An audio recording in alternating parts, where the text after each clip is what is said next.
An absolutely glorious day here at beautiful Belmont Park. It really does feel like summer on this Friday afternoon. Thank you so much for joining us. I'm your host, Keisha Clement. As mentioned, we are getting ready for some exciting racing today at Belmont Park. We'll have Churchill Downs for you on the program as well. But a little bit of a taste this weekend for all of the big things that's to come, of course, next weekend with the 155th running of the Belmont Stakes. Pleased to welcome in New York Racing Association handicapper Andy Serling. And Andy, I know everybody always asks us if we're excited for Saratoga, and your response is always, but I love Belmont. And that, I just think, on days like today and the weekend that we have in the Belmont coming up is just really embodied with everything to look forward to. No, I agree. I was thinking about it when I was walking into Belmont Park today, and I get off on Hempstead Turnpike, which people who've been to Belmont are familiar with, and walking in, and it's just so beautiful here, and it's great to be here. A lot of good racing. In fact, a lot of great racing coming up here as well, obviously, next weekend. For me, there's very few, if any, racetracks that's nicer to spend a day at than Belmont Park. We really are lucky to call this our office, as we'll take a look at some things that we have coming up this afternoon. Race 6 today at Belmont Park will be a 1 1/8 on the inner turf, and what came up is a pretty salty allowance field. Here's a look at the group that will be lining up, and we'll take a look at Mondego, Andy, who wired the field last time out at Belmont, coming off of a tough trip over at Keeneland. The speed being forwardly placed, that's definitely what he wants to do, and he is a big, solid son of Lope de Vega. Yeah, I mean, he's obviously a major contender, and arguably the horse to beat in here. But I will say that from a tactical standpoint, I think there's a lot more speed in this race. So unless we see the usual snatch and grab here and Joel Rosario really sends him, I'm not so sure he's going to have the same kind of trip in front as he did last time out. But I don't think there's any denying that, if nothing, even if you don't think he's the horse to beat, he's a major player. That'll be a fun one. The 6th race today on the inner turf as we look over to Churchill Downs. Race 7 this afternoon beneath the Twin Spires, a competitive race to look forward to too.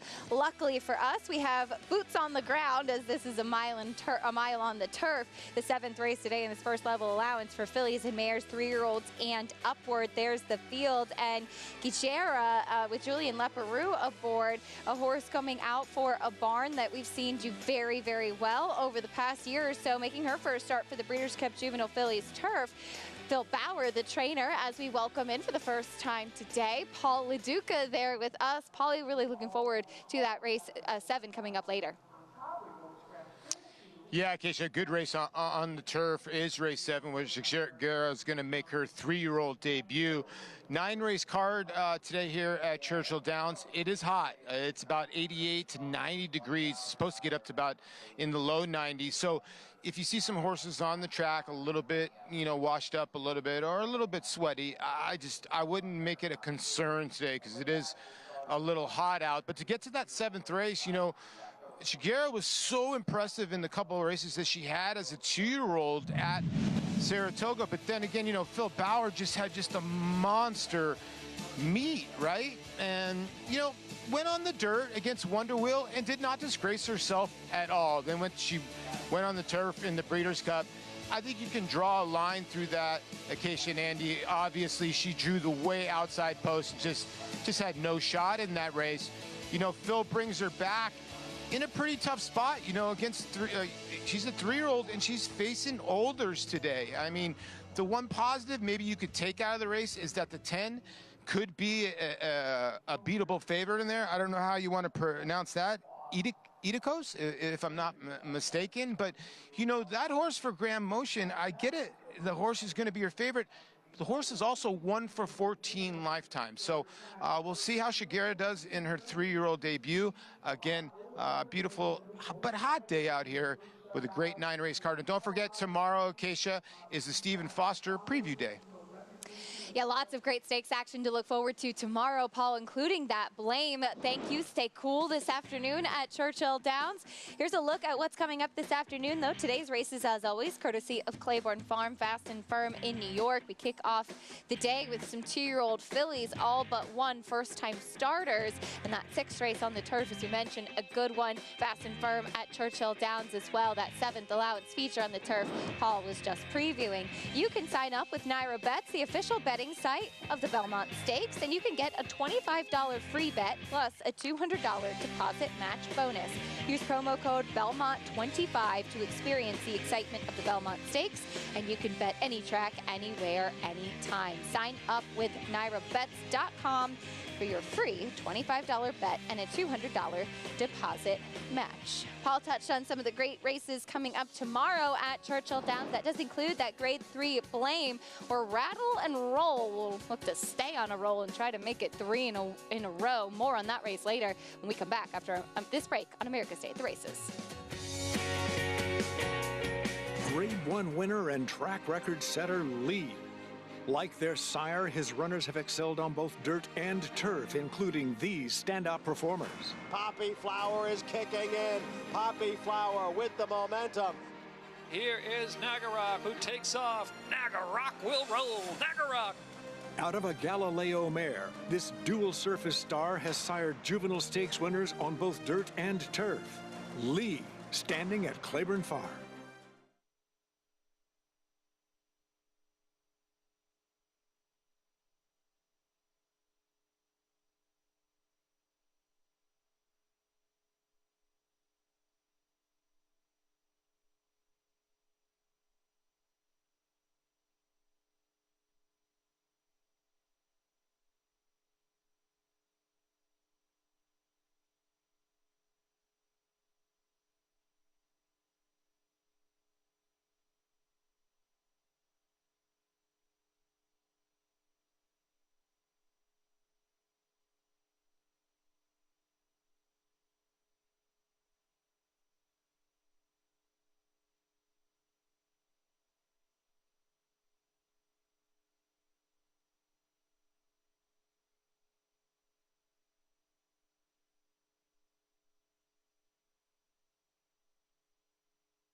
We're back on America's Day at the Races, brought to you in part by Claiborne Farm. 100 years of doing the usual unusually well. And talking about Claiborne Farm, it's a perfect segue into the Blame, a Grade 3 event on Saturday at Churchill Downs. Blame, a fantastic racehorse, turned out to be a fantastic sire as well. Here's a look at the field, going a mile and an eighth on the main track for these older horses, and what's a pretty wide open division at this point, Andy. But Rattle and Roll 2-1 on the morning line, given the fact he's won his last 2 races, including that Pimlico Special where he was able to get up in that desperate photo finish.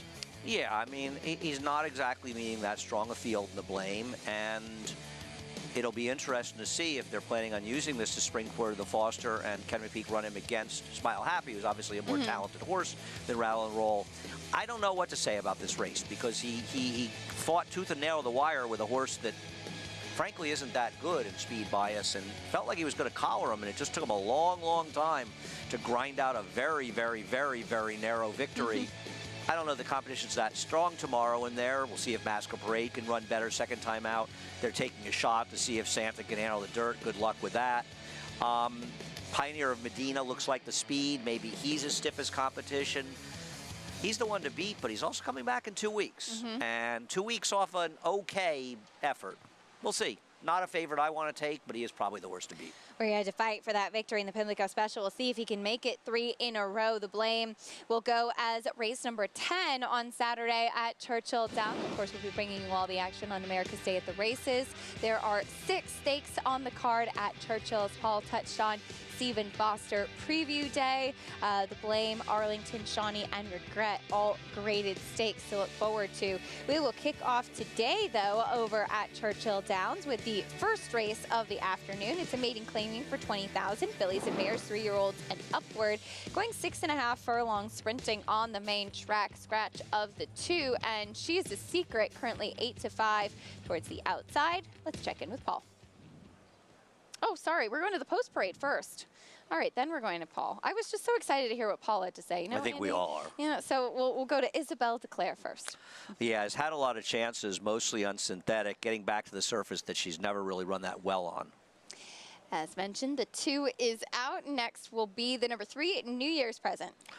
I mean, I didn't think any of these dirt races were good. Some will look at that race 3 back and was second with a 45 buyer. That race does not hold together under any kind of scrutiny at all. I think this is one taking money you want to avoid. Yeah, that was an off-the-turf race. Here's the number 4, Doodle Doo. Not sure what to take out of the first race. You expect this one to run better, but does drop down significantly. And frankly, in this field, the 40 buyer isn't impossible. Freeform, the number 5, first start since October. And, you know, this race has really changed when the 2 came out to take out a speed, and that kind of helps the 1 be the pace. And we'll see, can this horse show any speed at all? A real wild card dropping down significantly. And she ran okay in that first race, sprinting on the dirt at Gulfstream. Here's the number 6, She's a Secret. She's not a secret on the tote board. Well, I'm going to give you a secret. Tom Amoss is going to be on the show here later today. I heard. So Big you might want to sighting. upgrade or downgrade her chances depending on whether or not you think it's good or bad that Tom isn't there saddling her. Obviously, the public is going on the positive side by making her even money. And I'm going to tell you something. She may win. What about this horse says I want to take even money? I'd rather bet the 5 at 3-1 than this horse at even money. And she may win by process of elimination. And Tom's horses are usually forward, so maybe in a race that's somewhat devoid of speed, you'll see her be aggressive. And I'm not even going to say she's not the likeliest winner, but even money? She's a short price right now, even money on She's a Secret. Now we get a chance to check in with Paul LaDuca. Paulie, your thoughts on the opener? Well, my thoughts on the opener are just very confusing. A 5-horse group here that I couldn't even tell you who I like in here. I thought this race was ultra difficult. I think the public is looking at the racing form or thinking, you know, Tom Amoss's horse on the outside is the only horse that's actually been bet at the windows. It was almost even money first time out, then 6-1 second time out, or the other way around, excuse me, about under 2-1 second time out. When you look at the 7, Freeform was 50-1 the first 2 times out. Now, Freeform obviously ran against tougher fields, and we'll get Lasix for the first time. She's a Secret, got blinkers. Gage Holmes was aboard last time. You know, she's a nice apprentice, but, you know, he goes to his main rider in Edgar Morales, so I can understand. I get what Andy's saying at even money, but I do think that she is the one to beat in here. Doodle Doo for T.C. Stevens. He had a second-place finish yesterday, and it kind of looked like he misjudged the wire. I couldn't tell when we went back on the replay. I couldn't tell if he misjudged the wire or not, but I think this horse has a shot. I mean, it was wide most of the way last time out, and in the short field, it shouldn't be wide, and you just can't dismiss anybody in this field. And like Andy said, the 1, you know, these kind of fields, a horse can get in front and just could get brave. I don't love the 1. I don't know if the 1 can win this race, but could give you a cheap thrill for a while with the pace in here. I do think that She's a Secret and Tom Amoss, when he drops, he usually wants to send. Like you were saying, Andy, he tries to, you know, be forward. But at even money, I'm kind of with you. I think she's the filly to beat, but Freeform getting the Lasix for the first time from Michelle Nehigh, I'll take my shot there at 5-2. All right, Paul, thank you. See if they can get around this even money favorite. The public is just betting this like it's already been run. Yeah, I mean, I understand it is very hard to make cases for horses, and you almost feel as they're defaulting in this case the trainer that they're most familiar with. That's the most successful trainer by far in here. Like Paul said, his main jockey climbing aboard. Yeah, and maybe that's not a terrible idea. I can't imagine a situation where I could part with my money betting on a horse like this with 4-5. I'm also not going to be surprised at all when she wins. But at these odds, I would bet the 5 at 5-2. If somebody said to me, you have to bet $50 in this race, I'd bet it on 5 to win. $50 to win on somebody. I'd bet the 5 to win over the 6 at 5-2 on just a guess, because frankly, she's run every bit as well from a figure standpoint, and maybe she's just finding the right bunch. I think she's an overlay at 5-2, and the 6 is an underlay at 4-5 in this particular spot. And the number 5, Freeform, kind of back to what she did on debut in a drop in class, finishing 4th, sprinting at Gulfstream back in August. Michelle Nihei doesn't have a large number of horses in training, but very, very capable horsewoman.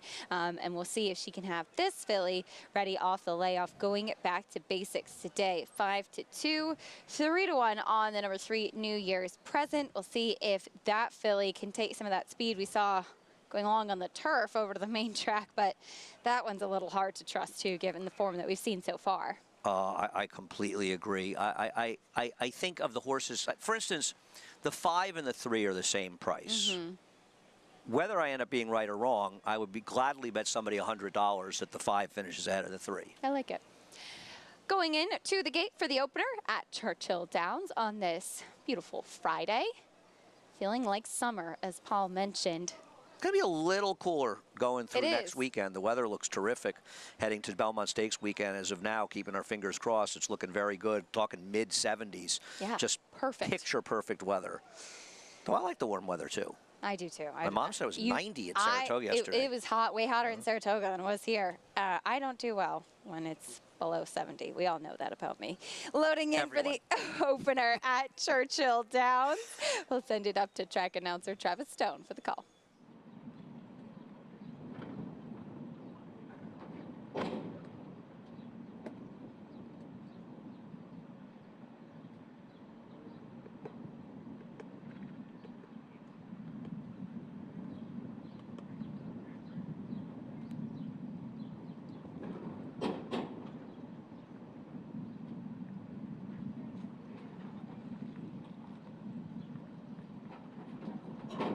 They're in the gates, and they're off. New Year's Present bounces out on top and is quickly looking for the lead. She's a Secret comes on for the outside, so these two cross over together. Doodle Doo comes on in between of Isabel Declare and Freeform at the back, so down the back stretch run. She's a Secret goes head-to-head with New Year's Present. New Year's Present down inside short lead. She's a Secret right there pressing, and now She's a Secret is back in front. 4.5 furlongs from the wire. 2.5 lengths back, Isabel Declare down inside with Doodle Doo in between. Freeform 3 wide at the back. Far turn run. She's a Secret starts to extend the lead now. Opens up a length and a quarter.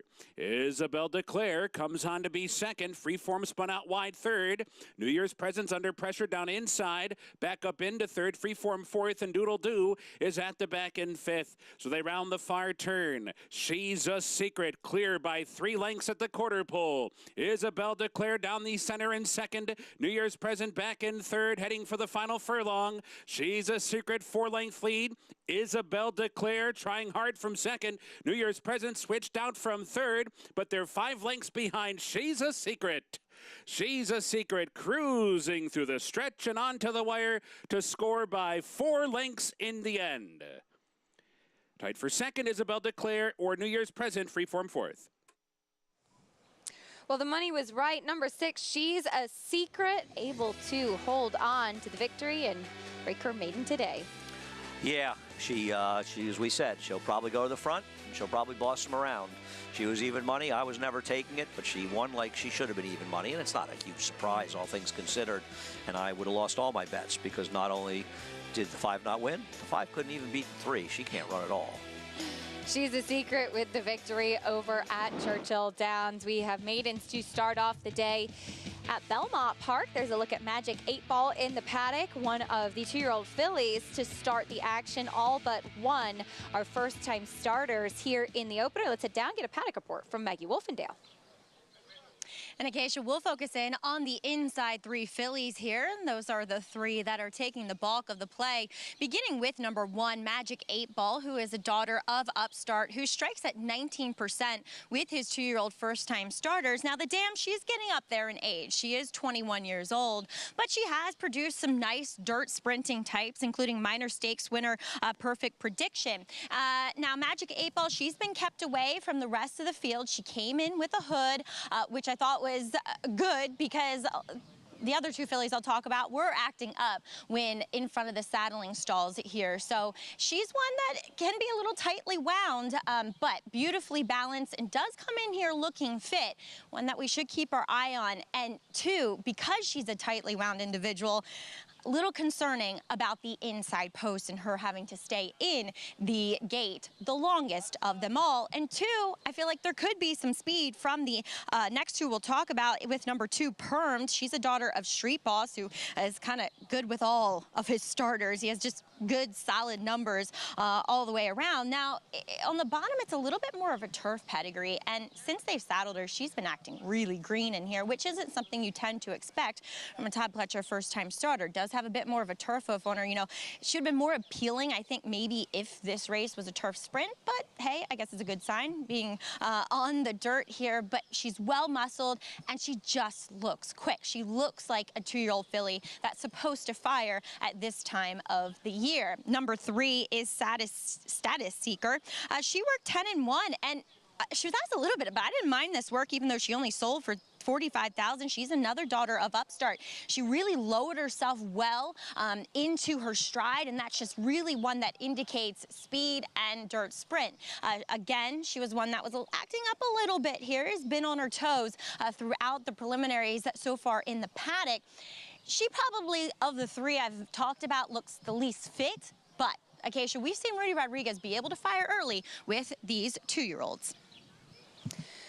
We certainly have. Maggie, thank you. He does have 2 in here with the 3 Status Seeker and the number 4 Talavera.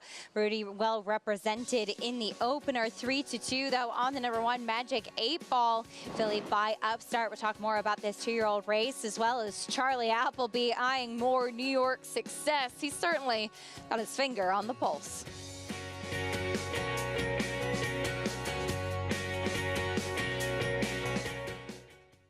Vote for a horse with strong family values and the performance to back it up. It's going to be early voting in the opener. And early voting wins the Withers wire to wire. He took his campaign to Pimlico with a classic win in the Grade 1 Preakness Stakes. Epicenter trying to gain late. It's early voting to take it from Epicenter, a length and a half. Early voting. Gun Runner's only classic winner. New to Coolmore America. RaceLens is the most in-depth product in horse racing, with unique features found nowhere else. True odds, predictive analysis, and pace projection. RaceLens. It will change the way you follow horse racing and take your game to the next level. The Cross Country Pick 5 combines the best racing from New York with top races from around the country in one bet. Find it in your track menu and play this weekend.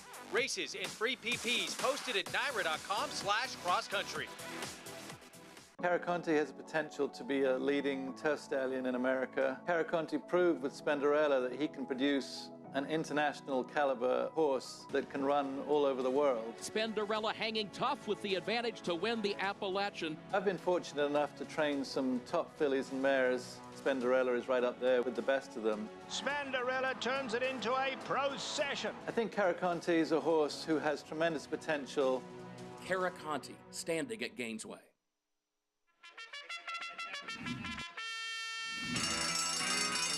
Monmouth Park's newest featured race day is Haskell Preview Day, Saturday, June 17th. Wager on the TVG.com Pegasus for 3-year-olds, plus 3 graded stakes, all on the road to Haskell Day, Saturday, July 22nd. Play into big pools all day long, starting with a 12:40 first post. Racing's biggest stars prep for the Jersey Shore's biggest race on Haskell Preview Day at Monmouth Park Racetrack. We're back on America's Day at the Races, brought to you by America's Best Racing. For the love of the race, visit americasbestracing.net today. Getting ready for our 2-year-old race of the day, brought to you by Spendthrift Farm, home of North America's 4-time reigning champion General Sire. Into Mischief. Good way to start the day. 3-2 on the #1 Magic 8-Ball right now. 2-year-old fillies again, all but one first-time starters. The only with experience is the #5, Just the Oaks, who has run on both turf and dirt and is right now the biggest price on the board. We'll meet the field, starting things off with the #2, Permed. She's going to come out first.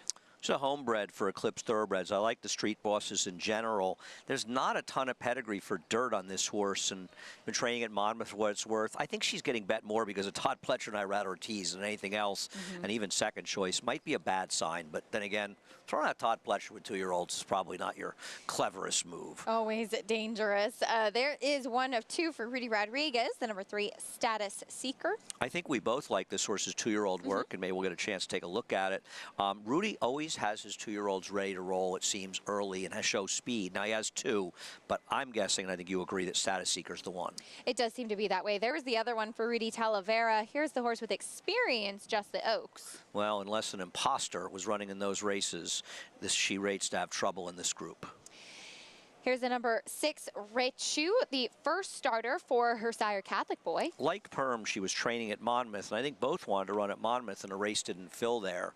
Not that that should be a knock on Todd's horse. Money's Gold made her debut at Monmouth last year. And she is exceptionally quick. And Outlast in the post-parade, Maggie talked about her being a tightly wound individual. There's the #1, Magic 8-Ball. Well, the word was out a while ago that this horse could be a runner, and the board is obviously reflecting it, because for Tom Morley to have a first-time starter and be the same price or favored over Todd Pletcher is not something you'd expect.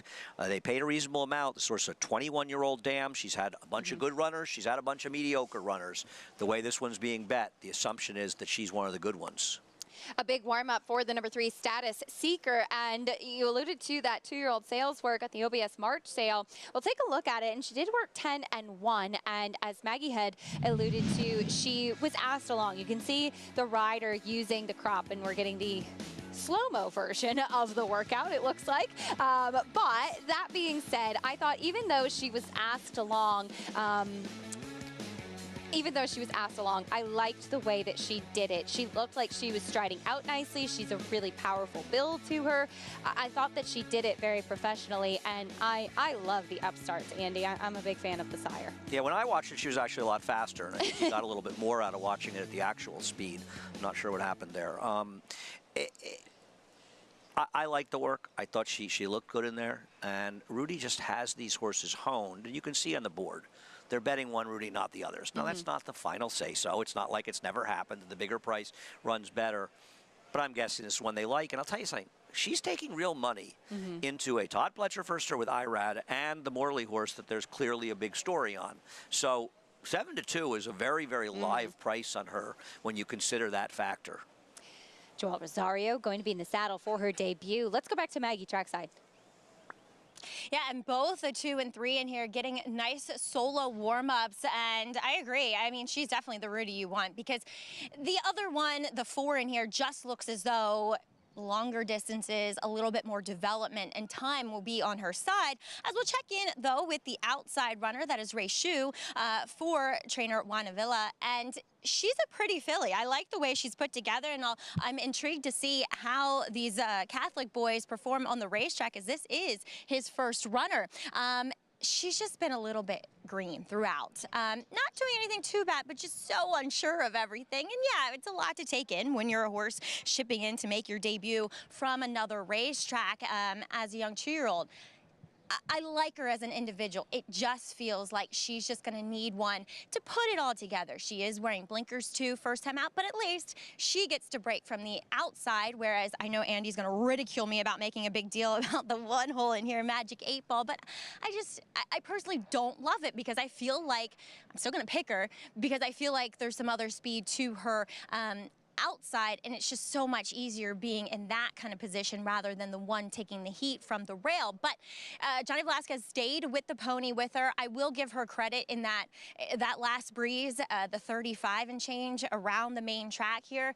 It was kind of just to let her see what's going on, and she did it by herself and without being encouraged whatsoever. So there's ability there, and there is at least some professionalism of what she's shown in the morning. Acacia. 7-5 now on Magic 8 Ball. Maggie, thank you. Filly, who has been training sharply for the debut. Wanted to touch on quickly the number 2, Permed, Andy, because as you said, she comes in from Monmouth, which, as we often say, is not necessarily a bad thing with some of these bigger barns. I put less stock into it from Chad Brown than I do with Todd Pletcher for the horse coming from Monmouth. You mentioned Money's Gold is a good example, though. Chad Brown's had many good horses at But Monmouth, too. What I'm saying is we've seen a lot of horses from Chad's strength. For Todd, I am a little bit more wondering how she'll stack up. That's my point. Sometimes it's just a numbers game. They got to find ways. Maybe she's ready to run more than Saratoga. They have so many horses. Right. Sometimes you have to just find a spot for them to train. And I think that for us to guess, or anybody as a handicapper to get, if you have some sort of information, if Todd says, I don't really like this, that's another thing. But we don't have that kind of information, and I think you're guessing about things you have no idea about. And it may just be a numbers game. It may just be, you know, she was ready to run. Maybe he thought a 2-year-old race was more likely to go there than here. I don't really know all of those things. And, you know, I understand. Listen.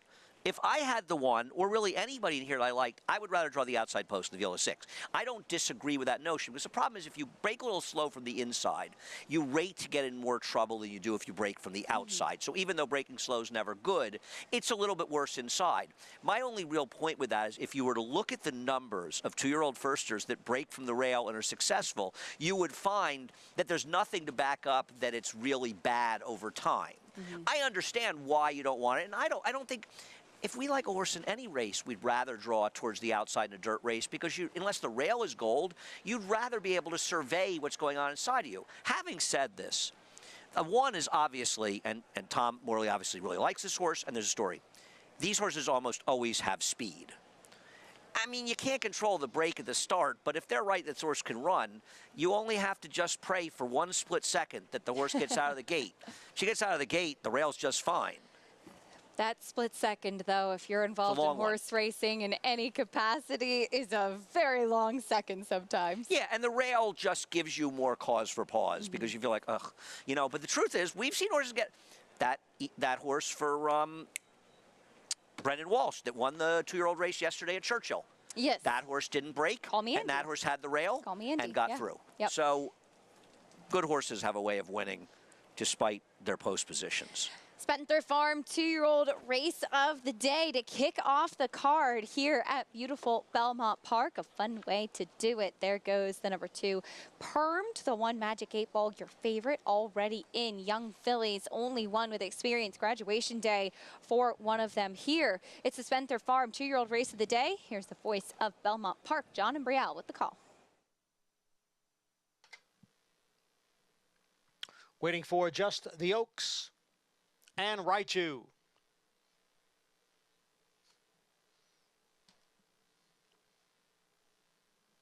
Set for the start of the Friday opener.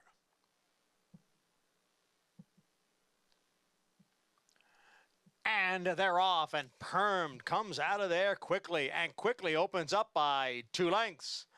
Raichu is on the outside, gaining ground into second. Then Status Seeker down at the rail is Magic 8 Ball, who is moving up from 4th.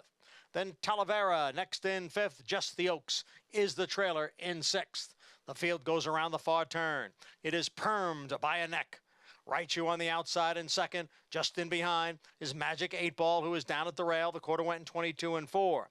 Alongside Magic 8 Ball is Status Seeker, then farther back Talavera, and then Just the Oaks. They're at the top of the stretch. Gerardo Tease Jr. took a peek back at the competition. Permed is still the leader here. Magic 8 Ball is down at the rail, and Status Seeker is now gaining ground. It is Permed in front. Status Seeker driving. Status Seeker trying to get to Permed. It's Permed and Status Seeker, and the 2 firsters will fight it out to the finish with Status Seeker getting it by a neck. Permed was 2nd. Farther back, Magic 8 Ball and Raichu. Number 3, Status Seeker wins her debut filly by Upstart, coming out of that OBS March 2-year-old sale, which continues to be a strong sale. And, you know, Andy, we got a chance to see her go in slow motion, and she was going pretty quickly. She was even better in the actual motion. This one was not your typical Rudy Firster. She didn't break that sharply. She didn't have speed. Joelle was patient with her, and boy, Todd had permed, unsurprisingly, ready to go first time, and popped out of the gate like a shot. And honestly, those Todd Pletcher horses usually win. And she feels like a horse I don't want next time. Because when they're ready and they break like that, they're supposed to win. You know, we'll see. Maybe the track's playing that slowly. As far as the one Magic 8 Ball, she didn't break that sharply. But she also didn't run very well. So you know, we're all rooting for the home team here. We are going to root, you know, for horses that you're involved with, that Maggie's involved with, whether we pick different horses or not. But the reality is, I'm sure they're very disappointed in the effort. And I would say it wasn't just the rail, but sometimes good horses run badly first time out, and they come back and run much better in their second start, and hopefully that'll be the case for Magic 8 Ball. Hopefully a learning experience for that filly today. Status Seeker, there's your winner, though. Let's check in with Maggie. Well, unfortunately, it's kind of like my husband willed this scenario into fruition in that he said, if she doesn't break, then the race is over. It's completely over because she just doesn't handle that kickback as well as he wanted. And, you know, it's kind of like now we have to completely restart. So likelihood that even if she comes out of this race okay, we're going to push back, take our time with her again, and just make it a more positive experience. You know, these 2-year-olds, they can be fragile creatures. So like I said, the one hole did us absolutely no favors. It was the scenario that we did not want to see, and still have faith in her, still think she's a nice horse, but again, we'll have to go back to the drawing board and kind of restart things with her, with this kind of not unfortunate experience, but just not the experience that we wanted from her. Guys.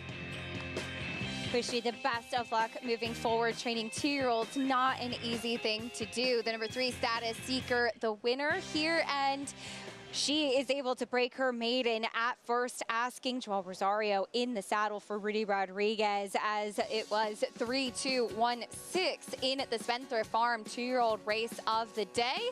Bring you prices and more after this on America's Day of the Races.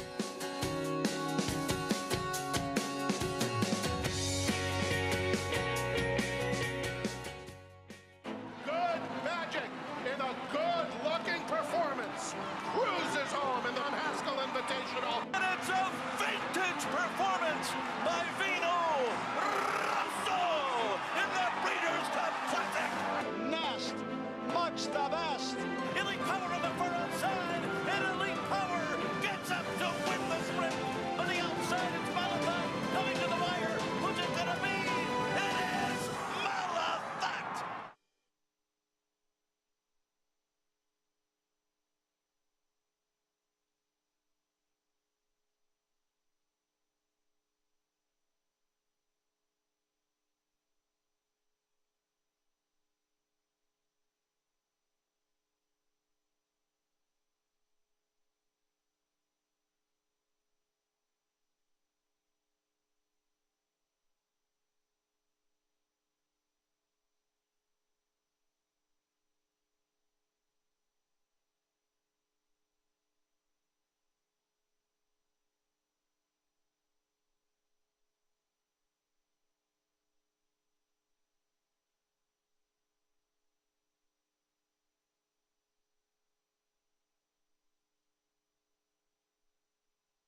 We're back on America's Day at the races. As we just saw the first race of the day, the Spentthorpe Farm 2-year-old race of the day. It was the 3 Status Seeker, the 2-year-old race of the day, brought to you by Spentthorpe, home of North America's 4-time reigning champion General Sire, Into Mischief. And this filly, as you mentioned, Andy, not the typical kind of Rudy Rodriguez first-time starter that you would see.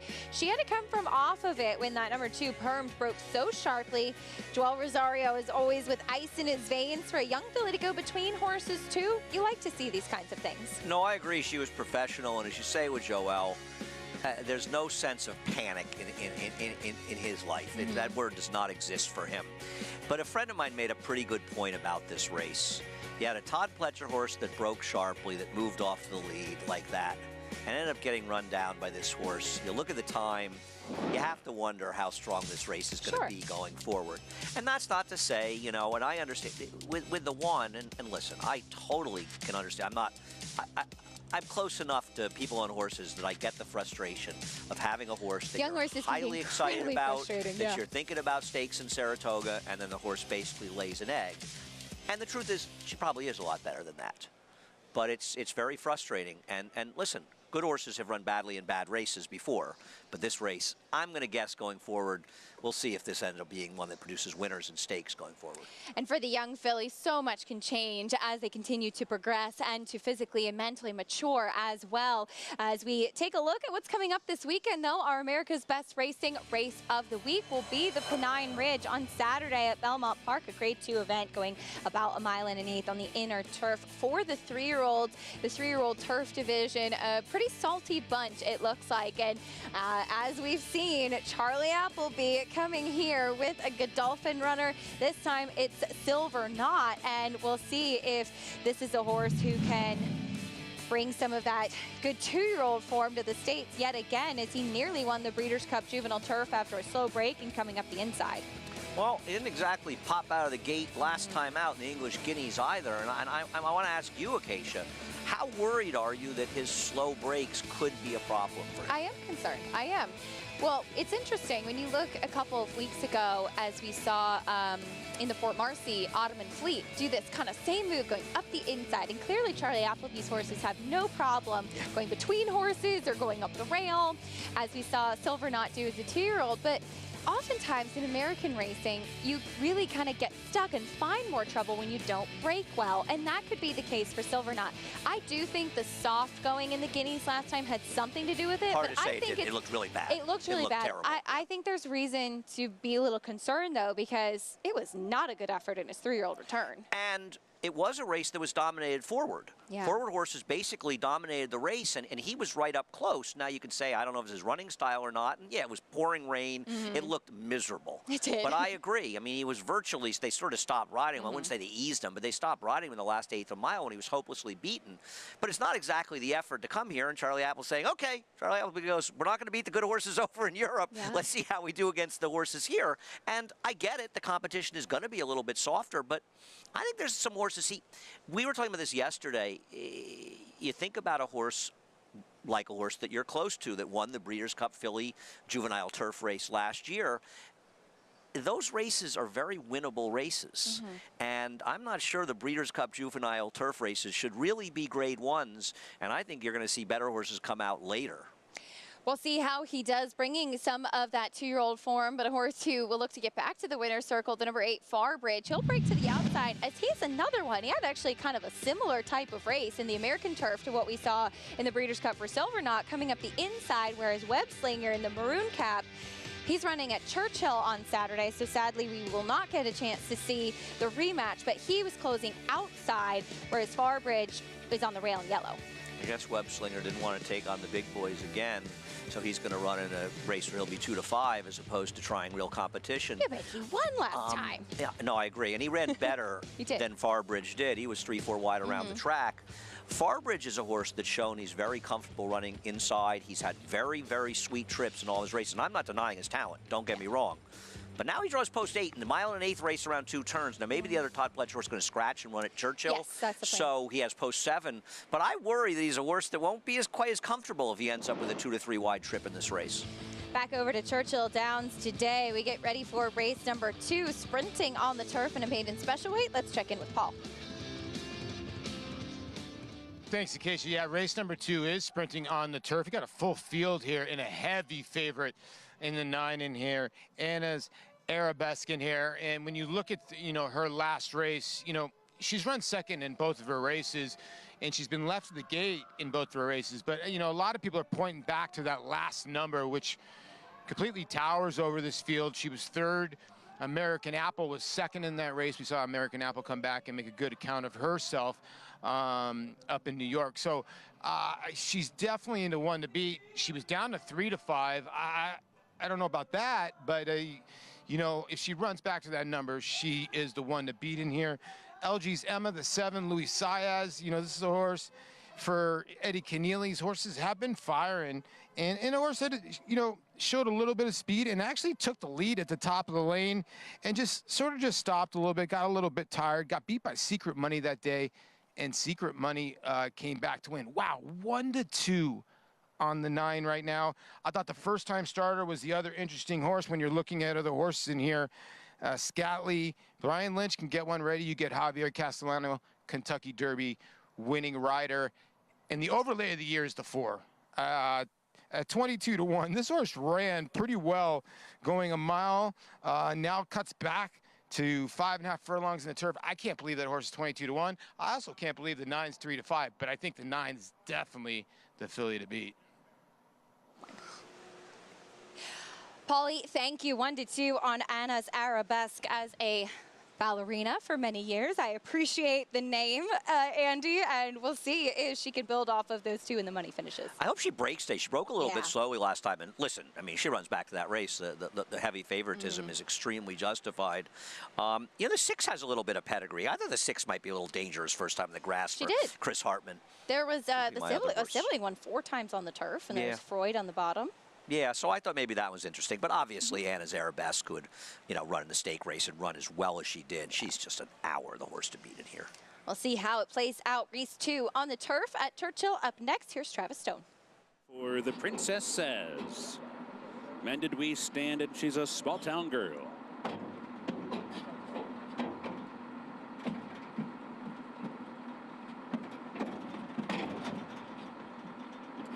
They're in the gate, and they're off. Fancy Cabernet bounces right out on top. The Princess Says with some good speed as well. And as Arabesque comes on to join them to make it 3 across the track.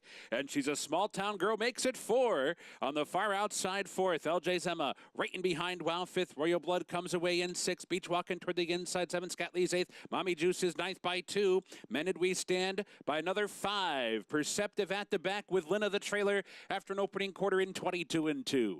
So they're on the far turn, and it's Fancy Cabernet short lead. Anna's Arabesque now a clear second and coming after the leader. And down inside, LJ's Emma slips through underneath and is 3rd and just 2 lengths behind for the final quarter mile. They're off the turn. Anna's Arabesque is cut loose. Fancy Cabernet is there. LJ's Emma trying to get on track late in the game. Final furlong. Anna's Arabesque. LJ's Emma. Scatley late on the scene. Final 16th. Here comes LJ's Emma. LJ's Emma's up for the lead. Scatley final try. LJ's Emma won it. Anna's Arabesque held 2nd. Scatley was 3rd, and she's a small town girl 4th. The favorite defeated at Churchill Downs at number 7, LJ's Emma, hanging on that left lead, Andy, but she was able to gut out the victory and run down Anna's Arabesque. Maybe Anna's Arabesque would have been better off she got left a little bit today. She would have been so forward in this race, and LJ's Emma and Luis Saez just got a sweet trip and a sweet ride there. She had run well last time. The race she was in collapsed. The winner was a nice Brendan Walsh horse who came back and improved her by her figure 7 points. She made the premature move, arguably, and it's interesting. You almost feel like Luis Saez learned from the last race. He said, I don't want to move too soon with this filly, and he made what was not exactly the last move, but the right move. When we come back, the Preakness winner, National Treasure, prepping for the Belmont Stakes. He's here in the grounds. We'll talk more about him after this.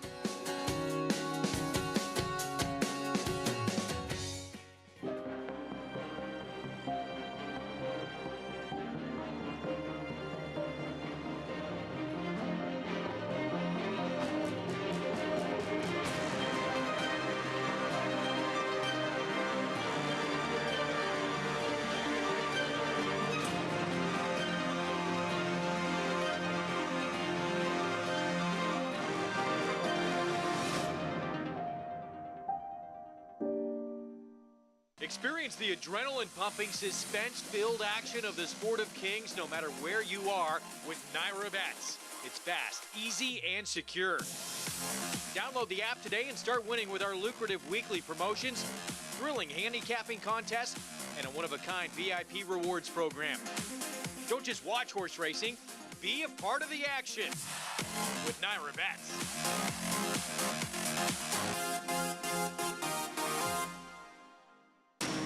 Every hair, every muscle, every contour, every pulse. In the Juvenile. Essential quality have won. In the Belmont. Essential quality has won the Belmont Stakes.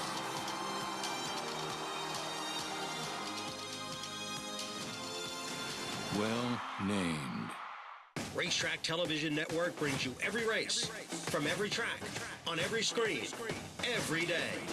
With monthly packages starting as low as $5, RTN gives you great value and access to more live HD streaming and race replays than anyone. Visit RTN.tv today to sign up and watch on almost any device, including Roku and Amazon Fire. RTN has packages that start at $5 per month.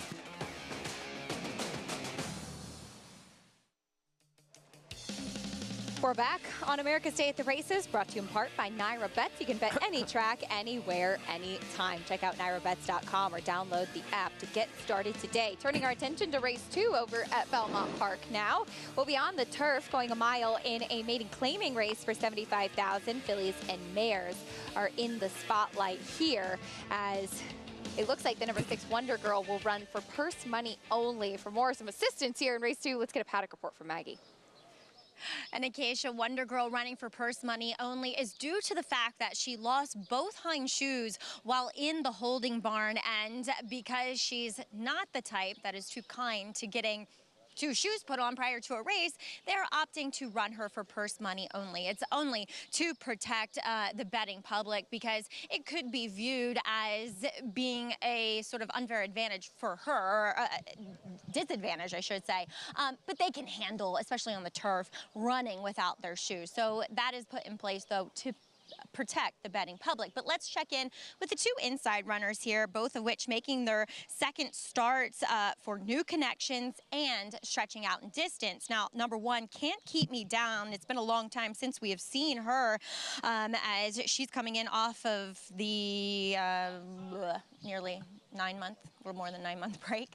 And she's one that just was a very lightly framed filly as a 2-year-old. She has put on some conditioning and she's filled out a bit. And with that being said, I like a little bit more ground for her. Now, she did break well that day, despite acting up pretty badly prior to the start. So one that you're gonna wanna keep your eye on at the gate. And again, because she has that 1 hole and she's gonna have to stand there the longest of anyone, let's see how she behaves when she gets back there. But looks ready for this try first start for the Mike Maker barn, and I like how she's developed from 2 to 3. Now, number 2, Salivo Spritz. I did not see in her first start over at Aqueduct, but Gustavo Rodriguez picked her up. She broke a step slow that day, like half a step slow, but quickly got into the bridle and then just kind of evened out, kind of just ran off her feet a little bit, I think, going the 6 furlongs. She's a daughter of Street Sense, and boy, does she have some size to her.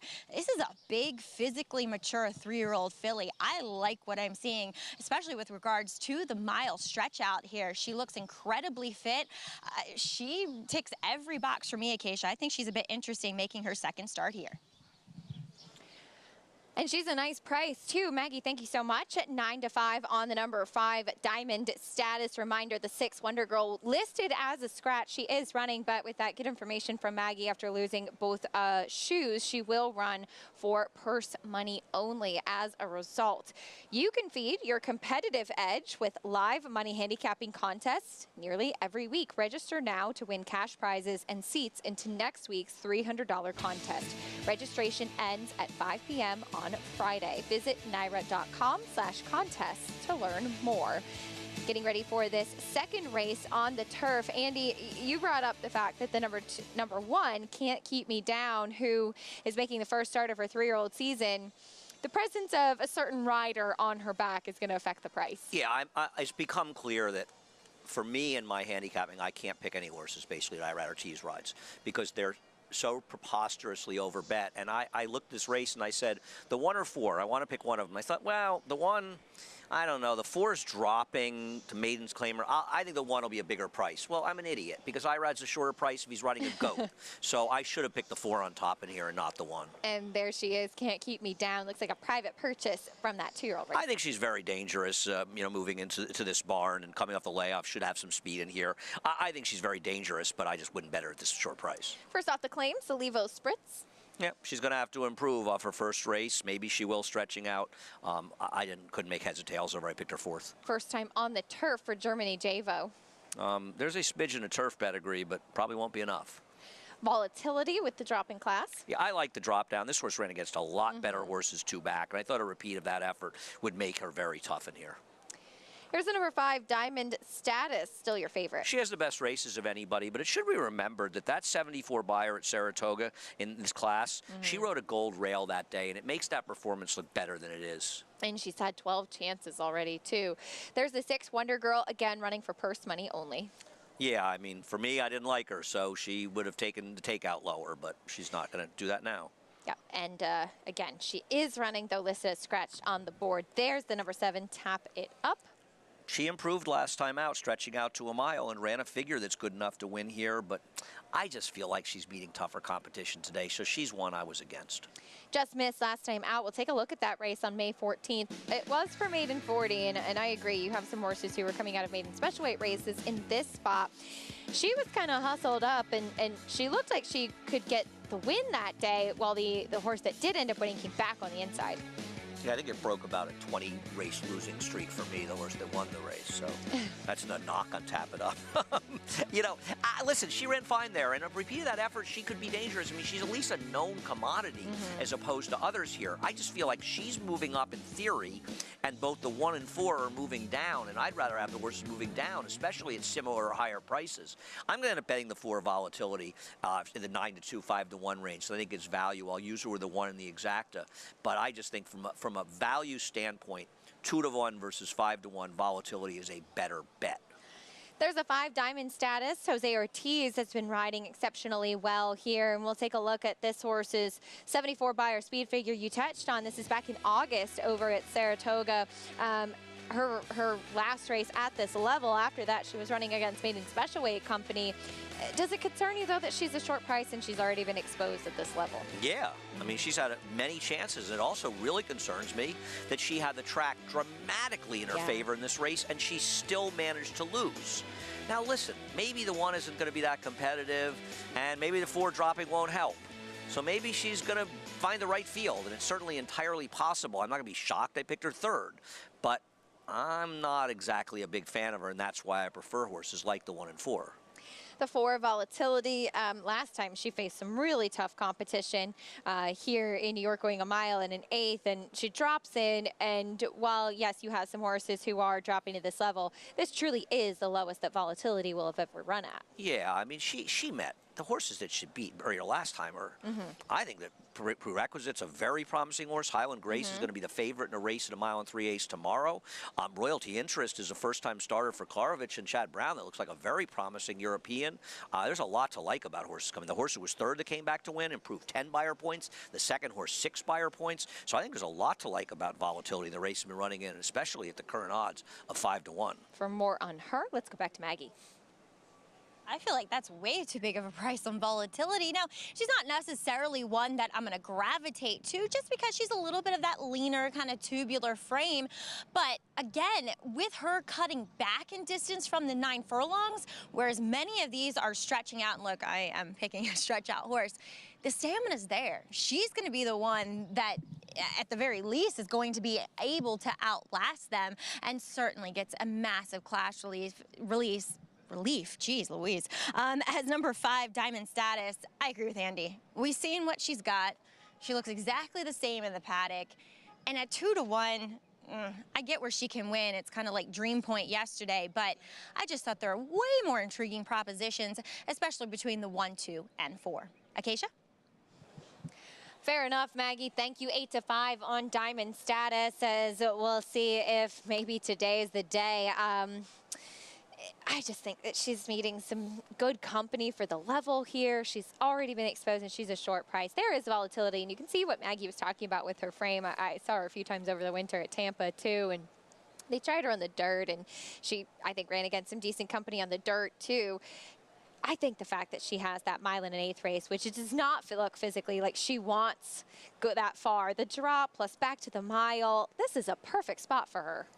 I agree, and now she's 6-1 and just went back to 5-1. But I agree.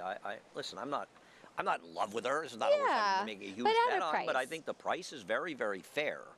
I'm kind of surprised. Now, John Terranova does not have great numbers. Maiden special weight to maiden claim on the turf. He's just 2 for 21 with a 75% ROI, and that's a stat that trainers often do well with. But on the other hand, I'm a very big fan of the job that John and his wife Tanya do with their horses, and I just feel like they finally realized, I know we paid $160 for this horse. We're not winning a maiden special weight. We've got to get into a maiden claiming race. If somebody really wants to pay $75,000, I guess they've decided that she doesn't have enough value to be worth that much money as a broodmare that it's worth dropping her in. If somebody wants to take her, so be it. They did give her plenty of opportunity to try and break her maiden in a maiden special weight race, and sometimes you just have to be realistic. As Richie Migliore often says, you have to be good with horses, yes, but you also have to be a good manager, deciding the best spots for your horses. That, yes, distance, surface, that all comes to play, but oftentimes it's the level too. You know, yes, you can be bold, and if you think high of your horse, but you also have to be realistic and put your horse, more importantly, in a spot where you feel like they can win. 100%. I mean, the secret, obviously, you have to have good horses, but one of the biggest secrets to success in training is very simple. It's common sense. Run them where they can win. Because if you run a horse in a spot that even if it runs its very best race, it's going to finish no better than 4th, and he or she, you're never going to win. And it's hard. I understand a lot of owners. It's not just the trainers. A lot of owners, you need an owner that's realistic, that is able to say to the trainer, I trust your judgment. If you feel we're not good enough to win these races, I trust you. And it's hard. Sometimes you pay a lot of money for a horse and just not going to be worth it. But at the end of the day, you're trying to win races. You've got to be in spots where you have a chance to win, and that's what's going on. Now, the force still may not be good enough, but at least she's in a more reasonable spot. She's been running against horses that she couldn't possibly beat. Look at the prices she's been in her last couple starts. There goes the number 1, Can't Keep Me Down. Maggie mentioned her antics in the gate as a 2-year-old. She was bad at acting up in the gate back in August. Obviously, she still has some of those antics, but Irad Ortiz was ready for it, jumping off, and they will push her into the gate without the rider. The starting gate crew doing an exceptional job of getting her to load in, and then hopefully she's able to relax while she's standing in there. As Irad Ortiz will climb back aboard inside the gate. Keep an eye on her and how she breaks from the rail at that point as they'll continue loading the rest of the field. Reminder, the number 6, Wonder Girl, she's listed as scratch, but she is running for purse money only after losing her shoes back in the receiving barn. Race 2 on the turf coming up at Belmont Park. Pick 4 kicking off here. We'll send it up to John and Brielle for the call.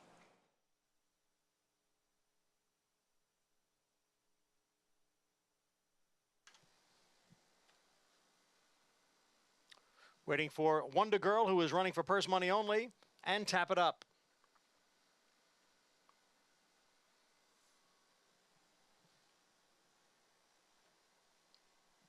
There in the gate.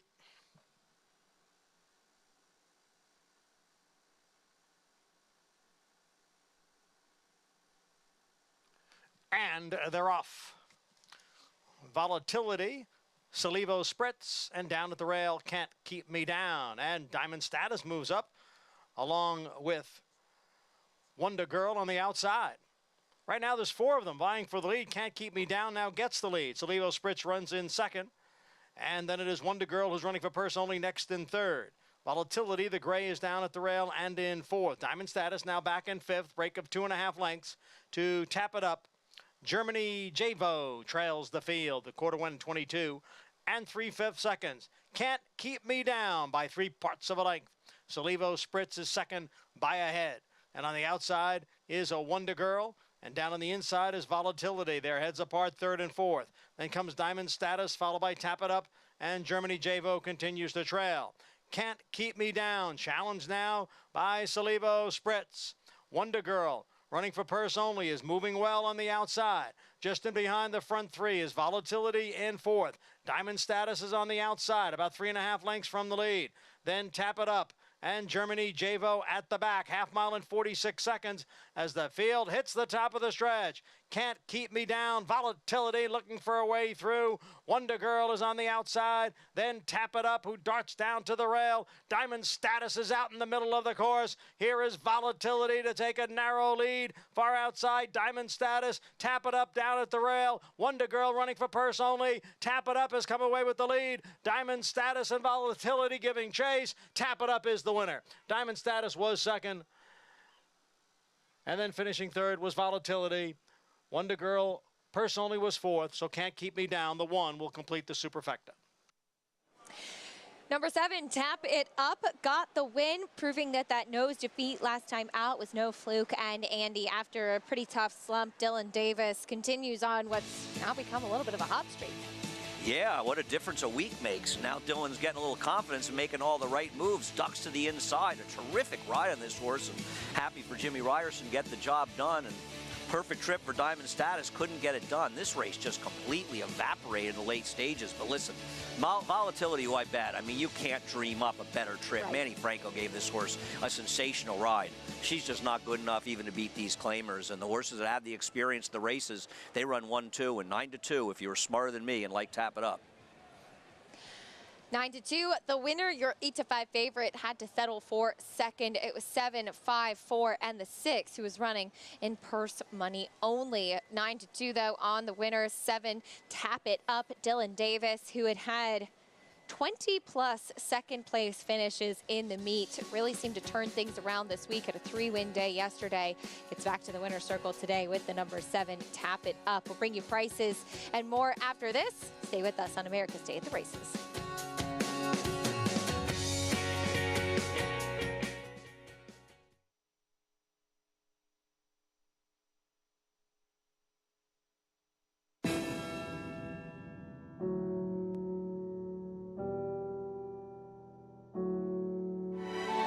Independence Hall is hands down one of the most impressive horses I've ever seen physically. Independence Hall is pouring it on here in the Nashua Stakes. Won by maybe a dozen lengths. Independence Hall wins the Hagyard Fayette.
We're back on America's Day at the Races, brought to you in part by Hillendale at Alapa, where the obscure becomes obvious. Our attention now is back over at Churchill Downs for the third race. It's a $50,000 claiming race, a mile and a 16th on the main track. field of 7 and a relatively wide open field right now. 5-2 on the number 4, Ollie My Boy, who had a nice win and a good buyer speed figure for Al Stahl last time out. Meeting the rest of the field, though, here's Johnny's Fireball. Yeah, Johnny's Fireball feels like a player in this race. Doesn't have a lot of early speed. Got a perfect trip last time against Weaker, but still, I don't count out horses from Phil Bauer. Trying to make it 2 wins in a row. Here's the number 2, Super Design. Tom Amoss looks for a second on the day. As much as it pains me, I think this is the horse to beat. Supposed to be the controlling speed. Got caught up in a brutally fast pace in a 1-turn race. The 2-turn race should be much more conducive to his front-end speed. Pains you? It does. It's painful. I hope it's going to be even worse when I have to see him later. Here's Koufax. Koufax. Koufax. I'm sorry. Koufax. I'm sorry. Listen, we also had a friend who pronounced a horse Degram once, but Koufax does not look like a player. Ollie, my boy. He looks like a stalker. The favorite. Ollie, my boy. I get it. The question I have is, he's dropping off the big effort. Don't you find that a little weird? I do. Again, though, sometimes lack of opportunity. You don't know what's in the condition book. Here's the 5, Mystic Knight. I can't take this horse. He's just never gotten that form when Chad Brown had him, and he was claimed out of a race where he was abysmal at even money. Favoritism now shifted over to this guy, Mobster Gun. Do you get it? Because I certainly don't. No. This horse looks but like Dale Roman's the hot barn. I'm guessing that's part of it. He's 1 for 8 off the claim in the dirt and 0 for 3 off the claim with routers. Doesn't do it very often. Doesn't have success. I didn't think he was good enough. And 9-1 on the outside. Here's Shortlist. I just thought he was a little slower, and I'm trying to stay away from horses that come in from Oaklawn in general. He won his last, though, over at Oaklawn. As you mentioned, he would have to get a little bit quicker versus some of these. For more on this third race, let's check in with Paul. Well, Andy, I guess as much as it pains me, too, as well, yeah, Tom's horse is the horse to catch in here. Super Design. I mean, when you look at some of, his races, when he's able to get out in front and get to the far turn, at least clear, he's usually home and hose and wins the race. Your concern in here is Koufax, fast enough. When you look at the field of the body of this field, Super Design and Koufax and Johnny's Fireball, the 1, 2, and 3, they've never been below this $50,000 tag, and they're all in for the $50,000 tag. You look at the horse like Mobster Gun, who's now 3-1. This horse was in for a 15-2 at one time. Now, I'm not saying these horses can't progress and keep going forward, but he was voided claim. He lost last time out. He got beat by Ollie's My Boy 2 back. And if Ollie's My Boy, the 4 regresses a little bit, is he just as good as Mobster Gun? I get it. Dale Romans is having a monster meet, but I can't take Mobster Gun at 3-1. Mystic Knight, the 5, I think Luis Saez adds a tiny bit of pace if he's able to go with Tom's horse to 2 and the 3 Koufax. And it just worries me that the 1 Johnny's Fireball is just not getting bet here at 4-1. I think he's a kind of bit chilly on the board after he might get a good setup in here. The betting board's kind of confusing me a little bit. And the more I keep looking at this race, I just think if Ollie's My Boy just regresses a tiny bit, I get a tiny bit of a drop. I think the other part of it too, Andy, Al Stahl's been having a lot of seconds, been a little bit unlucky. And, here's a horse that won for 62.5, comes here for 50, and you get a $75,000 purse. So the pace needs to develop in here. Let's be honest here. And I actually think Koufax is going to give the 2 more than he can handle. It's going to be very interesting when Koufax gets up to the 2, if the 2 has any resistance, because if the 2 has any resistance, then Ollie My Boy is going to come rolling. Paulie's right. I know that Paul said Koufax so many times just for me, and I've covered this horse before, and I knew how to say it, and I made a mistake, and I am sorry. I just want to know if Paulie would pronounce Nureyev correctly, all right? That would be your chance to get even if he were still around. Or me. I might have, but I happen to know a little about ballet. I agree with Paulie. I cannot figure out who is looking at Ollie My Boy and Mobster Gun and saying, I'll take Mobster Gun at the same price. Yeah. Now, listen, I may end up being wrong, and maybe there's something I'm missing. It wouldn't be the first or last time. I think it's the 2 with the 4 and 1. because I think the 2 can wire the field, but I believe the 4. I just assumed the 4 would be favored. Yeah, I did too, off that win, but maybe some others having a little bit of feeling hesitant with the slight drop in class off the win for Ollie, my boy, last time out. We'll see if Super Design can take them every step of the way, how it shakes out in the 3rd at Churchill Downs. Here's Travis Stone.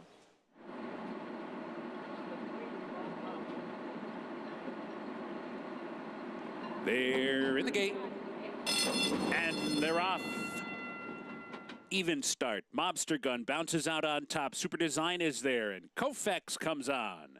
Here's Koufax up to grab the lead. Super Design toward the inside, keeping pace. Now backs off. Koufax goes on with it. So Koufax goes out to establish the lead and opens up to lead by 2. Super Design comes off the rail to stalk Koufax around the opening turn. 2 lengths back, Mobster Gun away in 4th, outside of Johnny's Fireball, who's down inside 5th. Ollie, my boy, buried at the inside 6th. Mystic Knight in the clear 7th, and Shortlist is at the back in 8th. The opening quarter goes 24 and 1/5 seconds. So down the back stretch they go. Koufax to leader, 5 furlongs remaining. Super Design prompting 2nd, and no hurry to go by though. Super Design content to stalk Koufax heading down the back stretch run. 3 lengths back to Mobster Gun now 3rd. Johnny's Fireball down inside 4th. Mystic Knight in the clear 5th. Ollie, my boy, 6th, and Shortlist at the back in 7th. Far turn run. Koufax continues to lead the way. The lead is still a length. Super Design is poised and inching forward now. Super Design just a neck behind with 3 furlongs to go. And from the back of the pack, Johnny's Fireball starting to muster up a rally, and Mystic Knight comes on too. And farther back, Ollie, my boy, starting to pick it up, but is still 5 lengths behind and will take the inside route off the turn. Top of the stretch, Super Design powers up to take the lead. Koufax back into 2nd. Ollie, my boy's racing 3rd. Mystic Knight in Shortlist, 1 furlong to go. Super Design spurts away. Super Design opening up by 3 into the final 16th, and now it's 4. Super Design scores by 4 lengths in the end. Mystic Knight grabs 2nd, tight 3rd, Shortlister Koufax. Super Design gets the win, though not wiring the field. Came from off the pace today. This is like a nightmare. This kept getting worse and worse. Amos has now won 2 races today. You know, maybe it's because he's here in New York. He just wanted to torment you about it. Yeah, it's clear. You get the guy out of town and they start running.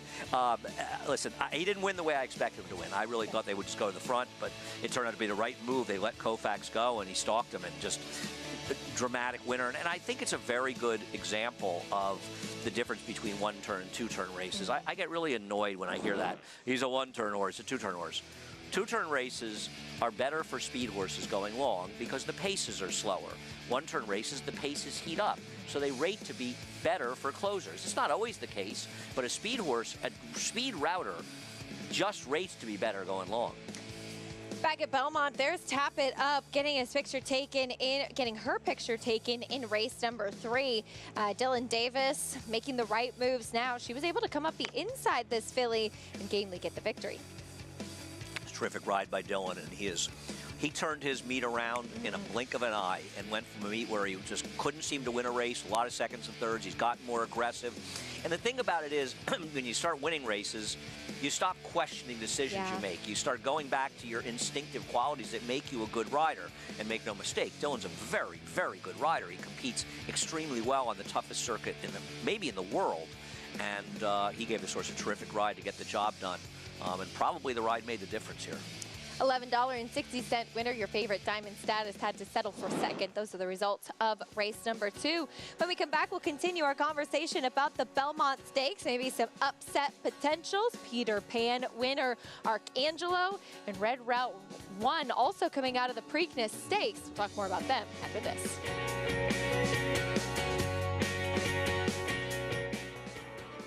Connect, a Grade 1 winning millionaire, now making his mark as a sire. With Grade 1 winner Rattle and Roll in his first crop, along with Grade 3 winner Hidden Connection, and stakes winners The Alice Look, and Implicated in his second. With a full book bred last year, there is more quality in the pipeline. Connect, a proven sire in the making, standing at Lane's End. Now more than ever, it's time to get with the program. When shopping for your next race prospect, consider that New York breds start with an advantage. Our New York breds run for serious green. At Saratoga Race Meet, New York bred maidens run for up to $88,000.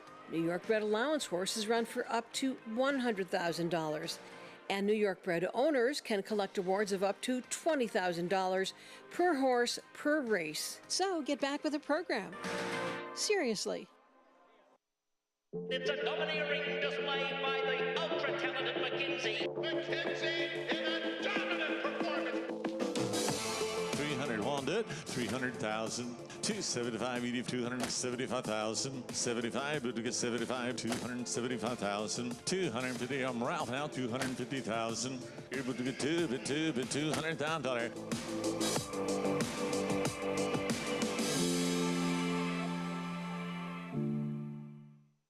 There's a big, bold, beautiful world waiting to be explored by you and your friends, of course. But not just any friends, the best of friends. The kind of friends who let you do you. Because in this world, it's positive vibes only. And when you get in the zone here, you stay a while. These aren't just good times, they're the best of times. And your time is now. So come explore. Resorts World.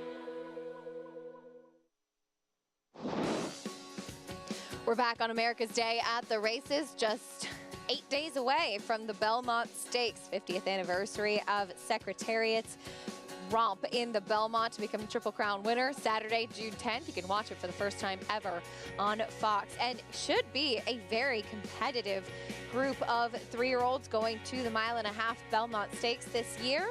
So take a look at the probables, Andy. If everybody lines up as is anticipated, this could be a very competitive and interesting race. No, I'm really excited about it. I started actually looking at a little more. I'm doing taping a handicapping video for it, and I was sending in some replays of the races, and I think it is fascinating. I'll tell you something. Tapit Shoes is a very interesting addition to the field because he injects some speed, and that may help the other Brad Cox runners, but it also might be pretty good for Todd Pletcher and the connections to Tapit Trice as well. Yes, it could be. Tapit Trice, the son of Tapit, lucky to be the 5th one for Todd Pletcher to win the Belmont Stakes. But you don't have the Kentucky Derby winner in this year, but we do have the Preakness winner, National Treasure, who was able to wire the field in the Preakness. Is bring in Maggie for this conversation as he worked out here locally, Maggie, and he doesn't look like he's the easiest horse training in the mornings. Talked with Simon Harris, who is one of our valets here, but has always gotten on Bob Baffert's horses when they ship in to New York. And he said, yeah, he's a little tough, Mag. He can get a little headstrong. But as we see John Velasquez aboard for this workout a few days ago to go the 50 and 3, Johnny kind of let him roll along a little bit and then asked him to come back to him and then really let him gallop out. I got him kind of galloping out in just a tick off of 12 seconds. So that's a strong gallop out. I like, too, the fact that they shipped this horse here immediately following the Preakness. I mean, that just makes the most sense to go Maryland to New York rather than Maryland, California, New York. But I feel like this is a horse that has taken a little bit of time, Acacia, for that proverbial mental light bulb to go off. And you kind of read between the lines with his trainer, Bob Baffert's comments, and saying, I don't have the most trust in this horse. And I feel like maybe now with the win in the Preakness, and look, Tapit Shoes certainly doesn't help National Treasure's chances as he's another speed horse, but I feel like maybe this horse is learning the fight, learning to be engaged a bit more and to lay it all out there. So we'll see if he's able to steal the Belmont like he did the Preakness.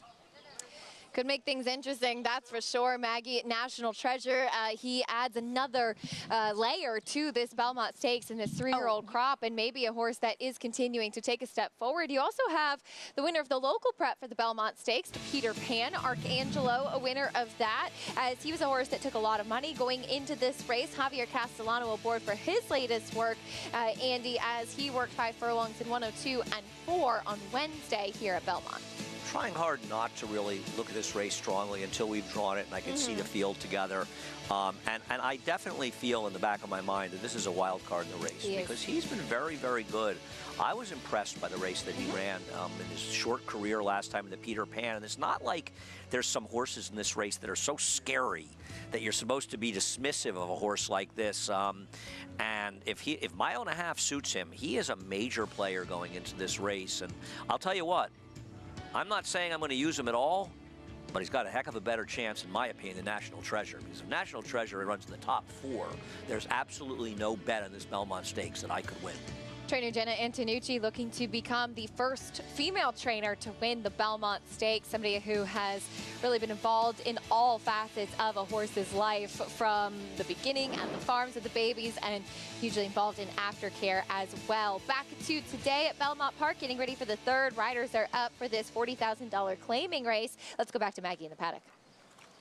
Let's check in with just one horse here, guys, and that is Flute Master. He's kind of the wild card in this short field, as his dirt races, maybe they're not much to write home about, but maybe you could poke holes in it. And 2, I thought it was interesting what Andy just said about that race at Churchill, in that 2-turn races do tend to favor speed horses. Well, that was exactly what happened last time down at Keeneland, where Ardenwood was able to set the pace, and Flute Master broke a touch slow and then kind of got a bit rank when Ardenwood was able to slow that pace down a little bit. I'm wondering, now it's a short field, so I don't know what kind of pace develops here, but at the end of the day, maybe a 1-turn is better for this guy. He's never gotten to do it at a distance. That's the unique thing about Belmont Park here, because he definitely wants all the ground he can handle, I think, just at least looking at him. And he's not a horse that is overwhelmingly turf meant, so I'm okay with him in this spot, and really, he just kind of looks best from the overall perspective, Acacia.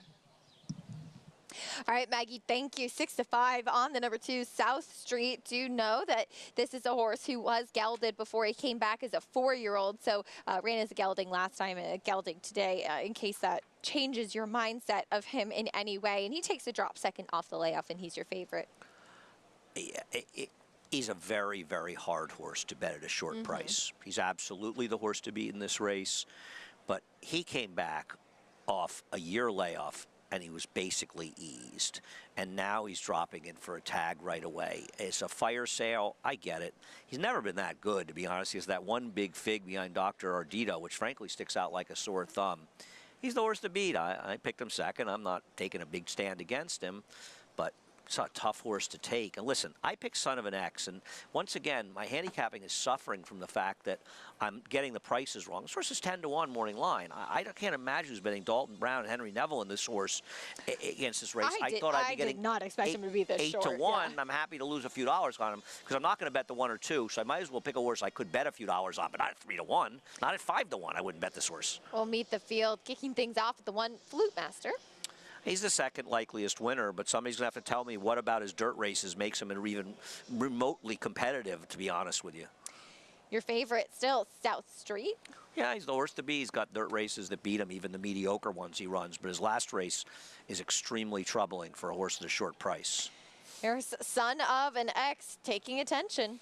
Not an easy horse to take at 7 to 2. In fact, an impossible horse for me at this price. But if he drifts up to the 8 to 1 range, I can bet a few dollars because he has races fast enough to win it. His last races are mediocre, but maybe he's found the right field today. Broke his maiden last out. Here's the number 4, Boys Code, coming slowly but surely out of the tunnel. There he is. Hey, at least unlike the others, he's coming off of a win, but it's not much of one. Now, that was when he broke his maiden for New York bred 25,000, stepping up in class here today to face winners for the first time. Here's the number 5, ASAP Restoration. Don't see a lot of us off-road horses. It's a trainer who in the past has had a lot of success at different times in the past, but his races at Finger Lakes, they just don't seem good enough. And I do think you say it's fair to question the distance, but he did win a race at 1 mile and 70, but probably not a race good enough to win. See how that Finger Lakes form stacks up against this group here today. About 3 minutes away from the 3rd at Belmont Park. We go back over to the number 2, South Street, as this is a horse who does take a drop in class. Broke his maiden when he moved to the Belmont barn, and then they tried him right in the Federico Tessio last year as a 3-year-old to no avail, and it looks like he just has not taken steps in the right direction. And while he is dropping now second off the bench, he really disappointed last year. This is his maiden win. Yeah, this was at Aqueduct. He had a very good setup. The race really fell apart, and he got it done. He ran a buyer that might actually win this race. The problem is the horse that ran here on May 6th after a year layoff was completely and totally uncompetitive, and then you see Belmont just drop him right away. Now the truth is, I don't think they're going to lose him for 40, so maybe he's not taking that big a risk. Maybe he can run a little bit, can run him in starter allowances. And it's also a barn and connections that are not dying to have a barn full of claiming horses, unlike anybody else who only want to have stakes horses as well. But I just can't. I can't take him at a short price, and I can't take the one at a similar price as well. Not that he can't win, but his dirt races are abysmal. But maybe he'll carry that synthetic form here. There's a number 1 Flute Master. Quick, Andy, trivia.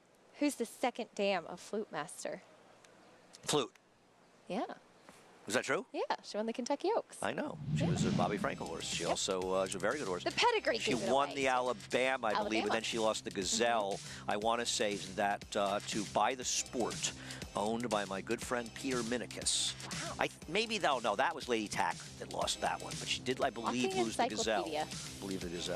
Oh, Flute was a good horse. Yeah, very Cherry talented Bailey horse. rode her. Very talented. Steve Matheson, Joel Rosario, they'll team up in the Belmont with Red Route 1. We saw him coming out of a 4th place finish in the Preakness Stakes, training to prep for this next weekend's Belmont to see what kind of trip he pulls, as he was a little bit closer in the Preakness last time. Do you realize that he was closer to the lead than Mage going down the backstretch? That might have been one of the most incredible Ripley moments in the history of horse racing. He's not my kind of horse. He's not really good enough. He doesn't have any speed, and you want to be at least a little bit forward in the Belmont. He's going to need a lot to go his way to win this race. Horses warming up on the track for the 3rd. Let's go back to Maggie. There's no speed in here. I thought, and I'm hoping, and when you're hoping in races, you're usually not being rewarded, but hoping Joel Rosario was at least a bit aggressive with Flute Master here. I think it's his only way to win, and he could win. Yeah, I'm gonna pick him. It's a horrible price, but let's check in with South Street. I just can't warm up to this guy. Since he's come back as a gelding, and as we often talk about, Acacia and I, that when you geld a horse, it can be twofold. It can be to lighten the horse up who's too heavy. It can be to change their disposition. The thing is South Street has always been a lighter framed horse, and he's always been really laid back. So I don't know exactly what we were changing with him gelding. I mean, it makes sense, you know, geld horses, if they're not going to be stakes runners. But I don't know. I really can't warm up to him just looking at him physically, as we'll check in with number 3, Son of an X. I get Andy taking him. He's just really developed this bad habit of getting out around the turn and down the stretch. And for me, maybe Dalton Brown chooses to be a bit aggressive with him. I mean, that'd be great. That'd be great to see, because sometimes you're not getting the kickback, you're not getting out. He looks great. I even noted how well he looked last time. Now, we've played barn hopscotch in the last few starts, but he definitely gets to run against softer company today. For me, it was between the 1 and 3, and I'll let Andy have Son of an X, guys. Thanks, Maggie. Son of an X. He was 3-1, Andy. And I'll tell you something. The fact that the 1 is favored over South Street like this is a particularly bad sign, in my opinion, for South Street, because at least South Street has the dirt races to get back to. Whereas this horse has run 3 times in the dirt with a 57, 47, and 56 buyer. The synthetic races are a little bit better, but they're not even that good.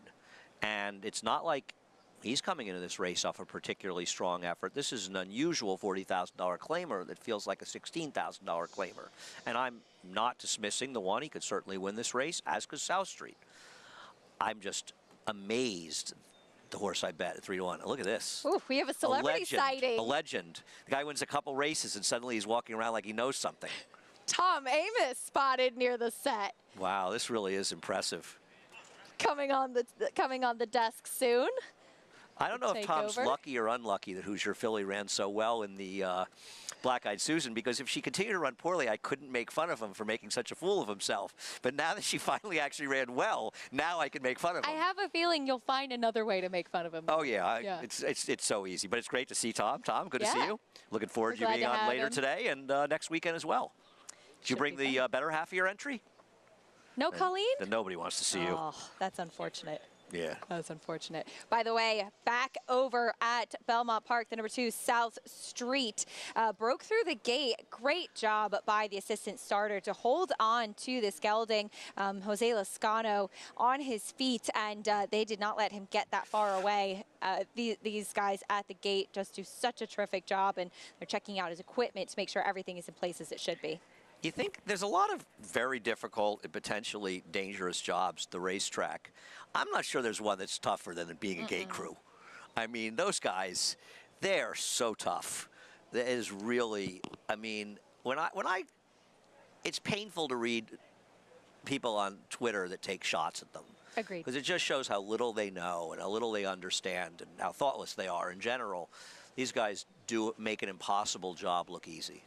Holding on to the number 2 South Street as we have a little delay behind the gate. There's Jose Lascano on his feet, stretching his arm as that horse lurching forward at that point when in the starting gate, but looked like they were checking out his bridle too to make sure that everything was as it should be, buckled properly, and he'll come back. He'll be inspected by the attending veterinarian, and if all is okay, Jose Lascano will get a leg up and be loaded back into the starting gate. Now at this point too, the number 1 Flute Master hanging on in the gate. Let's go to Maggie.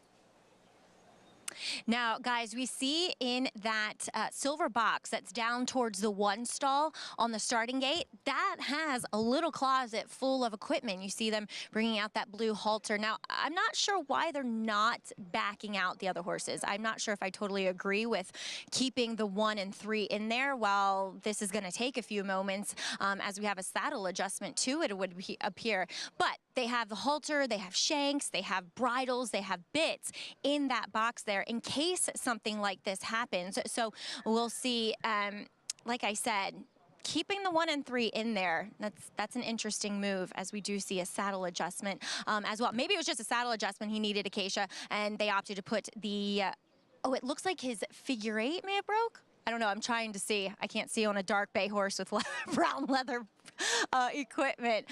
So, like I said, we'll have a little bit of a break, and now they're backing out the 1 and 3. Maggie, thank you. Backing out the number 1 Flute Master and the 3 Son of an X. It's a long time for them to wait in the gate. And as Maggie touched on, they have all sorts of equipment as needed. And it looked to me, and I'm looking on a screen here, but it looked to me like they put that blue kind of nylon halter onto South Street because it's easier to be able to clip on a lead to that and to hold onto a horse that, especially in that situation, can be a little bit tricky when they knew they would have to adjust the saddle.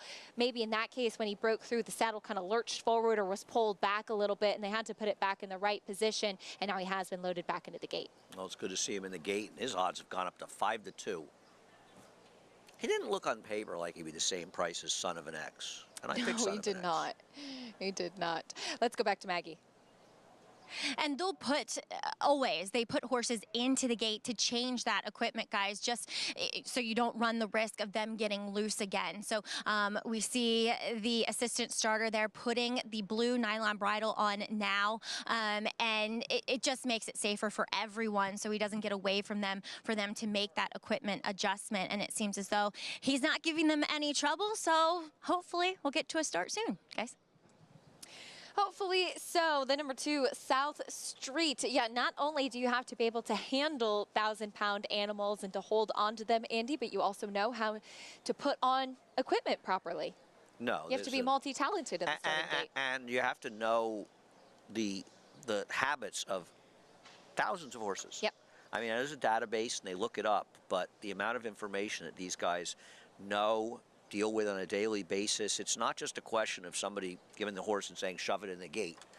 There's so many things that go into it. And in horse racing, there's way more that goes wrong than goes right. Absolutely. As you see, now they're backing out the horse, and he does have that blue nylon bridle on that Maggie was touching on. So looks like something must have broken with his initial bridle, and they're able to put matching type of equipment as close as they possibly can back onto the horse when something like that happens. And looks like he's pretty relaxed at this point, which is good to see. And now they will continue on with the standard loading process, and everyone will go back into the gate. It's pretty amazing that he's gone up to 5-2. Not sure Why can't he run this? I mean, I pick him second. I don't understand how the one's 4-5 and he's 5-2, but clearly nobody wants to touch him at all. We'll see how he does after that incident at the gate. Fantastic job by the crew to keep everything going as smoothly as possible, given that. Loading in for race 3 at Belmont Park, the #1 Flute Master. And we are set for the start.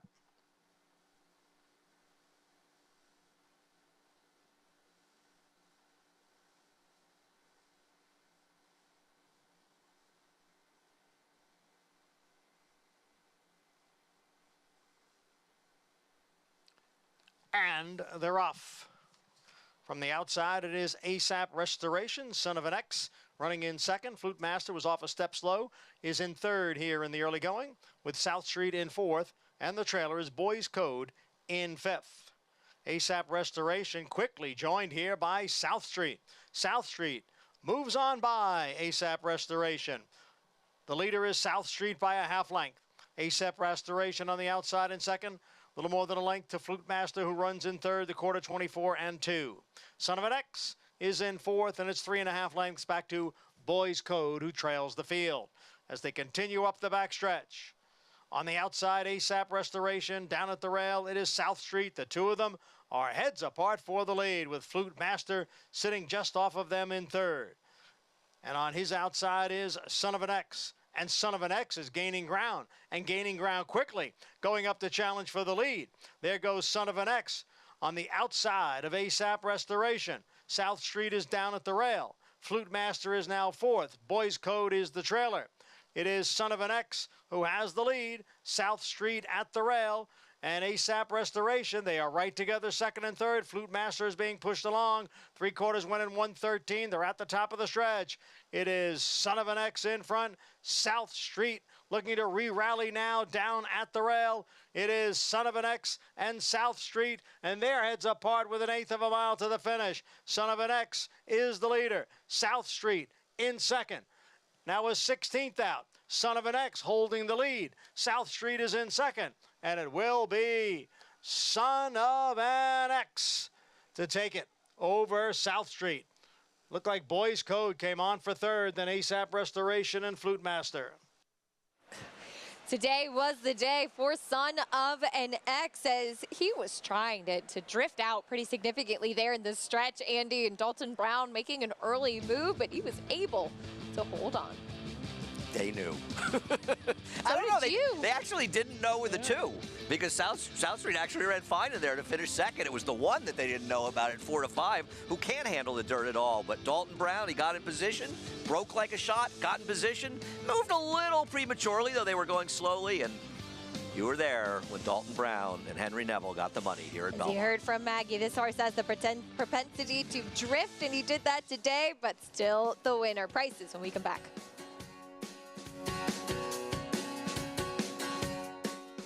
Undefeated Grade 1 winner Mastery was a multiple graded stakes winner at 2, including this victory in the Grade 1 Los Alamitos Cash Call Futurity.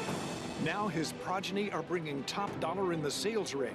His recent top runners include these star performers. Good Girl, Bad Habits, the Mastery filly. Here surprisingly surging on the outside, surprisingly. Midnight Memories, much the best in the Zenyatta. Mastery, standing at Claiborne Farm.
We're back on America's Day at the Races, brought to you by Claiborne Farm. 100 years of doing the usual, unusually well. Getting ready for the 4th over at Churchill Downs. Coming up next will be our next live race on the program, going a mile on the main track.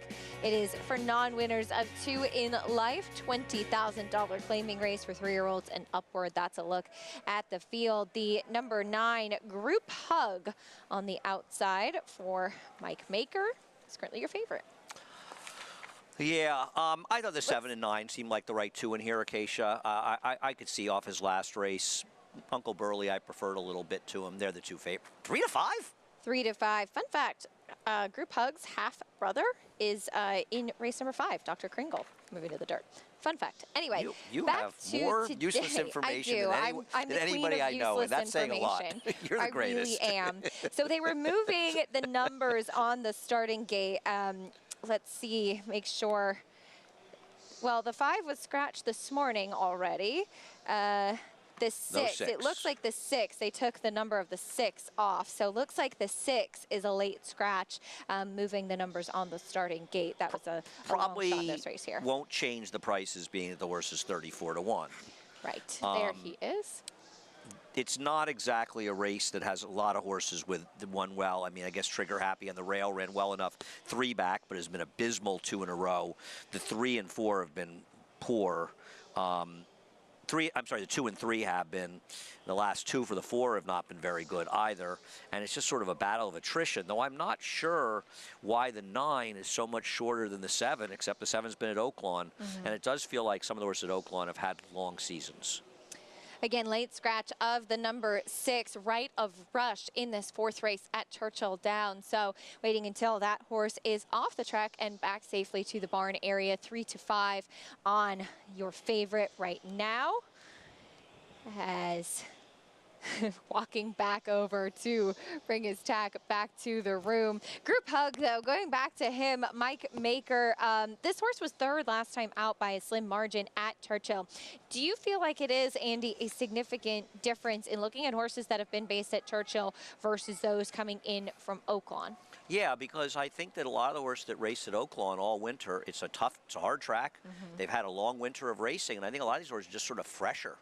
And the Oaklawn horses, it's a point that Greg had brought up a few weeks ago on the show. And I had given it sort of a glancing thought, but when Greg said it sort of hit home.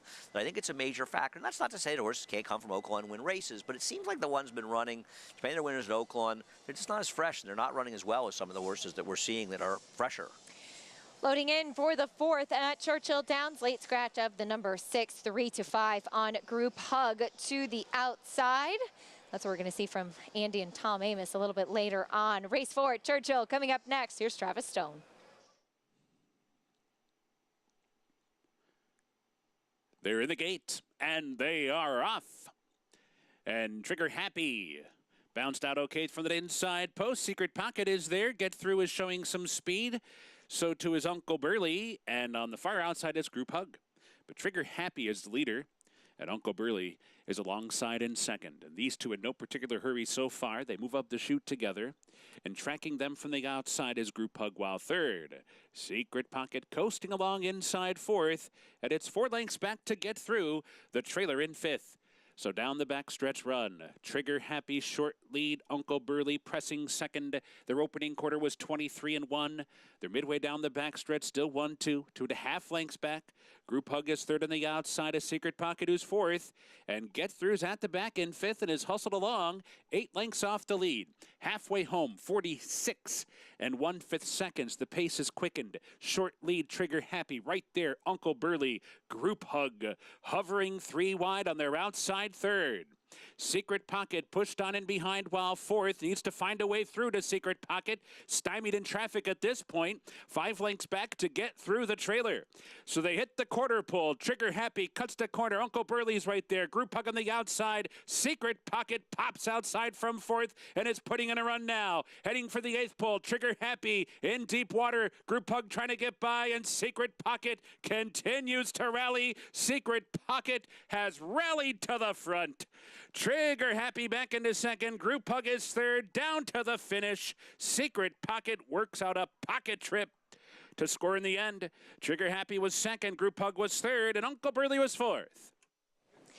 Number 3, Secret Pocket, another winner for trainer Dale Romans. This horse closing on that left lead, but able to get the win here, Andy. And the number 9, Group Hug, he just does not want to find the winner's circle. Well, you know, off camera, Tom was saying that the 9's a horse you have to worry about his sort of will to win. I mean, this was a, he got right up there, he had a perfect trip and had no finish at all and couldn't even get by the 1.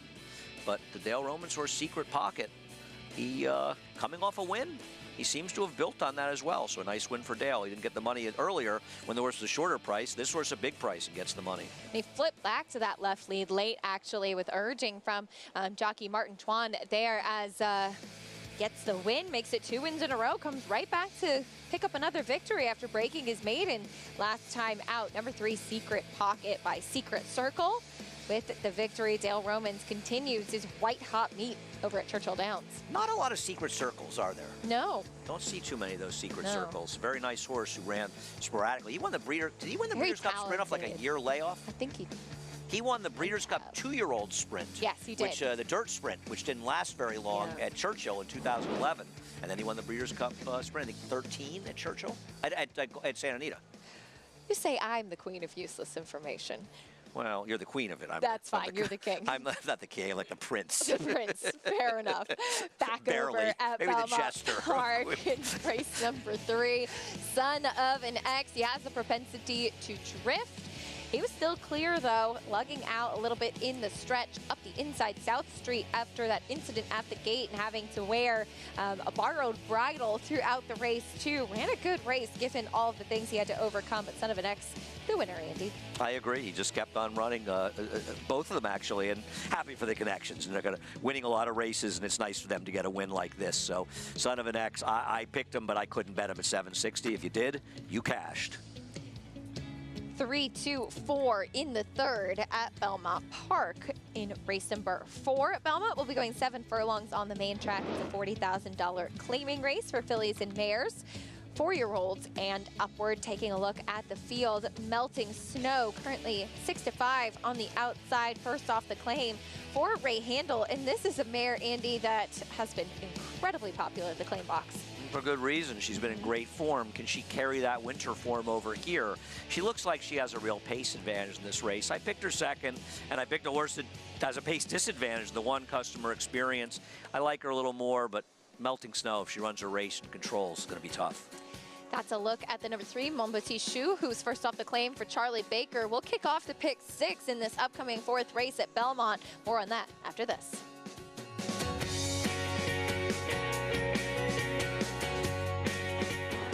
Magic's gonna win his first race, and he's gonna do it in the Breeders' Cup Juvenile. Here's Maines coming struggling down the outside. Angel of Empire is putting in his run, and there's 1 furlong to run. 2 Bills on the inside. Right a hold of Maines.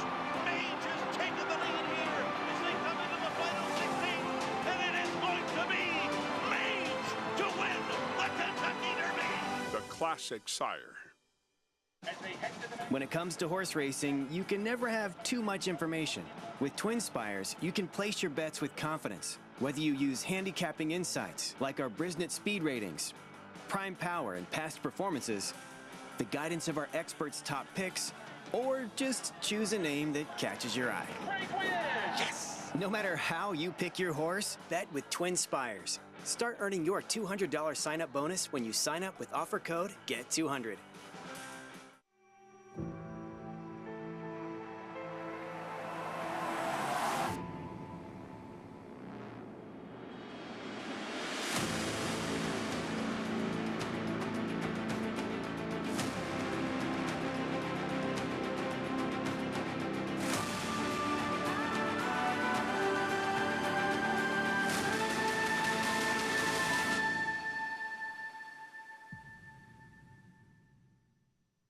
Racetrack Television Network brings you every race, from every track, on every screen, every day. With monthly packages starting as low as $5, RTN gives you great value and access to more live HD streaming and race replays than anyone. Visit RTN.tv today to sign up and watch on almost any device, including Roku and Amazon Fire. RTN has packages that start at $5 per month.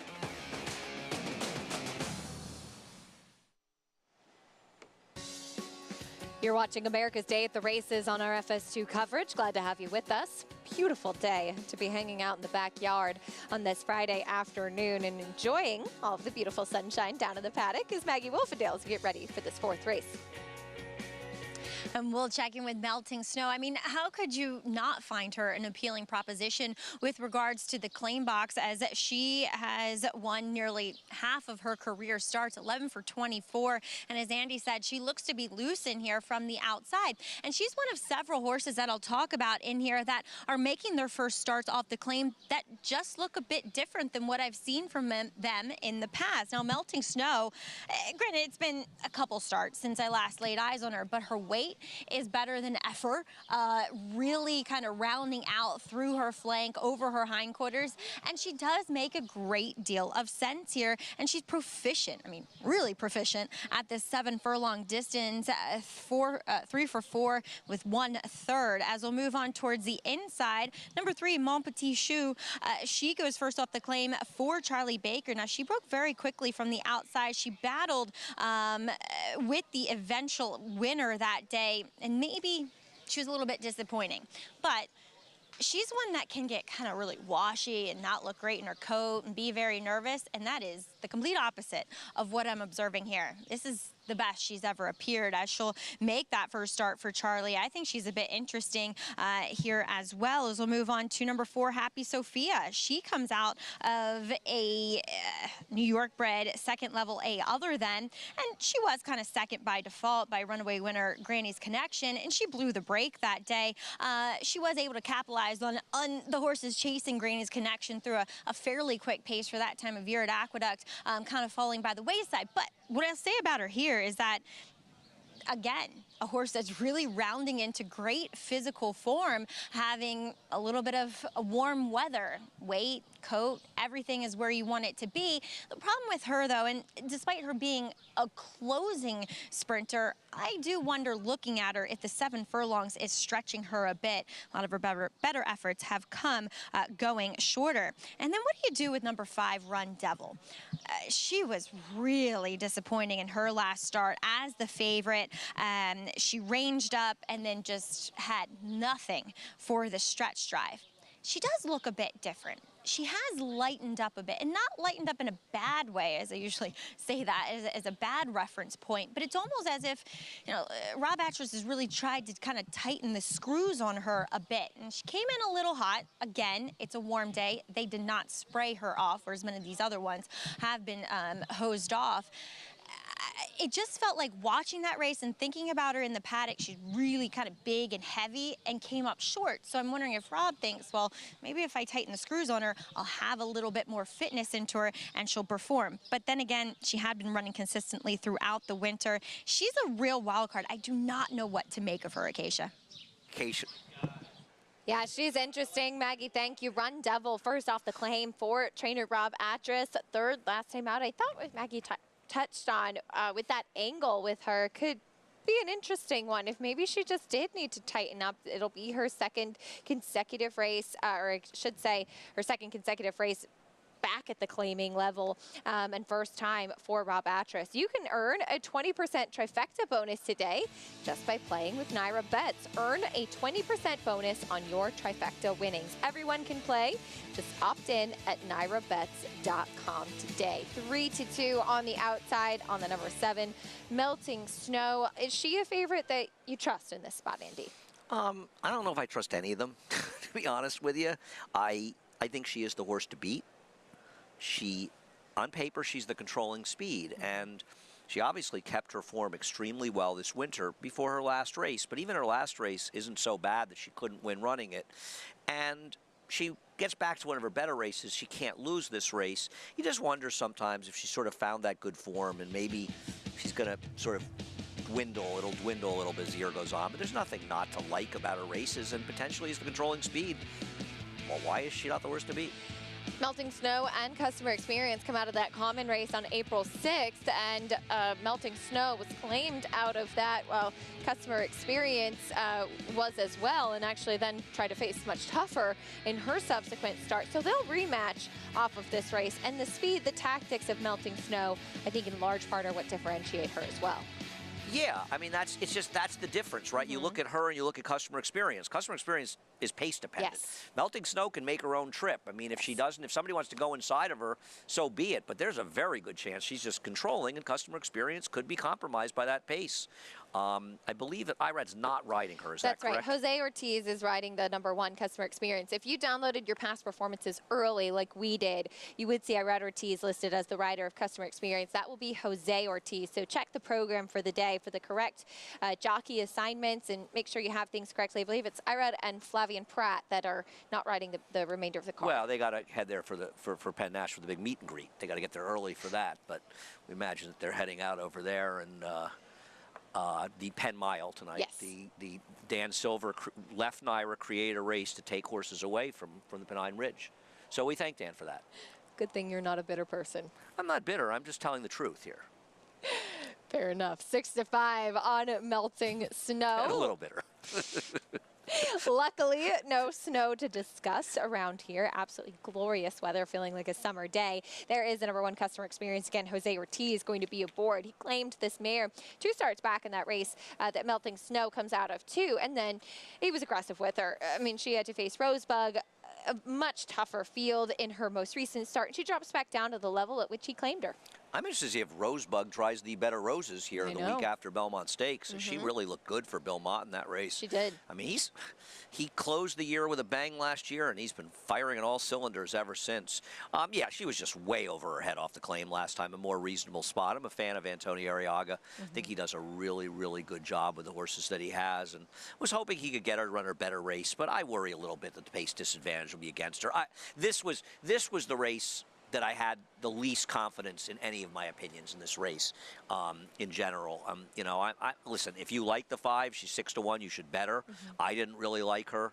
I thought she faced inferior horses. And Rob Atras, as much as he wins, doesn't have great numbers off the claim. He's not like a guy that moves them off big off claims. Which is interesting. You would think that would be something that you would see some higher numbers for. So 6-1 on Run Devil. Manny Franco takes the mount on that mare by Soldat. 6-5, still on your favorite to the outside. Here's the post parade though, starting with the #1 Customer Experience. Yeah, she's a little pace dependent. Jose's gonna have to find a way to get her somewhat competitive and hope the race falls apart a little bit. Big price on the 2, Game Theory. Yeah, she'd have to run her very best race to be somewhat competitive here. Is coming out of a starter allowance try on the turf. So back to the main track today. Here's the 3 Mon Petit Choux. I thought she was a little interesting off the claim for Charlie Baker, but his numbers on the claim are pretty good. They're just not indicative of the horse improving. I think she'd have to improve to beat these, but not impossible. Happy Sophia, a new claim as well. Another one for Gustavo Rodriguez, but claiming off the white-hot Linda Rice. She did lose to a very good horse in Granny's Connection last time and ran a race fast enough to compete here. Granny's Connection came back with an 88 in her subsequent start. Here's the 5 Run Devil. She won at Monmouth last week too as well, yeah. Listen, Run Devil's a nice price if you like her. She's off the claim for Rob Atras. I feel like this field's a little tougher, but she could be somewhat forward. Ruben Silvera aboard the #6 JD's Vista. She has some back races close enough, but her last 2 efforts are dramatically slow. And your favorite, the #7 Melting Snow. She looks like the main speed. She has the consistency. If she can reclaim that form from the winter, she's going to be extremely tough to beat here. That's the field for the 4th at Belmont Park. Pick 6 kicking off here. Did you have any strong opinions throughout the sequence? I know it's a bit of a tricky race to kick things off. I think that the 6th and 9th are the best races. I would probably lean on the 2 and 7 in race #5 as the main 2. There'll be 2 of the choices in there. The 6th is a very tough race. Mondego can certainly win. Say Magnifique, I thought Clever Thought would be a little interesting. He'll be bigger than the 3 to 1 morning line because Irad's not riding him, and that was based on him riding. I wouldn't go near him at anywhere close to 3 to 1. Young Frau, even first time on the turf, could be dangerous. I like a horse. I don't know if I'd lean on him a lot in a pick 6, but I like Captivating Kara's horse. I'm going to bet in the 7th race. Okay. I'm going to bet the 3. He's got it in the 8th race, but that race is just completely wide open. And even the last race is wide open. Typhoon Lagoon is the horse to beat, in my opinion. I like American Hustle, though. I'm going with your horse. I'm a little concerned about the distance, though. That's fair. I like him getting back to the turf, though. So do I. That is a pretty tricky sequence today for the pick 6 if you're playing. Best of luck with your tickets. It does kick off here. Not an easy way to kick it off either, especially if you have some doubts about Melting Snow. I think we're all in agreement that she is the horse to beat. But as you said, Andy, you have to see if they can carry that winter form over to today. Correct. And this will not be a sequence filled with short prices. This is probably the shortest price in the whole sequence. Let's go back trackside, check in again with Maggie. And guys, kind of to echo your sentiment, it's a field full of horses that we've seen run all winter long, and there's nobody really, a new shiny penny to kind of sink your teeth into. It's just trying to determine who gets the right setup and who might be the best horse in here, where, yeah, you can maybe say that about customer experience. Look, she finished ahead of your current 7-5 favorite the last time they met, and she comes out of what looks to be a very promising allowance race. At least the two 1-2 finishers for Bill Mott, Rosebug and You Look Cold, look to be some talented fillies. And Antonio Arriaga is very dangerous, albeit, it's usually kind of first off the claim, but she was just overhead last time. It's warming up well. She's one that always looks the same, no matter who has her. She's always just chill, laid back. Doesn't, carry the most conditioning behind the saddle, but whatever. It's her. It's just how she is. I have no problems with her. I have no problems with the favorite in here. I'm just going to opt with Happy Sophia because I did notice a bit of a change and a forward progression physically from her. But again, I do reserve some doubt about the distance for her. Acacia? All right, Maggie, thank you. 7-5 on Melting Snow, your favorite. We'll see if she can pick up the 12th win of her career. That's pretty impressive, by the way. Yeah, she's been in raging form. I did Talking Horses with Greg Wolf today. We had a good time. You got a tough act to follow. Greg was very good. You'll be on tomorrow, but I'm telling you, Greg was on his game today. Individual. Greg really likes the one, customer experience. He was far more confident than me. He said he was going to play his multi-race bets through her. So, Greg, you're on the spot now on the show. No, we had a good time. We really did. As you and I always do. Yes, you and me I'll and be everybody. on Talking Horses tomorrow. Maggie on Sunday. Maggie on Sunday. I warned Maggie that there's some tough races on Sunday's card to handicap. Yeah, there are. There are some confusing races on Sunday. They're never easy. There are a couple of races similar to this, dirt claiming races tomorrow that are pretty wide open. But there are some really nice pedigrees, some nice turf races, of course, the Pennine Ridge on tomorrow's card. So looking forward to chatting about all of that with you. And then, of course, next week we have the Belmont Stakes Week extravaganza going on. Belmont Stakes Racing Festival, of course, just loaded with graded stakes and pretty much something for everybody. Yeah, I know there's going to be a lot of big stakes, and that's why Tom Amos is going to be able to be in the show next weekend because there's big races being run.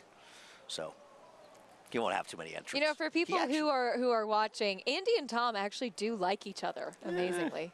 He's okay. Loading in for I the prefer fourth. Colleen, his wife, and he didn't bring her this weekend, so I'm a little bitter. Colleen is the star. Loading in for the 4th at Belmont Park. We send it up to Johnny I for the call.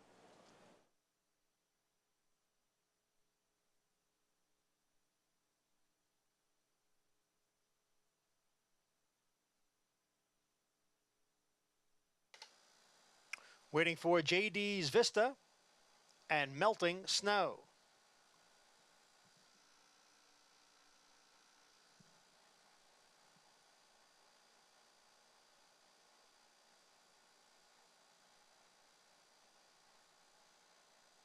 Number 7, Melting Snow, completes the field. We're ready to go for race 4. And they're off. Melting Snow away well from the outside. And now moving up is a Mon Petit Chou. Mon Petit Chou has the lead. Run Devil is running in second. Melting Snow's on the outside in third. Customer Experience is down at the rail. Game Theory is next in fifth. And then it is Happy Sophia, who's in 6th. That it's a big break back to the trailer. JD's Vista in 7th. First quarter, 22-4, and it's a battle up front. Melting Snow on the outside. Mon Petit Choux is down at the rail.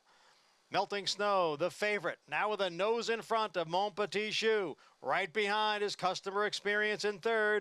Run Devil now back running in 4th. Then Game Theory and Happy Sophia. The battle continues. Mon Petit Choux and Melting Snow. The half was run in 46 seconds. Customer Experience is in 3rd. Now Melting Snow takes over from Mon Petit Choux. It's Melting Snow in front into the stretch. Mon Petit Choux back running in 2nd. Customer Experience being asked for more in 3rd. And Game Theory is in 4th. It is Melting Snow who has opened up on the field here. Melting Snow has built a 7-length lead. Customer Experience moves into 2nd. Then Mon Petit Choux and a Game Theory. No doubt about the winner here. It's Melting Snow. And it's a double for Dylan. Customer Experience held 2nd. Game Theory 3rd. Melting Snow, she's popular at the Claim Box, and for good reason. She was cruising throughout. Second win today for Dylan Davis, Andy, and like we said, what a difference a week can make as he picks up another one. Yeah, and this is a good example too of that outside post, right? The 3 wanted to be aggressive, so Dylan was very comfortable sitting outside of her with the better horse and took over, and we were all watching here. And as Tom noted, and Tom actually had formerly trained at one time Melting Snow, claimed away from in Saratoga. She was just cruising, and it was a complete and total blowout. How about 74-1 finishing 3rd here with Game Theory to blow things up over the top 2 choices? Sometimes this mare, and she's interesting. She's such a mare that's pleasing to the eye, so to speak. She keeps her weight from race to race. Her coat always looks nice, and she was running late 74-1 and 55-1 in 4th as well. So if you are a 10-cent super player, you're rejoicing. If you had it. But I mean, with the 2 chalks running 1-2, I couldn't have had them, but if you did, congrats. 6-5 on Melting Snow for the win as she gets the 12th victory of her career out of 25 lifetime starts. She has nearly a 50% strike rate.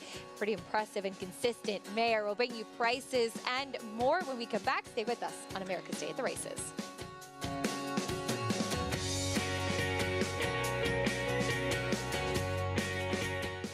The Best 2-Year-Old by legendary sire Quality Road. In the back, $1.5 million.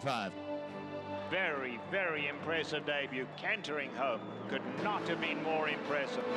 Coast to coast in the American Pharoah. He's the real deal. Undefeated and unchallenged at 2. He's just too good. He wins the Breeders' Cup Juvenile. Corniche. Corniche, the newest champion to Coolmore, America.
You're watching America's Day at the Races, brought to you by Hillendale at Alapa, where the obscure becomes obvious. Over at Churchill Downs, it's time for race number 5. Coming up next, there's a look at the field. This is a maiden special weight going a mile and the 16th on the main track. Let's check in with Polly. Yeah, nice little race here, Acacia. Some 3-year-old colts going distance to ground here. And right now, your favorite is the one Magic Tap here for Winchell Thoroughbreds and Steve Asmussen. Now, Florent Giroux is aboard. Now, we've seen Flo starting to ride more horses again for Steve Asmussen. And of the 3 that he's ridden, the last 3 first-time starters, 2 of them have won, and 1 ran second. Now, this is a second-time starter, obviously by Tappet out of a Ghost Zapper mare. And, you know, probably the perfect race at Keeneland. Got bet to 3-1 and just didn't do much running, so just an even race. And I would think they were ready to fire today after 2 bullet drills after that race, and actually 5 drills since that last race. So I would think the 1 has plenty of fitness going in here. Do you want to take favoritism at 2-1? You know, the 9, Mr. McGregor on the outside, taking a lot of money as well. This is a colt by Into Mischief. They all can run, it seems like, can't they? You know, around 2 turns for the first time. Gulfstream Park is a 1-turn mile. You know, just got ripped at the wire by Bourbon Resolve that day. Sheboy has come back to run okay. I don't love horses that have a clear lead in the middle of the stretch, but you do get Junior Alvarado for Pam and Marty Wygod, and I think one of the players in here. You know, the 5, Eric Ridge for Al Stahl, another horse that had an even race but got left in the gate and closed on the sloppy racetrack. That concerns me a little bit. And right now, you can't throw anything out Luis Saez is riding, and you can't throw out anything that Brendan Walsh is training. The kitchen sink and thrown at St. John's here. Gelding, blinkers on, a little bit of everything, and Louis gets aboard, and you're getting 5-1. I thought it was those 4 major players, and the way they're betting the 1. You know what? I like the way Mr. McGregor ran last time, but Luis Saez, just, my God, he's riding so wonderful. I have a feeling St. John's for Brendan Walsh is going to run a big race here. I thought this race was 1, 5, 7, and 9. You could pick one of those 4. Paul, thank you. Mr. McGregor showed speed going a little bit longer to the outside, but all the money, Andy, coming in on Magic Tap to the rail. And Steve Asmussen is very good, Tom's here, stretching horses out off their maiden wins, and he comes out of a live field. But to take 9-5 on this horse on the come against horses like Eric Ridge, who ran very well for Tom Amoss, even St. John's, who had that good race 2 back, or... All right, I'm falling. Good news. I'm leaving after this race, as are you. Yes. I think any of the 5, maybe the 7 and the 9, are very dangerous. I think the 1's over bet. Not that he can't win. Loading in for the 5th at Churchill Downs graduation day. Here's Travis Stone. Good start for Magic Tap from the rail, and these 2 meet in the middle and head to the first turn together. Magic Tap short lead, Mr. McGregor prompting in second. A firing line right in behind. Gamekeeper down toward the inside with Elick Ridge right there. Farther out in the track is St. John's, and Fighting Ready on the far outside.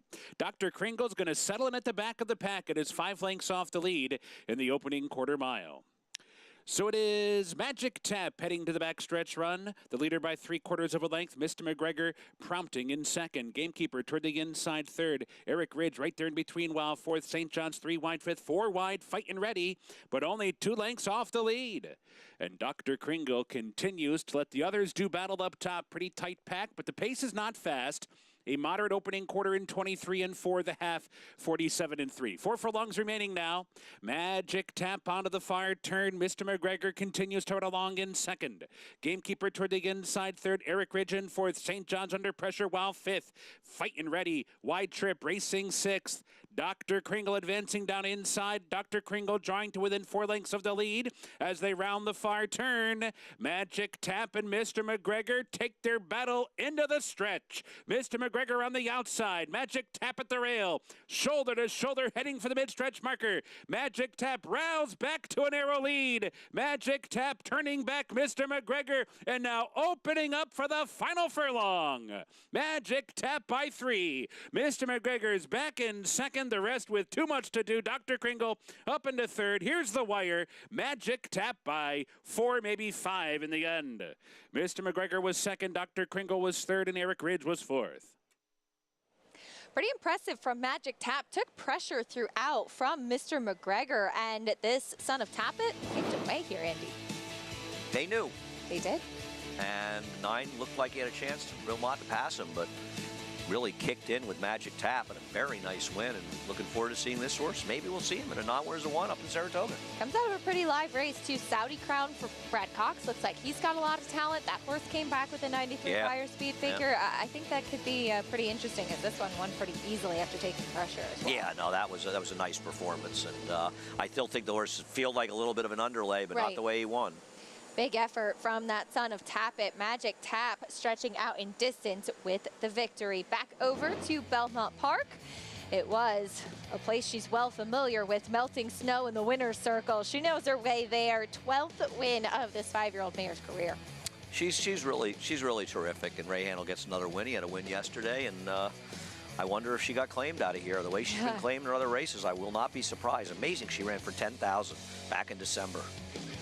She's just been so consistent, rattled 4 wins in a row, and the third last time out gets back to the winner's circle today. I love hard-knocking, claiming horses like this that carry their form and just always seem to win. Yeah, no, I agree. These are the bread and butter of the game, and really, she's a cool horse. She just shows up and goes about her business. $4.50 winner.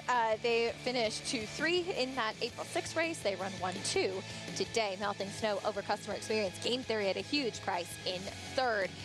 Well, that'll do it for Andy and I. Thank you so much for joining us. And in case you have not heard the conversation recently, Tom Amoss in town here. He's not just training every horse in the race. Exactly. He's coming up with Richard Migliori, Greg Wolf, the host, coming on soon. Andy, enjoy the rest of this beautiful day.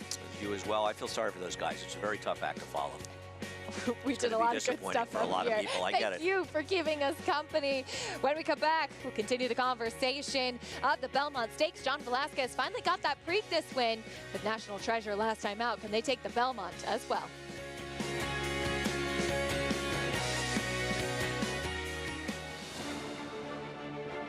Who's the best? Who's top horse? Football gods, the most valuable trophy in American sports. The dream lives within all of us. When fueled by passion, patience, and perseverance, a spark of greatness.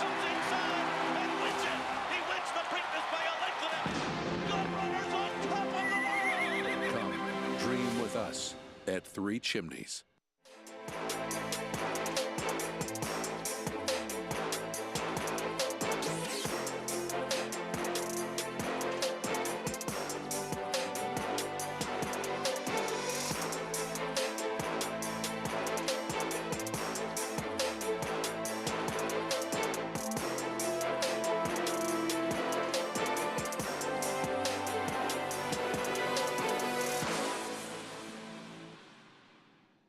I'm very bullish on it. Tom's D'Etat's got a 4-length lead at the 16th pole. Tom's D'Etat has conquered the Clark. Your best horses of the last 10 or 15 years are not consistently as fast as this horse. It's total domination for Tom's D'Etat. He's a beautifully balanced horse and a really good mover, and he's just full of class.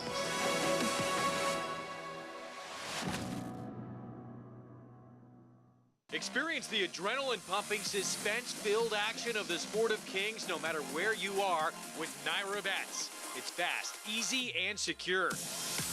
Download the app today and start winning with our lucrative weekly promotions, thrilling handicapping contests, and a one-of-a-kind VIP rewards program. Don't just watch horse racing, be a part of the action with NYRA Bets.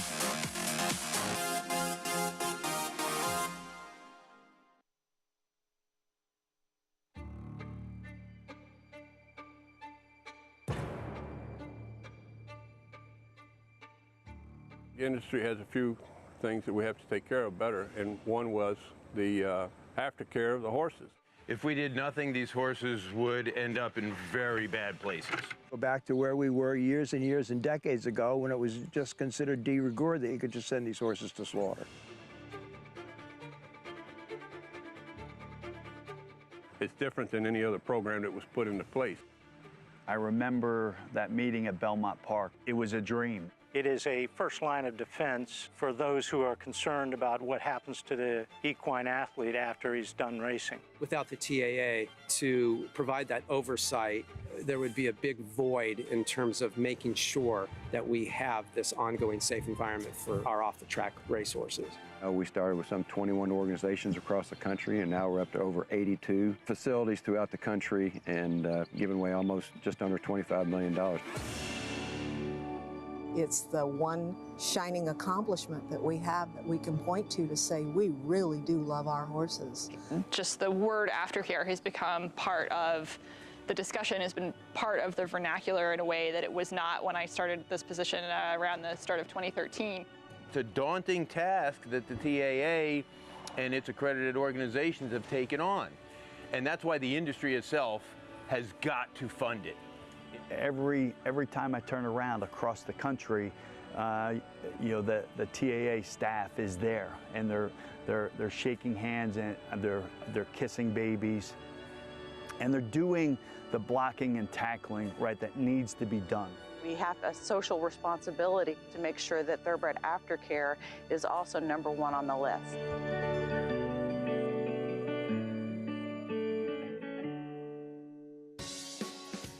Welcome back, and thanks for tuning in to America's Day at the Races. I'm Maggie Wolfendale. As we kick off the late pick 5 here at beautiful Belmont Park, we have maiden 40s here in the paddock going to 6 furlongs on the turf.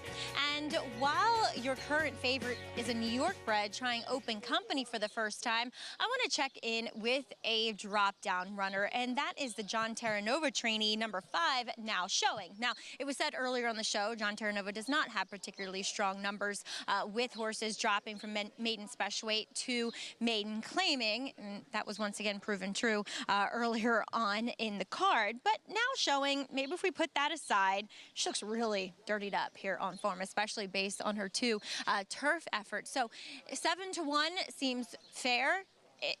Even higher seems even more attractive. But looking at her, she looks like a turf horse. She has a flat turf hoof. I had said it when I first laid eyes on her in her very first start. Looks more turf, very elegant, but she's filled out a bit. And last time watching that race down at Keeneland, it was a good surface. And I remember watching a few other races from that day with horses that just looked like they weren't handling it particularly. And she was really rank, stretching out from that 5/8 race to the 2-turn mile, mouth wide open. So cutting back makes a lot of sense. It really mitigates that rank behavior and wanting to be too aggressive and into the bridle. I like what I'm seeing here. I think she's very appealing amongst this crew. Another horse that I want to talk about that should be a decent price, and she's double-digit odds at the moment, is number 1, Graceful. Now, when she tried the turf, it was as a 2-year-old, and it was against a pretty darn good maiden special weight field. Be Your Best. She would come back and win the stake up there. And she was rank, she pulled hard, and she was heavy. She was not fit at all, even in that second start, having the first one under her belt. Now she's gotten a little bit better on the main track. She switches to the turf again. This filly has plenty of turf pedigree, including 4 turf winners on the bottom side. Yeah, Union Rags isn't the greatest influence on the green, but still, it's not a negative. She has a massive turf hoof to her, and now we've seen her just be more accomplished as a sprinting type. I think this spot makes a lot of sense for a filly who's going to be a big price, as Dylan Davis looks to continue a good day for looking for his 3rd winner on the card. And then the real wild card is the first-time starter from the ever-dangerous Wesley Ward barn, currently 4-1 on number 8, River Tay. They paid $200,000 for this daughter of U.S. Navy flag. She worked 10 flat. She did stay on her inside lead, asked a little bit, but the way she moved just indicated total turf sprinter. So I like the spot for her.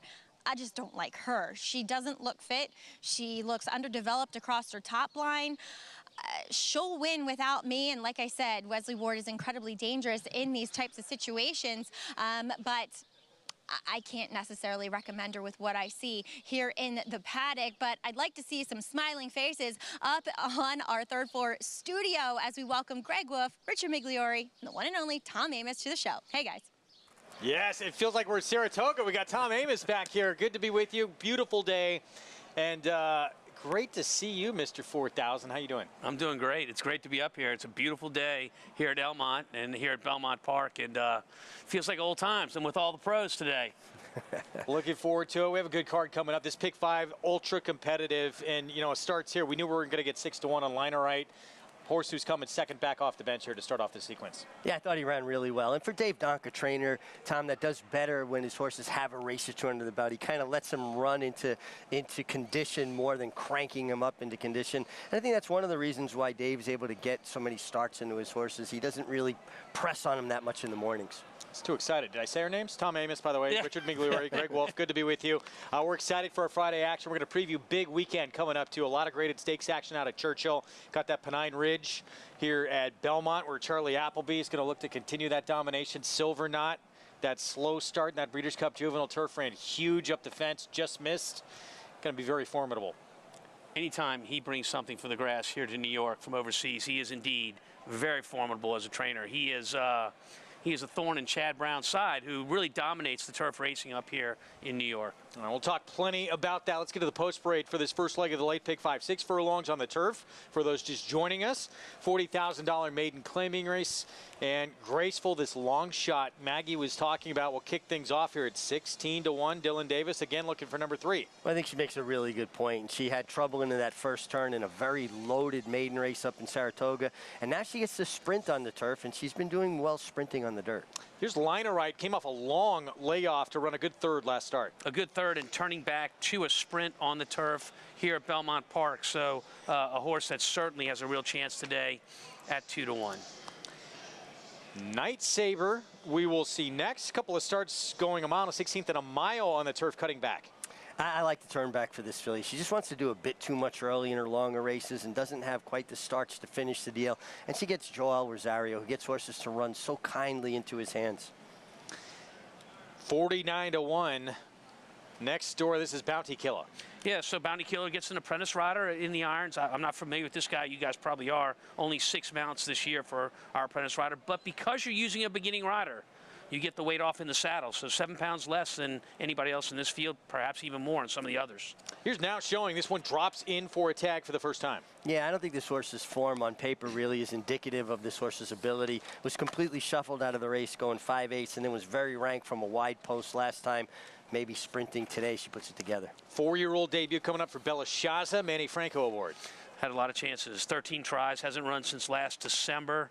Maybe the time off helps. 9 tries on the turf, one second, 1 third.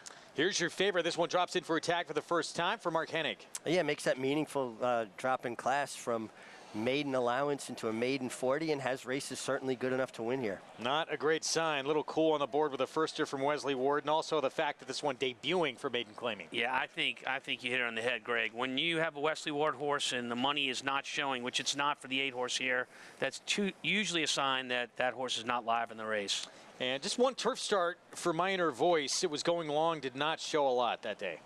Didn't show a lot, and the last 2 races leave just too much to be desired. It's hard to see how this horse could turn it around. They do add blinkers, but it's going to have to turn it around in a big way. Pick 5 pool, 261,000, and still time to get larger with at least a minute to post here. You can play that wager, all of it, by getting signed up and started with Now or Bets. Free $25 play for the Belmont Stakes, and a $200 sign-up bonus for new members when you punch in this promo code right here, Belmont25 at NairoBets.com. And any track, anywhere, anytime. So let's look at Lexi's Spirit.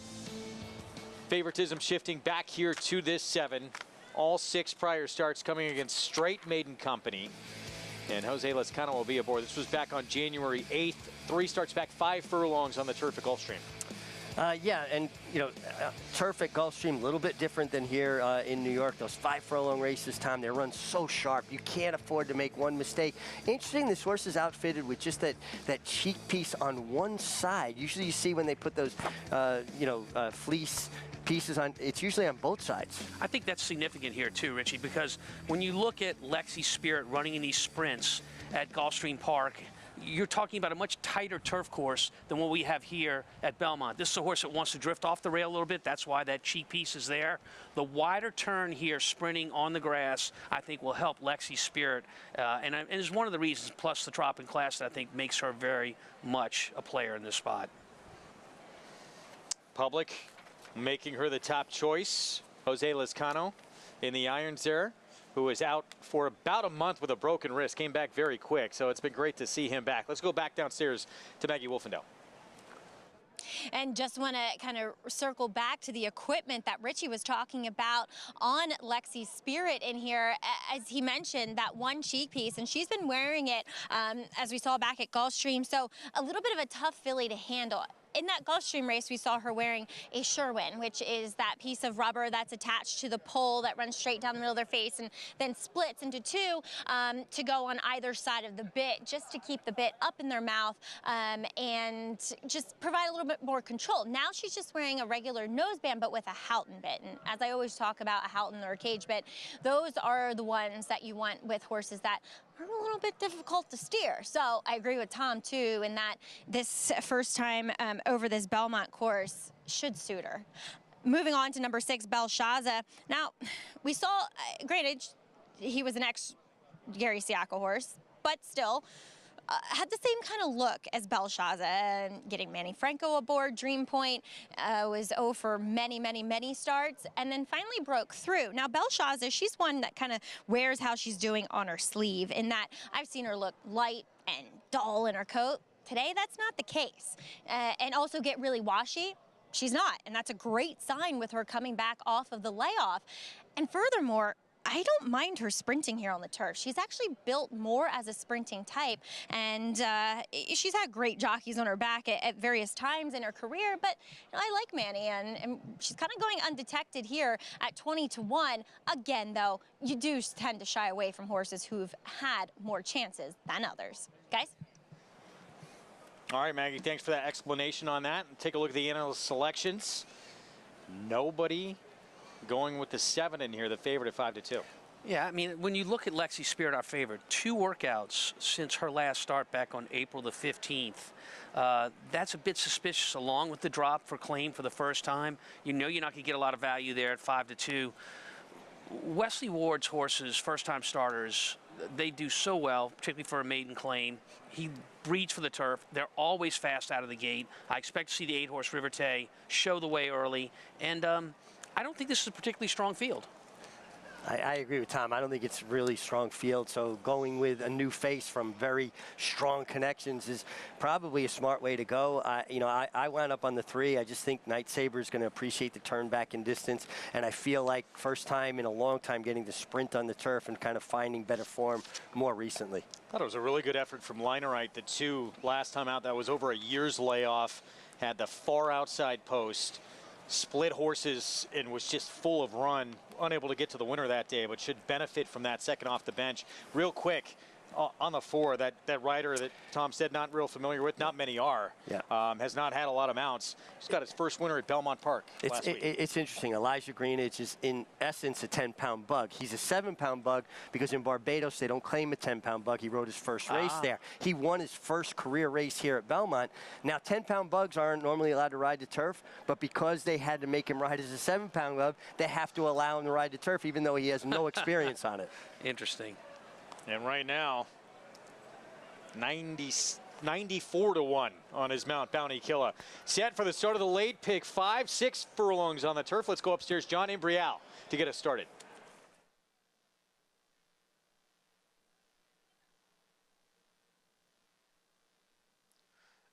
And they're off. Number 7, Lexi Spirit, had to steady shortly after the start.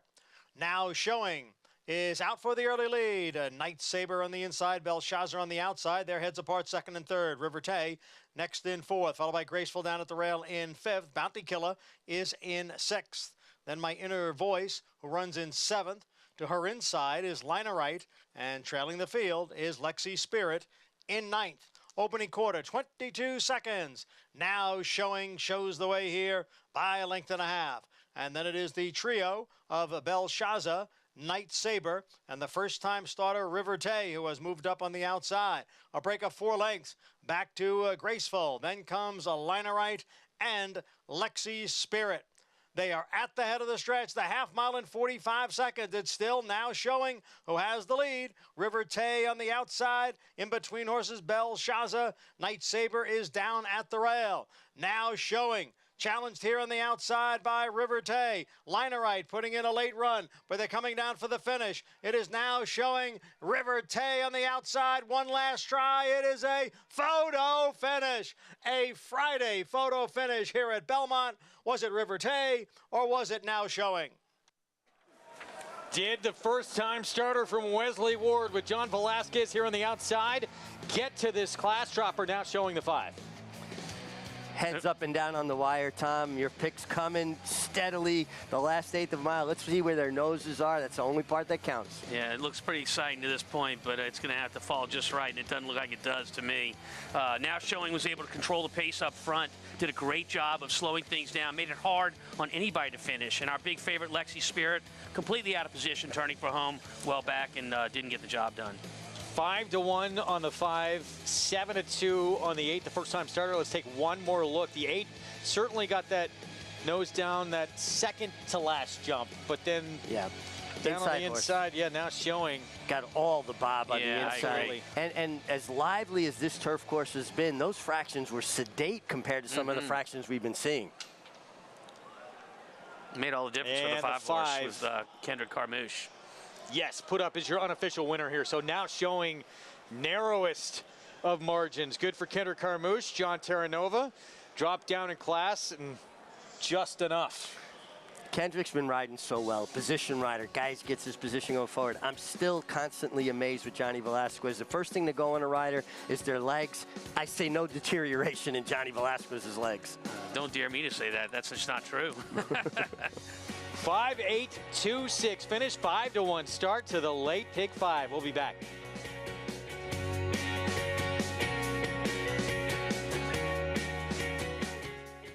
Eclipse champion Blade, a proven sire with over 15% lifetime stakes horses. His progeny include these recent standout performers. And in the sales ring, Blade continues to prove his value. Also an emerging broodmare sire. His stakes-producing daughters include the dam of Eclipse champion Forte. Forte to win the Breeders' Cup Juvenile. Blade, standing at Claiborne Farm.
Back with you on America's Day at the Races on our FS2 coverage. It's brought to you in part by America's Best Racing. For the love of the race, visit americasbestracing.net today. Those iconic twin spires. Beautiful sight on a lovely day in Louisville as well. As we get the 6th at Churchill about to kick off, this will start the pick 4. 1 turn mile, 30,000 starter allowance coming up. And 7 of 5 on this one right here. Circle Back Jack, who's going to try and go a little bit longer. We start with the 1 though, 7 flat. 7 flat, broker maiden, 4 back for maiden 30s, kind of nibbled around the edges. This run okay, would have to improve just a little bit to be competitive here.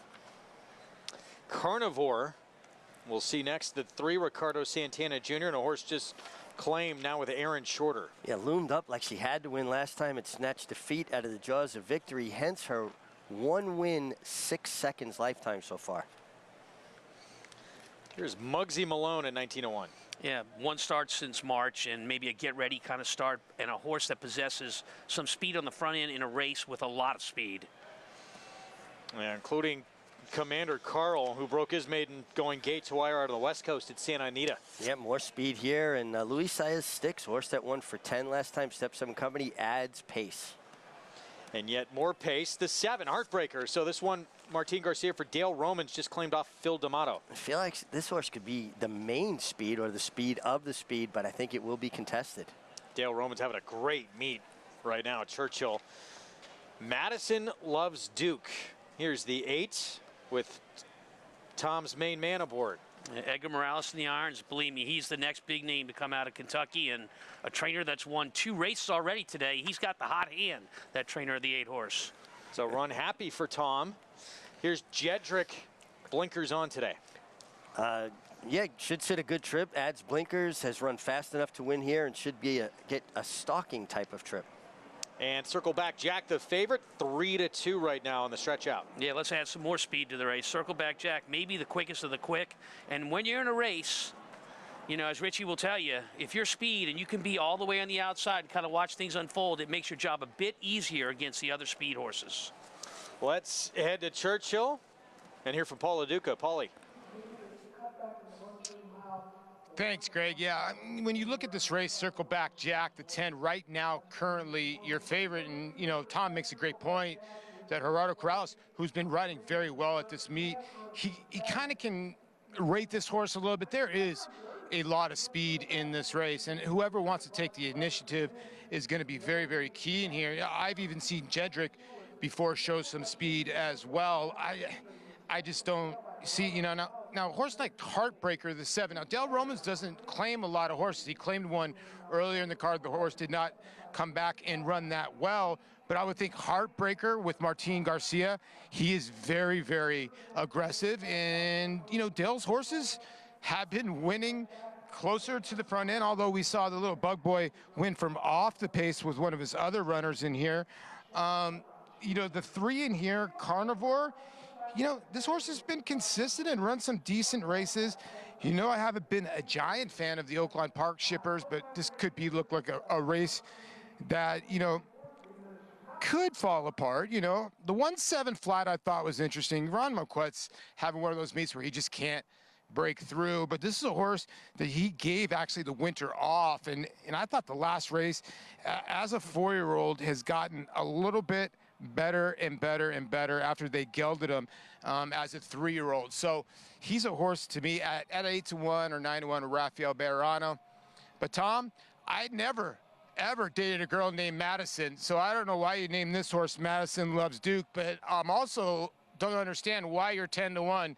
You're the hottest barn right now on the backside besides Dale Romans. Edgar Morales came by. I said, hey, Edgar, I'm on air with Tom Amoss. What should I tell him? He said, I'm running the ship in here. And then Jimmy Graham came by and said, hey, Tom, why don't you start putting me on some more darn horses? Any Wow. response? Yeah. Paul, quit asking those jockeys questions when it comes to me. It's getting you in trouble. I think there's a picture of me in the jocks room. It's got some darts in it, but there is a picture there. Well, I have a question for Tom. First of all, Madison Loves Duke. A friend of mine, Tom Boyan, reached out. He actually named this horse. He had her earlier in her career when she was with Al Stahl. For his daughter who went to Duke. Madison, do you give your riders a lot of instructions? Like, you have a lot of confidence in Edgar Morales, a good relationship. What's that interaction like? I don't, Rich. Look, if my horse has a bad habit, I want my rider to know about it. I do handicap the races, and if I think there's a setup that's going to occur in the race, I present that to them. Earlier today in the first race, I saw a race with no speed. My horse coming off a long layoff, I knew that my horse had speed out of the gate. I thought that was something we should take advantage of. But other than that, no, I won't say anything, and it always makes me cringe when I see a trainer walk all the way from the paddock to the racetrack giving a rider instructions. Me too. Yeah. Paulie has more for you, Tom. Oh, no. Well, Tom, I have to ask you something. This horse got claimed for $15,000 from Al Stahl. You wouldn't have claimed the horse. You claimed the horse after for $30,000. So, some good information from your roommate.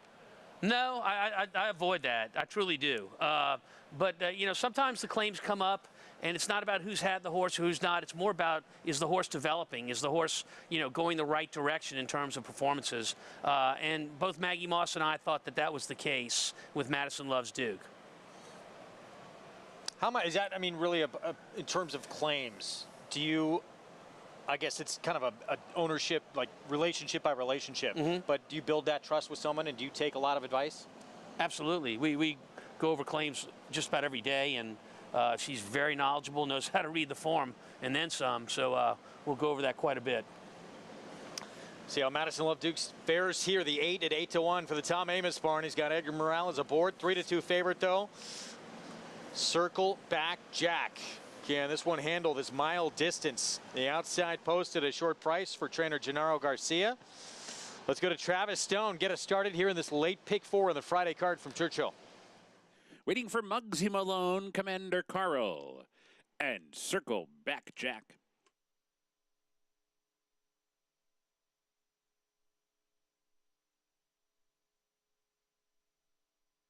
They're in the gate, and they're off. Even start. Commander Carl, mid-pack, bounces out okay. Carnivore is there, 7 flat down toward the inside, and Heartbreaker from the far outside comes on as well. In fact, he comes on to take the lead, so it's Heartbreaker in front. Commander Carl is up close and racing in second as they move up the chute. And from their outside, Circle Back Jack comes on to prompt the pace. The three of them across as they cross over with Heartbreaker, an arrow leader. Commander Carl to the inside second. Circle Back Jack is racing in third. Muggsy Malone advancing up into fourth. Carnivore toward the inside fifth. Madison Loves Duke is back in sixth. 7 flat nudged along seventh. 5 back to Jedrick the trailer. Already 10 lengths off the lead. And the opening quarter goes in 23-3. So it is Heartbreaker and Commander Carl in tandem to the far turn. Heartbreaker's short lead, Commander Carl keeping pace. Circle Back Jack backed off down the backstretch run and is coming on again. Third on the outside. And Madison Loves Duke is revving up with a wide rally. Carnivore is under pressure down toward the rail. Muggsy Malone's going the wrong way. And at the back is 7 flat and far back to Jedrick. So they're off the turn. Heartbreaker rolls off the turn in front by 2. Circle Back Jack's been in a drive trying to get past Heartbreaker, who's still with something left at the 8th pole, has opened back up. Now it's 2.5 and now it's 3. Heartbreaker turning back, Circle Back Jack. 7 flat trying to run on from the back but will not catch Heartbreaker, whose score is by a length in the end. Circle Back Jack was second, 7 flat third, Madison Loves Duke fourth. Big meet for Dale Romans continues. Heartbreaker wins first off the claim for him. Yeah, really good race, and a race that, you know, Rich, when you watch it develop just to the naked eye, you knew there was a lot of speed in here, but they weren't going that fast. The field was tightly bunched down the backside. That's always a signal that the pace is not that quick, and it played out that way. The front runners ran 1-2 with Heartbreaker, of course, going to the win, and Circle Back Jack in second, and futilely, the others tried to close against the slow pace. Yeah, it looked like one of those cases, Tom, where the riders read the racing form too and go, man, there's so much speed. Well, let's kind of see how it plays out. And it winds up being a more moderate pace than anticipated. But Heartbreaker ran well on the lead. Circle Back Jack, that pace, I mean, that post position allowed Gerardo Corrales to kind of rate and sit, and then he could never get to the leader. Yeah, and when you're having a 7/8 type race or a mile type race in this case, that first quarter of a mile is all straight away. Yep. When you're going all straight away, it's always going to be pretty quick. So 23 3/5 of a second for an opening quarter all on the straightaway is not fast. No. Back to New York, late pick 5, kicking it off, now showing just barely in this photo finish over the first-time starter for Wesley Ward, the 8 River Tay. Well, another case where pace makes the race. For a turf course that's been extremely fast, lively, yielding fast times, this horse got to go fairly moderate fractions for a turf sprint and had just enough left to hold off the Wesley Ward firster. And you have to know your track, because if you look at the board, the times put up for the pace looked really, really rapid. But here at Belmont Park on this turf course, that's the norm. It is a very, very fast turf course, particularly in sprints. $12.60 for the win on your 5-to-1 shot to begin this late pick 5 sequence. River Tay, liner right, second and third. We're going to move into that early pick 5. Not bad. $2,950 coming back. Late pick 4 is next. We'll set that up when we return. And we'll talk the 2-year-old champ. Did not get an opportunity to run in the Kentucky Derby. Scratched the day of the race. He will get an opportunity in the third and final leg of the Triple Crown of the Belmont. Spun to run. In the Breeders' Cup Dirt Mile, he defeated a loaded field that included multiple Grade 1 winners Omaha Beach and Improbable. His brilliant speed figures were among the fastest of any 3-year-old at a mile or more. And he hails from the legendary Danzig sire line. Multiple graded stakes winner, millionaire, Breeders' Cup champion, Spun to Run, standing at Gainesway. When it comes to horse racing, you can never have too much information. With TwinSpires, you can place your bets with confidence. Whether you use handicapping insights, like our Brisnet speed ratings, prime power and past performances, the guidance of our experts' top picks, or just choose a name that catches your eye. Yes! No matter how you pick your horse, bet with TwinSpires. Start earning your $200 sign-up bonus when you sign up with offer code GET200. The momentum continues for War Dancer as 26 Black closes to take the first turf race of the 2023 Aqueduct Meet. 26 Black in time! Now with over $5 million in progeny earnings, including Dancing Buck. Dancing Buck by a half-dozen lengths. Long Shot Surprise Boss. Surprise Boss is not going anywhere! Surprise Boss, look at this effort! New York's #1 turf sire begs the question, shouldn't you have a War Dancer? Visit WarDancerStud.com to book your mayor today. Racetrack Television Network brings you every race, from every track, on every screen, every day. With monthly packages starting as low as $5, RTN gives you great value and access to more live HD streaming and race replays than anyone. Visit RTN.tv today to sign up and watch on almost any device, including Roku and Amazon Fire. RTN has packages that start at $5 per month.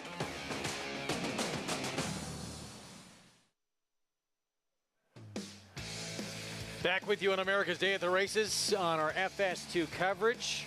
As we get set for the Pick 4 coming up, our program brought to you in part where you can play all the action at NYRA Bets. Bet any track, anywhere, anytime. Go to NYRABets.com to get signed up and started. Take advantage of those incentives just in time for the third and final leg of the Triple Crown, the Belmont Stakes.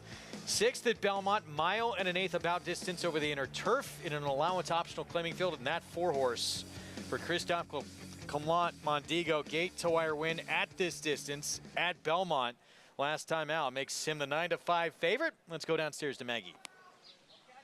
But Greg, I think the big question is, will he be able to control like he did in that last race?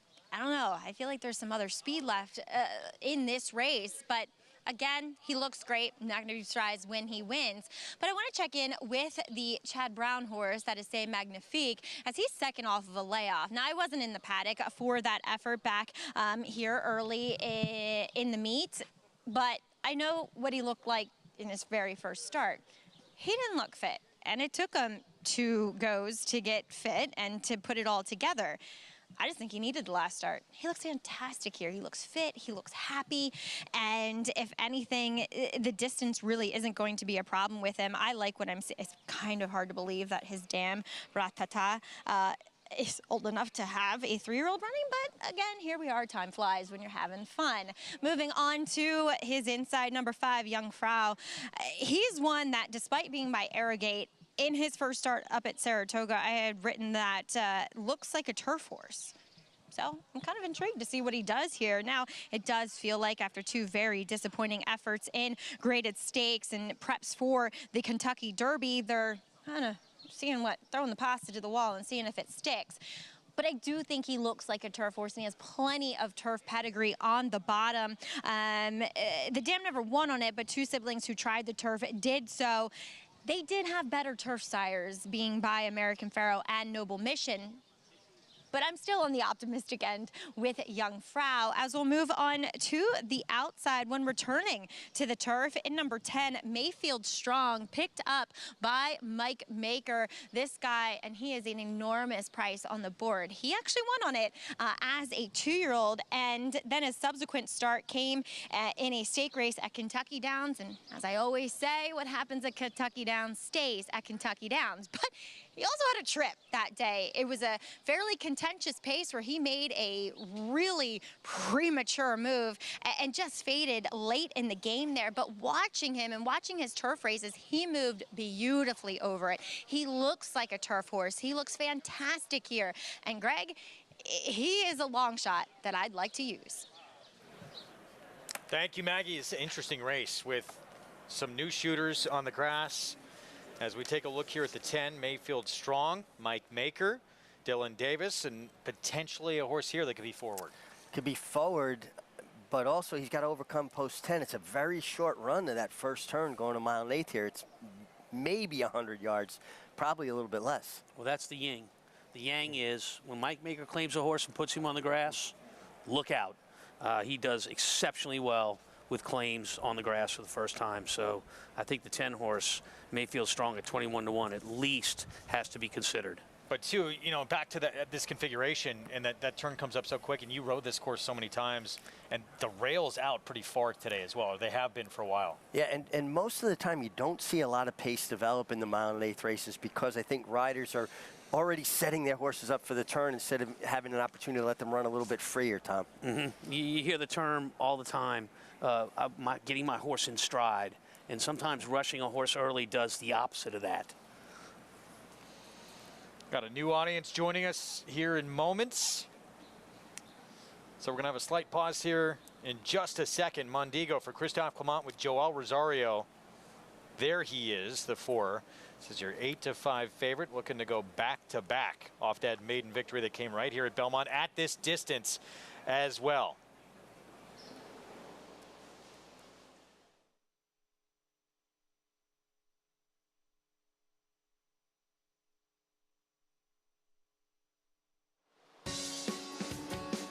Welcome to those just joining us on Bally Sports SoCal. Those already with us on our FS2 coverage. You're watching America's Day at the Races live here in Elmont, New York, with coverage from Belmont and coverage from Churchill Downs out in Louisville as well. Greg Wolf alongside former champion jockey Richard Migliori, one of the top trainers in the country, Tom Amos, and the rest of our crew who we'll get to momentarily. We get the late pick 4 coming up. We're going to begin the sequence coming up on the grass at 1 1/8. Interesting, great race here. I think how the pace shapes out, post positions play a factor. A couple of horses trying turf for the first time. Very intriguing 1 1/8 maiden race, or allowance race, excuse me. These first level allowance races, particularly when they're restricted to the young horses, talking about the 3-year-olds in this case, usually can produce horses that go on. You'll see them at Saratoga running in some of the stakes races. So not only an interesting race, but a real quality race. Week from tomorrow as well, of course. Third and final leg of the Triple Crown will be live on Fox for the first time ever. We're all excited about that. Can we please get this weather a week from Saturday? Oh, gosh. Yeah, just gorgeous out here the last few days. Tom brought this weather with him. Yeah, I'd like he to brought think that Saratoga weather with him. It's been perfect, and we've been blessed, so we hope to keep it going. Post parade coming up for the first leg of this pick 4. We'll head downstairs. We're going to see Regal Kingdom in just a moment. Louisiana bred showing up here in New York for Graham Motion. Kendrick Carmouche will be aboard. Faced I thought a field that had some tough company last time. He ran in a very tough race in the Woodhaven, making his first start for Graham Motion. Gets a good inside draw. Kendrick Carmouche very adept at taking advantage of that inside post. Believe in Josh. Only start spring on the dirt so far. Yeah, and this is a horse that'll probably try to show the way early coming off that sprint. Siblings are 1 for 12 on the grass. Nothing jumps off the page there to make me think turf. Love me not, John Velasquez for Gregory Sacco. Yeah, two-time winner, making a nice physical impression on the racetrack, but just feels like he'd have to get a bit faster. Multiple winner on the turf. Here is Mondigo, the 4-5 favorite now. Yeah, took advantage of a slow pace up front last time. The two horses that were challenging each other ran 1-2 with Mondingo being the winner in that case. Young Frau for Belmont getting on turf for the first time. Second Dam was actually a Group 1 winner on the grass. Yeah, the mare has produced 2 turf winners by Arrogate. Only not a big sampling, 7% with turf routes, but horse that they've thought enough of to put on the Derby trail. Chad Brown, Peter Brandstokes, C'est Magnifique. This is an interesting horse. I really thought this horse was hurt by the pace last time. Wasn't very fast. Time before got a live pace and finished up and won that spot. Both times with blinkers. Blinkers have helped the C'est Magnifique. First time on turf for the Shug McGahee run of the 7 game change. Yeah, not an overwhelming turf pedigree here, but I like that this horse had a work at 48-3 around the dogs on the turf, and Shug liked what he saw, obviously. Belmont with Mercant, who got slow out of the gate last time in that turf debut and still won. Yeah, you said it. 1 for 1 on the grass. Looking to go 2 for 2 today.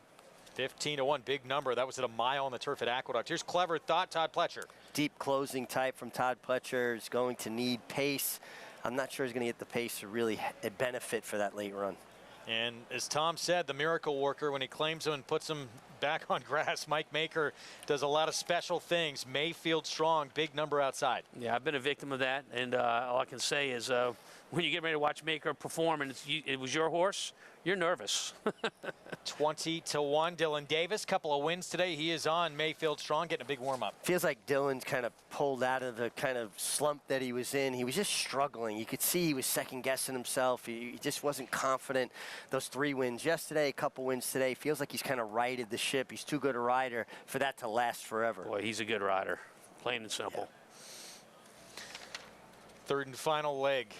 Triple Crown, those silks.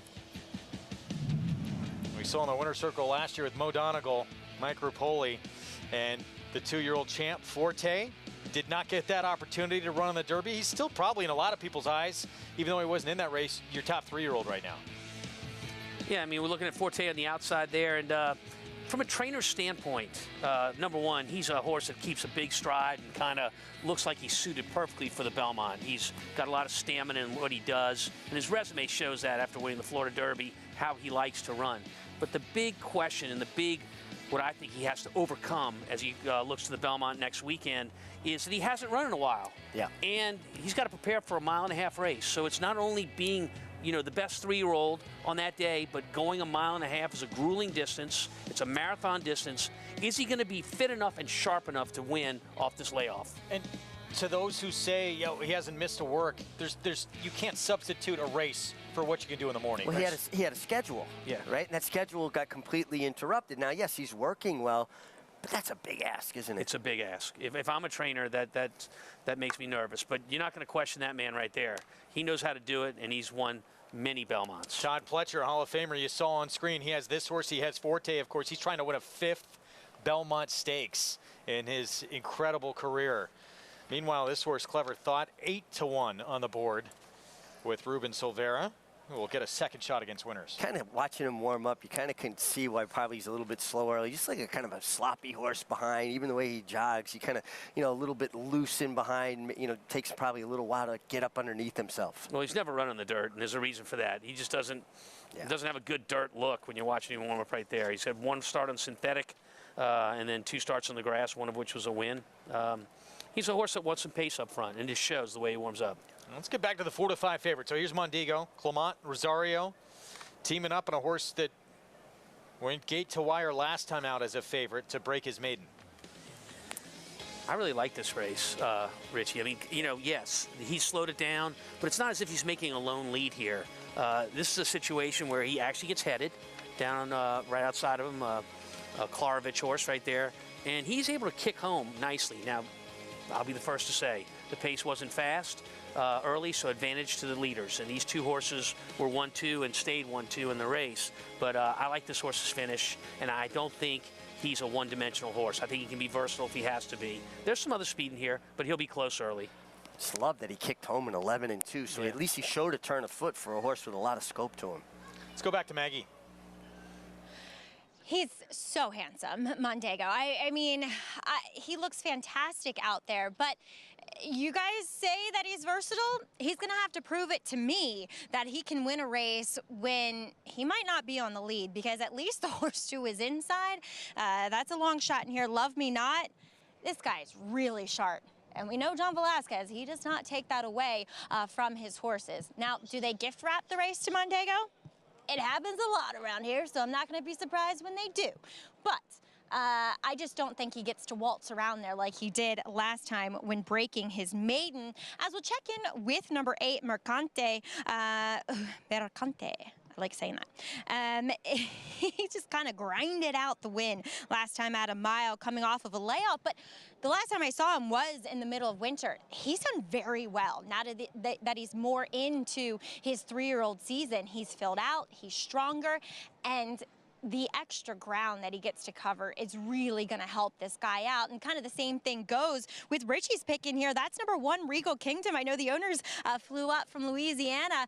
Kind of a really cool story with this horse. First horse they picked out, 20 grand for him, and they've got a pretty nice lawbred. We'll see how he does up here in the Big Apple, but I always have a soft spot for the lawbreds. Maybe he can follow in my boy 91's assault's footsteps, Greg. I thought he was intriguing and primed to move forward in this spot today. We'll see what Regal Kingdom can do from that inside post. 4-5 favorite. There's the 4 in the gate. Mondego, Rosario may not get to do it the way he did last time. We'll see if he has an ability to sit off and win. I still like this turn of foot, so I do agree with you, Tom, that he's versatile. I don't think he needs the lead by any means. Well, we're getting ready to find out. John Imbrial the call, 6th from Belmont.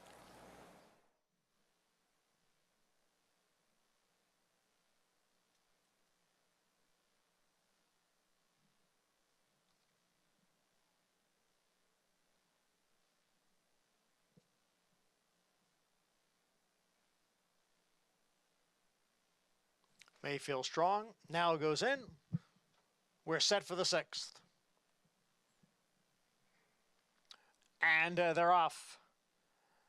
Mercant, Mayfield strong from the outside. C'est Magnifique from mid-pack. Now ranging up is Mondego, and down on the inside it's Believe in Josh and Love Me Not. It's Believe in Josh with the lead. Love Me Not runs in 2nd, and Mondego is next in 3rd. Mercant in 4th. C'est Magnifique is in 5th. Followed in between horses by Game Change in 6th. Mayfield Strong's on the outside in 7th. Then Young Frau in 8th. At the back are Clever Thought and Regal Kingdom. The quarter over the firm turf in 23 and 4/5 seconds. It's Believe in Josh and Love Me Not. The two of them, 1-2, racing up the back stretch. In between horses is Young Frau, who is advanced. And then Mercant is there. And on the inside it is Mondego. Love Me Not moves right alongside of Believe in Josh. Just in behind, Mercant, Mondego, and Young Frau. Then comes Game Change in 6th. C'est Magnifique down on the inside in 7th. Then Mayfield Strong, Regal Kingdom, and Clever Thought. Half mile in 48 and 3/5 seconds. Now Love Me Not moves up on the outside to grab the lead. Believe in Josh down at the rail. Mercant is in 3rd. Mondego's going to need some room here as they come for the top of the stretch. On the outside is Young Frau, followed by Game Change and C'est Magnifique towards the rail. 3/4 in 1:13 and 1. They head for home now with Love Me Not challenged on the outside by Mercant. The two of them right together. Mondego now switches to the outside, but Young Frau is right alongside, and it is C'est Magnifique who is coming on late. It's Mercant, Love Me Not. Mondego now kicking in far outside. Here comes Clever Thought. Clever Thought with a quick rush to challenge Mondego. They come for the finish, and it's another photo. Did Mondego hold on? Clever Thought was right there. Wow, Mondego, Joel Rosario were in a tough spot for a while. Didn't look like he would be able to get out and find room. May have just held off Clever Thought here. Had 2 handfuls of horse, Tom, Yeah. no place to go. Waiting, was able to come out, made his run, and then here comes the 9, Clever Thought, who actually got shuffled back into the far turn, settled, and came with a big run under Ruben Silvera. But Mondego, despite having to be held up in traffic, got it done. Yeah, no, he did. He was held up in traffic. He showed a little different dimension coming from off the pace. The 9-horse Cover Thought, Richie, you and I were talking about it. Look at his stride on the turf. How pretty it is, the 9-horse, and how he almost gets there. It just shows you, people ask me all the time, why does a horse like one surface over another? Whatever the reason is, that's a perfect example of a horse that has a beautiful stride on the grass versus a very average-looking stride on the dirt warming up. Different mechanics, right? Their efficiency is just so much different. He looked like two different horses. Absolutely. Mondego 4-5, showing a new dimension. And Joel Rosario, as cool a customer as there is in this game. No panic here, despite being in a tough spot. Yeah, he has to get him going. I mean, he's behind horses. He finally throws him out here. He's still in his left lead. Just went to his right, and you can see when he does go to his right lead, the chestnut with the big white face moving to the front right now, how quickly he can accelerate. But he actually got to his proper lead, and when he had to angle out over heels, it kind of threw him back to his left lead, so it threw him off stride a bit, got back to his right lead, found that stride, dropped his head, and kicked on. Really interesting to watch how he extricated himself from that tough position and then had enough left to hold off Cover Thought. And this is why it's so important to watch turf races over several times. Go back and watch Cover Thought going to the half-mile pole. When the one, Regal Kingdom, got up inside of him, he had a steady and lost position, finally worked his way out and came with that run. Just maybe in a little bit of an unlucky trip for him. 4-5 favorite just gets it done here in the 6th. Well, the prices when we come back. And we'll talk a good one coming up over the weekend, named after a former Breeders' Cup Classic winner. Stay with us.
Looking at Lucky Blame. Blame on the inside. Blame gets the lead. Zenyatta on the outside. Looking at Lucky Blame. Zenyatta. Zenyatta. Zenyatta is flying. Blame trying to hold on. Blame and Zenyatta. The lane has won it ahead. Blame just holding on as Zenyatta undefeated. Gearing up, making that late charge. But Blame with the upset victory under the lights at Churchill Downs in the Classic. How many times do we see Zenyatta snatch victory out of the jaws of defeat against fillies and mares? She just couldn't do it against a quality colt like Blame. So I was there. I covered that race. And when they hit the wire and came back to be unsaddled, Blame was the first one back. Zenyatta came back second. When Blame came back, the crowd booed him. And when Zenyatta came back, they cheered her. even in defeat. And I told Blame's trainer, Al Stahl, I said, one day they're going to make a movie about Zenyatta. And Blame's trainer, you're going to be the villain in that movie. This shit bull horse. He gave his all. He gave his heart and defeated a great mare. But it was, look, it was such a majestic and magical story with Zenyatta. Sure. It just hurt to watch her lose. Yeah, especially so much into that win streak, and she would wind up winning Horse of the Year that year, almost sort of something a makeup call from the year before. Yeah, right. Fair enough. Yeah. But Blame would earn an Eclipse Award as older horse champion. Let's check in with Paulie, who well remembers that night. Yeah, I remember it. I was actually sitting right next to Tom. I don't know if, Tom, if you remember that around the first turn. We didn't know if Zenyatta was actually pulling up. She was so far behind. And if you remember in that race, it was very, very dark and cold out that night. And Mike Smith had said, you know, I didn't warm up Zenyatta enough. And you know, you make such a great point. When Zenyatta made that move, you just thought she was going to go by because she went by everybody else. And I can remember what you were saying, Tom. Garrett Gomez, the late, great Garrett Gomez, God bless you, Garrett. He was throwing roses up while Blame was getting booed. And I'll never forget, Zenyatta was standing right here wondering, why am I not in the winner's circle? I've won every single race I've ever run, and she could not be taken back to the barn. It was just so surreal, and I remember being there with you, Tom. I remember it well. You, me, and our other partner, Todd Schrupp. You know, we covered that race together, and I couldn't believe they booed Blame, but I understood why, even though, you know, I was one of the few that was rooting for Blame and rooting for my good friend and roommate from college, Al Stahl. Blame coming up on Saturday. We'll talk a little bit about it later in the program. Very good race coming up on Saturday, where it looks like Rattle and Roll is going to be the favorite for Kenny McPeek, but we'll talk more about that in a bit. Paulie, your thoughts on what we have coming up here? Well, my thoughts on this race right now is this is, you know, a race. I get it. Shigera is making her 3-year-old debut, and she, you know, impressed us a lot at Saratoga. Now, do you want to take this short of a price? Her first start as a 3-year-old against older horses. You know, I mentioned this early in the show. When you look at the 10 in here, Idacos, I guess that's how you pronounce that. You know, you look at those two numbers, that's a 4-year-old filly for Graham Motion. And you look at her form over in France, she was 66-1, 23-1. She's won for 14 lifetimes, so she's not a complete world beater. How about them apples for Phil D'Amato? You know, a starter allowance, Phil D'Amato, he is Chad Brown of the West. When he loses a turf race, it's news out there, or he's not in the race. So when he usually brings them out here, they're live the first time. My concern would be he doesn't lose races like that when he gets to the front end with his main man. He uses Ramon Vasquez an awful lot with the 12, but I think the 12 is got a look in here. I'll tell you right now, you better not throw out this 9, Misread, for Tommy Drury. Guy can flat out train. There's pedigree on both sides. You're getting 16-1 on a horse that's getting on the turf for the first time. And I'll give Fast and Flirty one more shot. The blinkers went on. The horse was ranked last time. I think the blinkers go off and maybe sits a little bit a better trip this time. But I just can't take 8-5 on Xera right now. I just think this is a kind of horse that you want to try to beat. Misread and Tommy Drury. He's just too good of a trainer to be 16-1. Man who started out with Art Collector when he had him on the Triple Crown Trail. And that Bluegrass victory. Horse eventually transferred to Belmont. But yeah, Tom Drury, not a ton of horses, but a very good horseman. Very good horseman. Kind of Claiborne's go-to man. Claiborne Farms' go-to man when it comes to training these days. And he's had a very good meet to this point. That last race, which was on the dirt for Misread, an easy victory, maiden claim, 100,000, meaning you could buy a horse out of that race for 100,000. You guys would be surprised at the difference in competition between maiden allowance and maiden $100,000 claim. It's night and day. Maiden $100,000 claim, oftentimes that whole field isn't worth $100,000. I'm not suggesting that Misread's not worth $100,000, but all I'm trying to say is when you win by 10 lengths in a race like that, it may be a wow moment against that group, but this is a big step up for Misread, including a change in surface. Is that because when you're in a maiden allowance, there's still potential for these horses maybe to go on and become stakes performers? And you're protecting the broodmare value. Right. So a lot of these fillies or mares have value off the racetrack, no matter how well they do on the racetrack. So they won't chance them for a claiming price or a sale price. Let's go to Travis Stone. Here's a 7th from Churchill. Waiting for How About Dem Apples. Goes in, ready for a start. They're in the gate and they're off. Ida goes toward the outside, breaks in stride, and Kijera is also there with Miss Reed. And Fiddle down toward the inside, showing some early speed. Farther out than that is How About Dem Apples. Stuck 5 wide into the first turn, maybe a bit wider than that.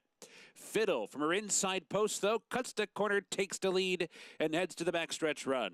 Kijera stalking in second. Miss Reed over to the inside to be third. Atticos is racing in fourth. Sand and Sea pulling at the rider in between while fifth. Miss Peabody buried down inside sixth. Classic Coin right at mid-pack, running along in seventh. Just out of How About Dem Apples, who's racing in eighth. 2 lengths back, Mint Edition in ninth, Fast and Footy 10th down toward the rail. Ain't Broke is at the back, about 10 lengths off the lead. And the opening quarter for Fiddle was 23 and 1/5 seconds. Inside of a half mile to go, and she steps out. Fiddle builds a 3-length lead for the far turn. Kijera chasing from second. Idacos is third. Miss Reed down inside fourth. Sand and Sea moves up on the outside from fifth. Miss Peabody is going the wrong way, sixth. Classic Coin, How About Dem Apples? Fast and Footy with a lot of ground to make up. They're at the quarter pole. Fiddle trying to see it out. Heads for home in front by 2. Kijera to the attack. And here comes Kijera, who grabs the lead right outside the 8th pole. Miss Reed comes off the rail trying to put in a late run. Sand and Sea on the outside third. Final 16th, Kijera by 4. Kijera by 4, and it will be Kijera, who gallops under the wire to win it by 3 in the end. Miss Reed was second. Sand and Sea third. Tight for fourth between Ain't Broke and How About Dem Apples. Zijera comes and gets his pace setter, Phil Bauer, Rigney Racing. They had that sensational summer Saratoga last year.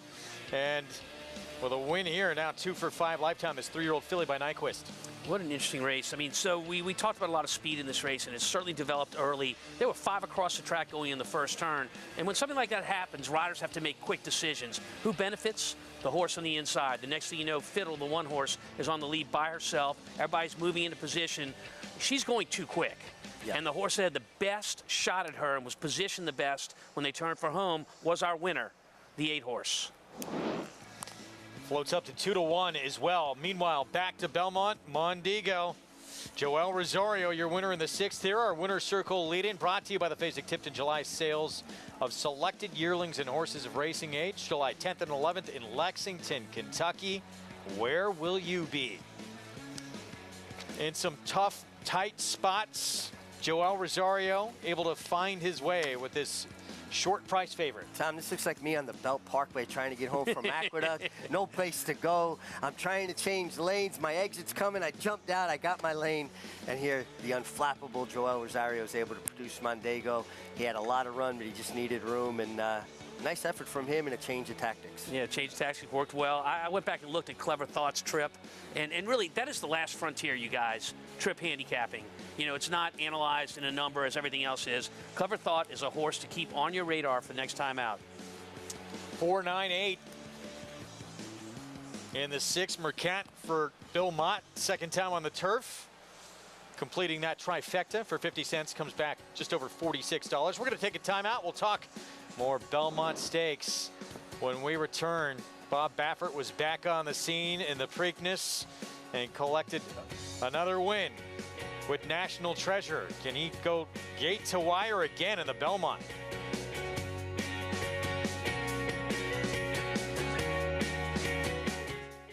Good Magic's gonna win his first race, and he's gonna do it in the Breeders' Cup Juvenile.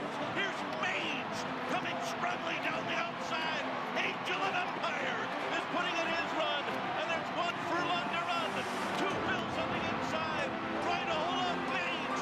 Maines has taken the lead here as they come into the final 16, and it is going to be Maines to win the Kentucky Derby. The classic sire. Experience the adrenaline-pumping, suspense-filled action of the Sport of Kings no matter where you are with NYRA Bets. It's fast, easy, and secure. Download the app today and start winning with our lucrative weekly promotions, thrilling handicapping contests, and a one-of-a-kind VIP rewards program.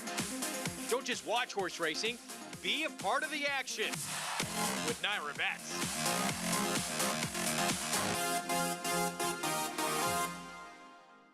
He possessed such natural athleticism. It is Golden Pal winning the Juvenile Turf Sprint. He's very, very agile and quick. Golden Pal has repelled the challenges. Each and every race, he just got better and better. Golden Pal broke like a rocket. Golden Pal, wire to wire. It's a very confident horse. Golden Pal, the lead is out to 5 lengths in deep stretch. He's just got a brilliant mind. They're all behind Golden Pal. I'm going to be breeding everything I have to him.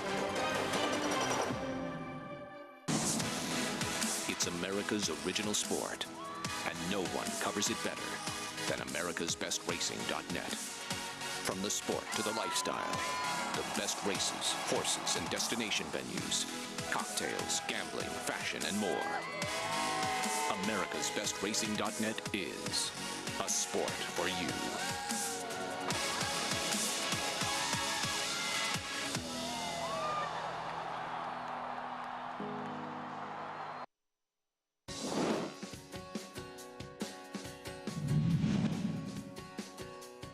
And they're into the stretch.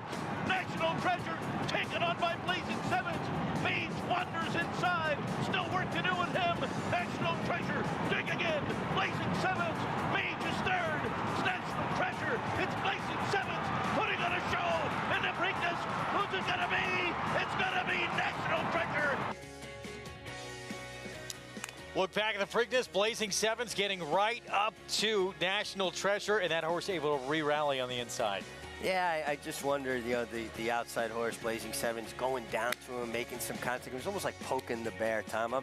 You know, if a guy's bigger and stronger than me, I'm going to try to outsmart him, outbox him, not go head-to-head with him. Yeah, run. Get away. Hey, get away, man. John Velasquez, another crafty ride going out to the front. He made sure Blazing Sevens early on out of the gate, too. Had to go a little wider than he wanted to. Take a look at the most recent work for this speedster for Baffert. What'd you think? It wasn't a work that I viewed favorably. I thought he was too keen early. Johnny was having a hard time getting him to settle. Then he kind of settled after he had gone a little too fast. Now you see his ears come up. He's into the stretch. It was kind of upside down, I thought, Tom. Yeah, look, they play like they practice. Horses do. So yeah, we're talking about practice here. Okay, you see where I'm going? Okay, yeah. But you've got a little bit of time to get this horse's mindset right. And the mindset he has this morning is not going to work in the Belmont Stakes going 1.5 miles. But Bob Baffert has time to correct. I mean, that's why we go out there and, you know, they're going to have good works and bad works. But, you know, he's got to get that mindset right where he's more relaxed and showing some punch at the end, ears forward the entire time. There is, so, I mean, look, tomorrow we're a week away from the race. Right. There's time to correct it. There is time to correct it. And I'm sure that's what they're working on.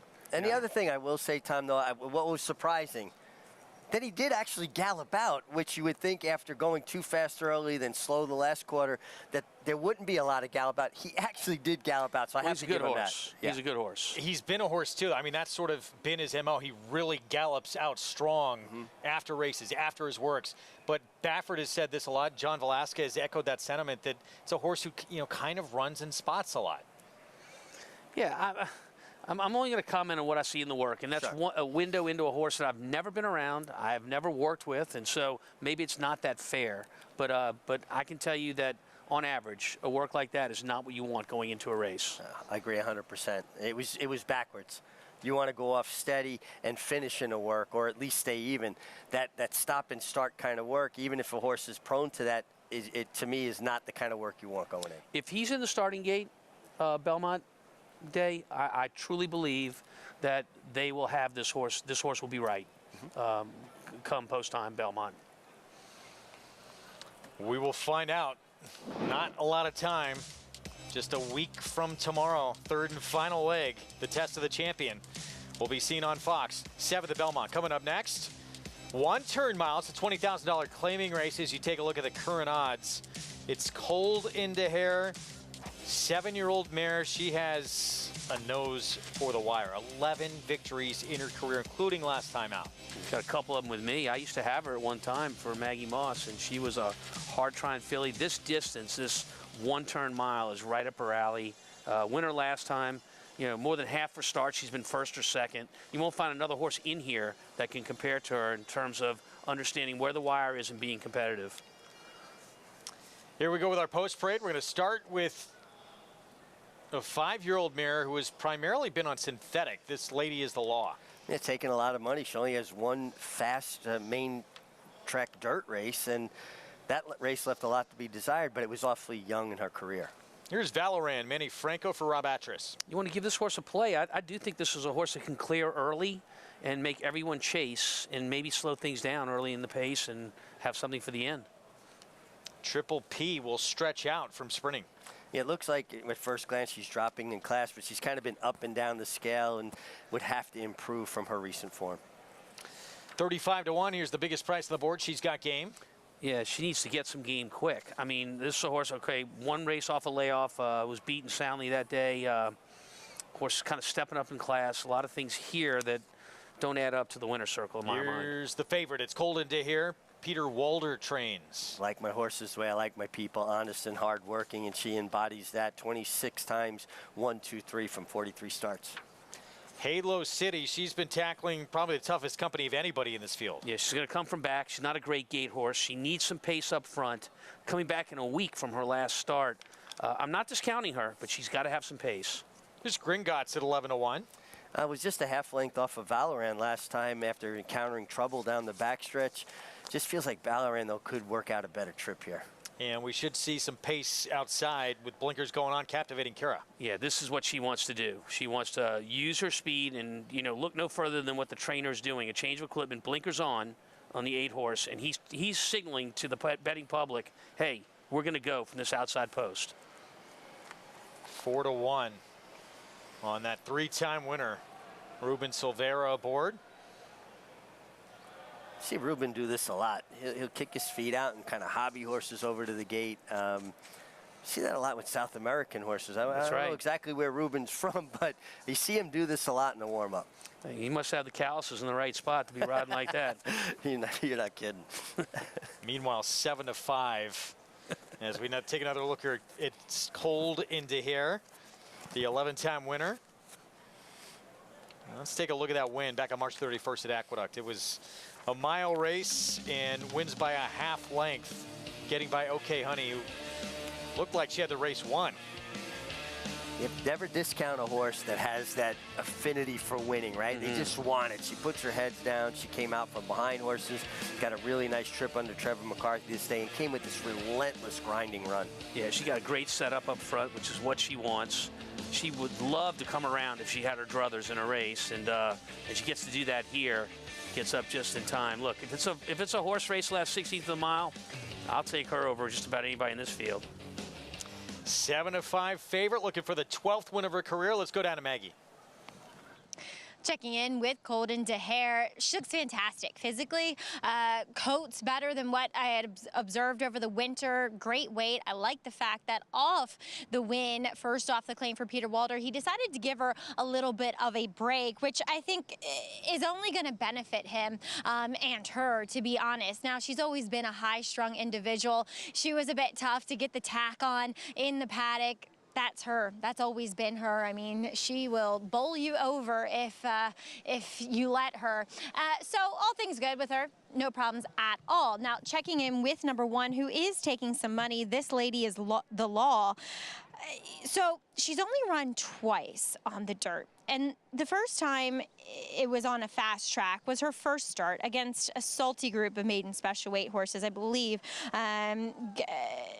No, that wouldn't make sense at Saratoga. Anyway, it was a salty group. Trust me on that. She didn't do much running. But again, it was her first start, and the only other time she's been on the dirt was a sloppy track effort when dropping in for the maiden 30. I I don't love her appearance, to be honest, and she has a layoff to contend with, but she does look fit. And coming back here for Pat Reynolds, those front wraps do go on for him. We'll see what kind of trip she pulls. You know, she is one that has had speed in the past, and with Kendrick Carmouche coming in fresh, showing some sharpness and eagerness out on the racetrack, wonder if they get back to using those more forward tactics than what she has shown in the last few synthetic races. Moving on to number 6, Halo City. Third start off the bench. Okay, first start back at Park. She lagged behind early, behind 2 decent horses, an early addition and Flashing Diamond, who would come back and win. They dominated up front, and she did make a run up the rail, and I don't think the rail is particularly dead, but it's never the greatest place to be down at Parks, usually. Besides, like, the big days, it feels like PA Derby Day, they do tend to tighten it up. Now she's third off a bench. She looks great. The one difference I'll say is that she's a lot more subdued. She's usually one that kind of gets really on her toes, and she's just a lot more quiet. So has she lost that kind of willpower? I don't know. I'm going to go with number 8 here. As you guys were mentioning, Captivating Cara, supposed to show more speed. Ruben Silveira had his feet out of the irons, actually, because she dropped him coming onto the racetrack. She just shied away from the pony, and he got a leg up and kind of booted her on. But I'll give him credit. It actually sits very well to a gallop. She's fired up. And I like the fact she has the outside post. She looks fantastic. She is a tough horse to handle, so I definitely don't blame Ruben for riding her over to the backside with his feet out of the irons. As they always told me growing up, learning to gallop, the longer you ride, the longer you ride. Greg? All right, Maggie, thanks. It's true. The longer you ride, the longer you ride. Get your legs around them. That's what all the old people say. Well, I fit the bill. I don't know about Maggie, but I fit that bill. No, I wasn't referring to Maggie. Let's make that clear. 6-5 favorite. It's cold into here. First try at Belmont. Yeah, I see a lot of pace in here. I know they're loading right now. We'll see what happens, but I see pace from the inside, the 1, 2, 3, and the 8. Closing, I think, is going to be the way to go. Let's go upstairs. Here's Johnny Brielle.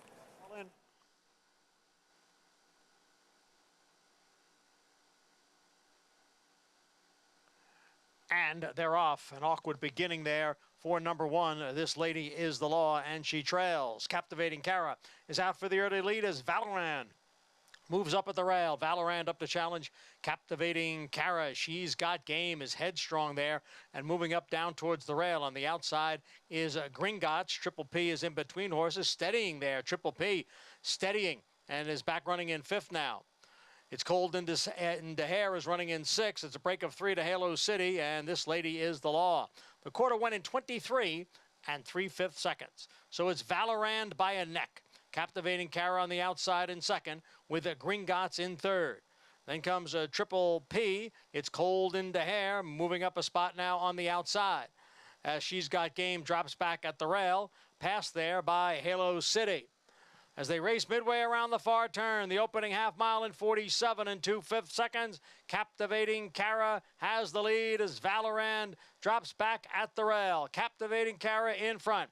It's Cold in DeHare has moved into 2nd. The favorite is still 2.5 lengths from the lead. Halo City is next in 3rd as Triple P tries to get back into it on the far outside. Then comes Gringotts. 3/4 in 12 2. They're in the stretch. Captivating Cara. It's Cold in DeHare on the outside. Captivating Cara, 1.5 lengths. It's Cold in DeHare in 2nd. Halo City is now coming on from 3rd. They move for the 16th pole. Captivating Cara.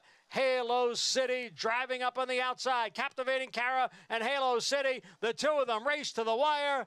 And it's another photo. Captivating Cara may have held on. Halo City putting in a good stretch run. Another very tight finish. The 6 Halo City, the 8 Captivating Cara. Looked like the speedster able to just hang on. Just hold off that deep closer. Tom, good pick there. Maggie and I like the winner, but she really just got a little unlucky. Halo City And we'll see him come to the wire. It is a head bob, but it looked like the inside was able to hold on. You're 2 noses away from being perfect so far today, by the way.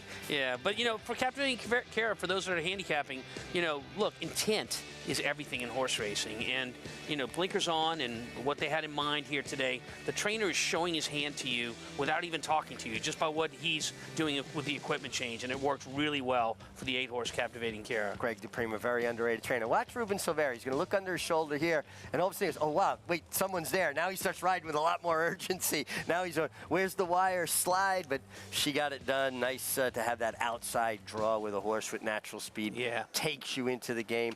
Greg DePrima, again, a really good horseman, a guy that knows how to win, needs the stock, and when he has the stock, he knows how to get it done. Shouldn't you just assume they're coming? I always looked at it like I was the Pony Express, and I needed to get this package there before I got run down by anybody. 8, 6, 5, 7. Could he look back when he did? Under the shoulder right there. Yep. Oh, someone's there. I better keep at this.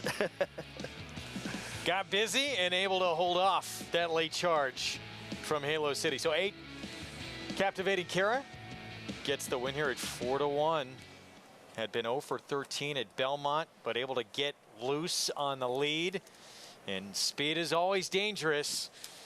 As we see again here, all the prices from this one coming up. We're going to head to Churchill Downs when we come back from a timeout. And very talented filly who ran a huge figure in her debut for Hall of Famer Bill Mott, homebred for Judd Mott. Can she back it up here in her first try against winners? She is a very short price.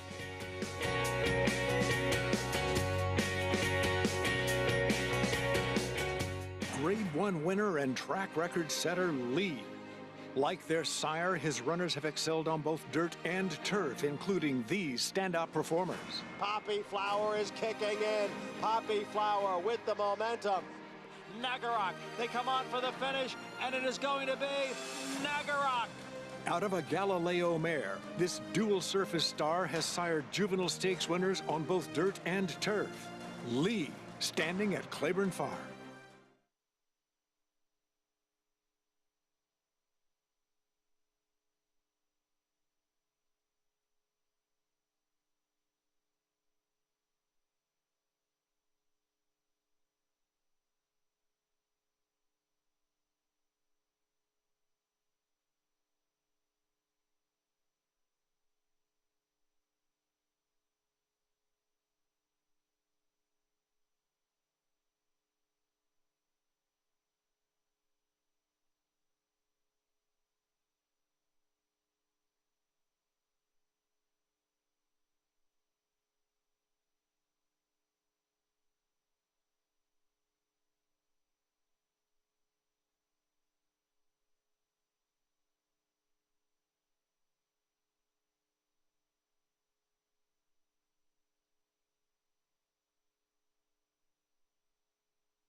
We're back on America's Day of the Races on our FS2 coverage. Valley Sports SoCal with us as well. We're getting set for potentially the star in the making in this 8th at Churchill coming up. 1 turn mile in this allowance to optional claiming race. A filly who put in a massive number first time out.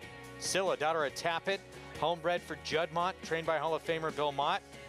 Ran a figure that, if she can move forward off that at all, she's already in, you know, the range of seeing her in graded stakes probably next time out. We'll get to her in a moment. We start with Desert Tempest for Brendan Walsh. Been on the turf most recently, has won on off the turf or at Fairgrounds. Plays in a tough spot here, though. I think they all might be. Yeah, agreed. Be Here Now coming off a win at Gulfstream in a mile last start. Yeah, only won by a nose, but really ran well that day and put in a good speed figure as well. Peacock last. Rudolph Brissett trains the daughter of the Triple Crown champ American Pharoah. Turf to dirt with the 3. Yeah, getting back to the dirt and could flash speed here. She's been sprinting more recently, but going longer, she possesses speed. So here she is, 2-5 favorite. A brilliant debut. It came at Keeneland for this Bill Mott filly. Always exciting to see these kind of prospects. The pedigree's all there. Tappet, Close Hatches, 5-time Grade 1 winner, and a producer in her own right. And Javier Castellano takes off his horses here, travels to Churchill to keep this mount. Here's Personal Pursuit. Christian Torres awarded 29-1. A good young rider, Christian Torres, coming off a meet win at Oaklawn Park. Their leading rider there will be coming from off the pace. A second rider ever to notch 100 victories at that meet as well, joining Pat Day. Peacock Alley. Another one's coming off a bit of a layoff. 7 a scratch. Here's the 8 looking at Lucky. She's looking at Lucky. She's looking lucky. We'll get it right one of these days. You know, horse coming off a bit of a layoff since April the 1st. Comes out of the Fantasy Stakes. Who won that race? Wet Paint, who was second. Tax, the winner of the Black Eyed Susan.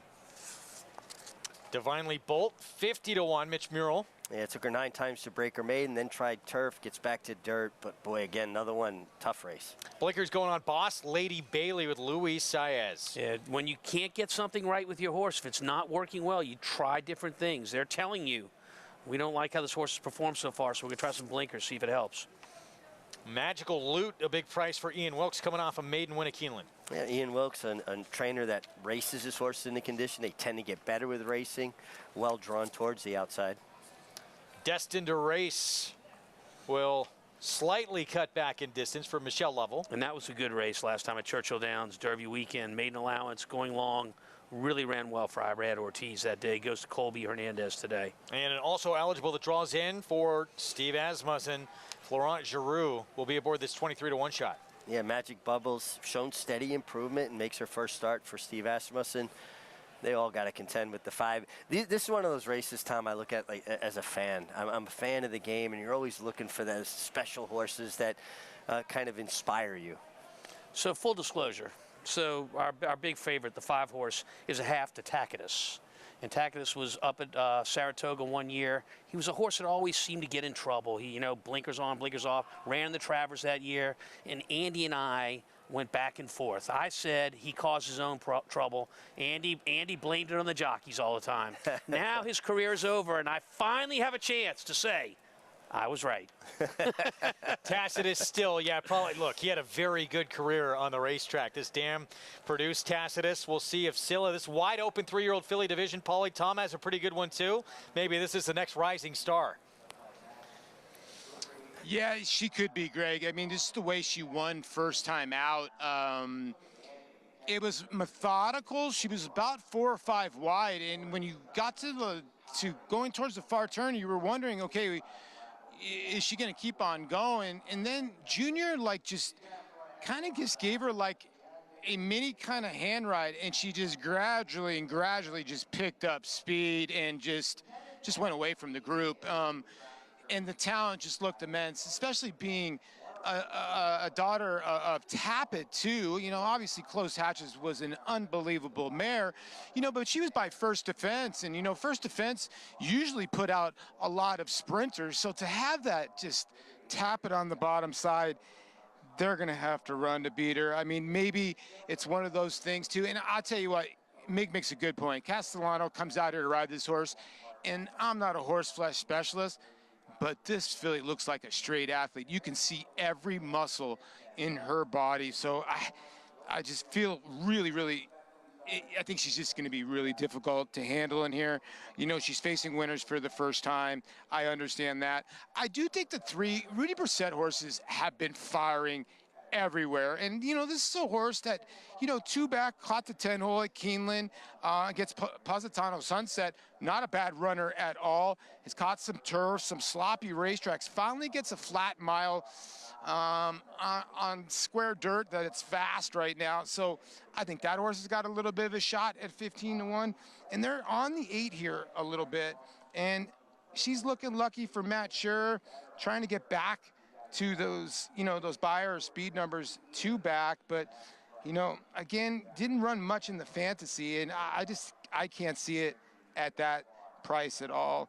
The interesting horse would be with Magical Loot. Listen, Ian Wilkes' horse has been running pretty well so far. His horses improve with racing, so they're all going to have to run to beat the 5 here at 1-5. Let's just be honest. I'm just giving you some horses here underneath, but I'm kind of like Mig here. I'm just going to be a fan at 1-5 and watch this filly run. See what she can produce here in start number 2. I mean, that was a big effort. First time out, homebred for dominant operation of Juddmonte, who we'll find out if she can continue to progress forward. If she can, we're very likely going to see her this summer and win some major stakes, maybe the Test at Saratoga. You think about her dam, too. She won first time out 7 furlongs, closed hatches, came right back 1 mile to 16th. Scylla won going 6, comes back going a mile. And Scylla in Greek mythology is a legendary monster, a supernatural female creature. Might be well named. Yeah, finishing up nicely here, and you can see how spread out this maiden allowance field is from Keeneland. She's drawing off really, really well. 1-5 favorite here, and must be pretty. I mean, Javier Castellano obviously aboard to make the trip back out there to ride her. Man who just won the Kentucky Derby must have a high opinion as well. Could have had a full dance card here at Belmont. He's in demand again. He's riding well. His confidence level's back. And it's interesting. This is a $127,000 allowance race. Years ago, Tom, we'd have packed our tack bag and traveled for a $50,000 stake. Those days are long over. They are long over. It's just almost like everything else. You look at what football players make these days compared to what they made 30 years ago. I mean, the world has changed, and athletes that can produce, they can do well. Well, she came from well off the pace in that debut. She's going to get a little extra ground today. Doesn't seem to be a ton of speed in this race.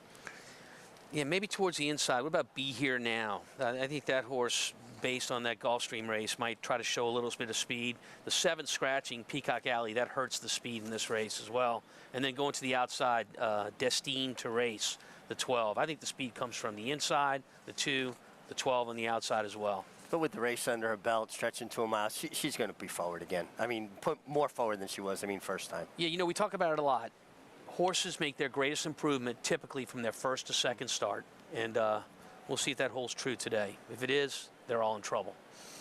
Scylla, the 5, 1-5 favorite for Bill Mott. Let's go to Travis Stone for the call.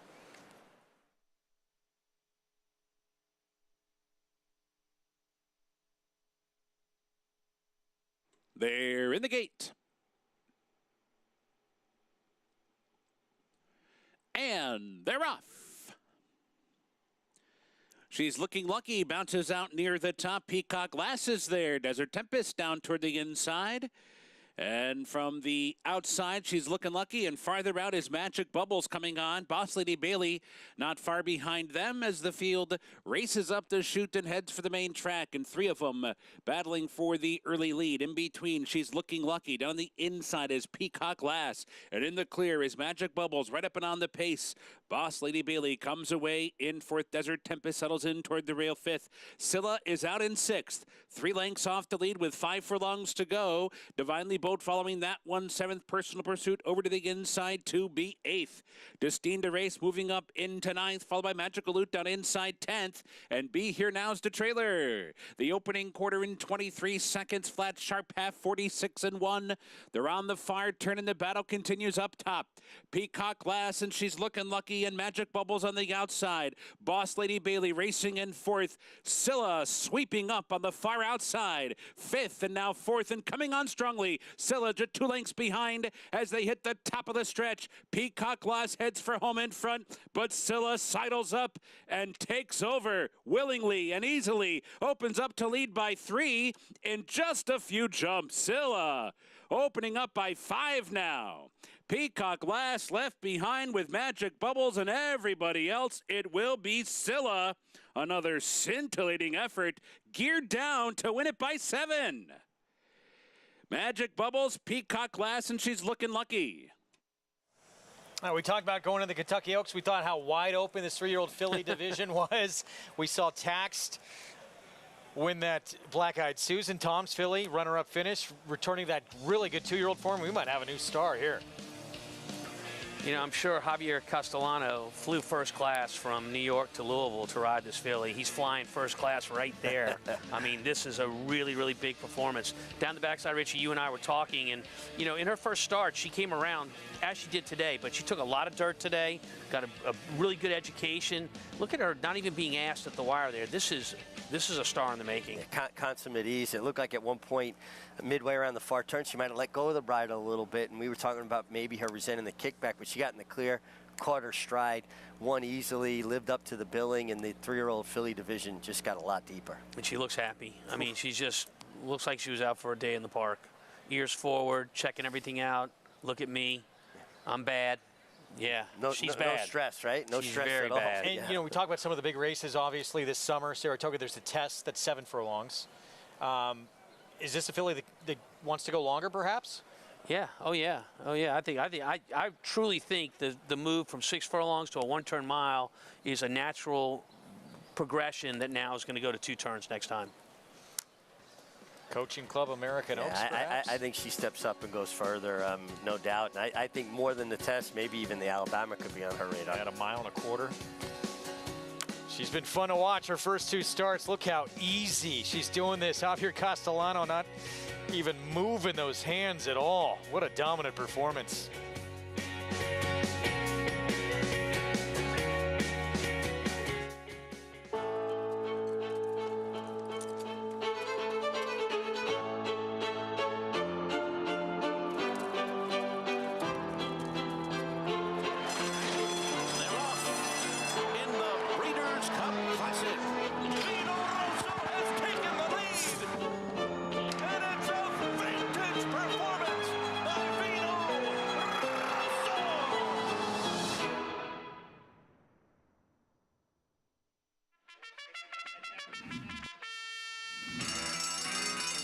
Monmouth Park's newest featured race day is Haskell Preview Day, Saturday, June 17th. Wager on the TVG.com Pegasus for 3-year-olds, plus 3 graded stakes, all on the road to Haskell Day, Saturday, July 22nd. Play into big pools all day long, starting with a 12:40 first post. Racing's biggest stars prep for the Jersey Shore's biggest race on Haskell Preview Day at Monmouth Park Racetrack. Lexitonian, a consistent top-level performer from east to west. A debut winner at 2, winning and placing in multiple Grade 1 races, following the footsteps of his sire Speightstown to win the Grade 1 Vanderbilt at Saratoga, and placing second in the Grade 1 Bing Crosby and Grade 1 Churchill Downs Stakes, out of the daughter of a Grade 1 test winner. He has the pedigree, the speed, and the looks to succeed. Lexitonian, standing at Lane's End. Racetrack Television Network brings you every race, from every track, on every screen, every day. With monthly packages starting as low as $5, RTN gives you great value and access to more live HD streaming and race replays than anyone. Visit RTN.tv today to sign up and watch on almost any device, including Roku and Amazon Fire. RTN has packages that start at $5 per month.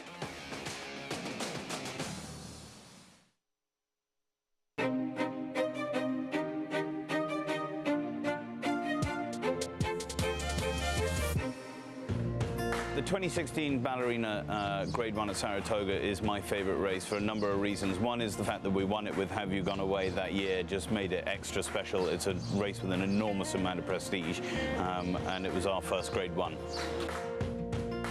There's something very special about the Ballerina. I don't know what it is, but the nerves had been building up and building up and building up. Remarkably, probably the time I was at my calmest was on race day. They're off in the Ballerina.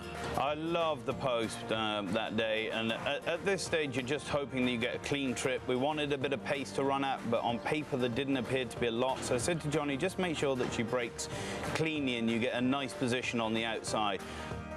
I was hoping that we weren't going too wide around the turn, but Johnny really just stepped on the gas here a little bit, but he was also very careful not to hit the front too soon and not to give away too much ground, he said to me afterwards.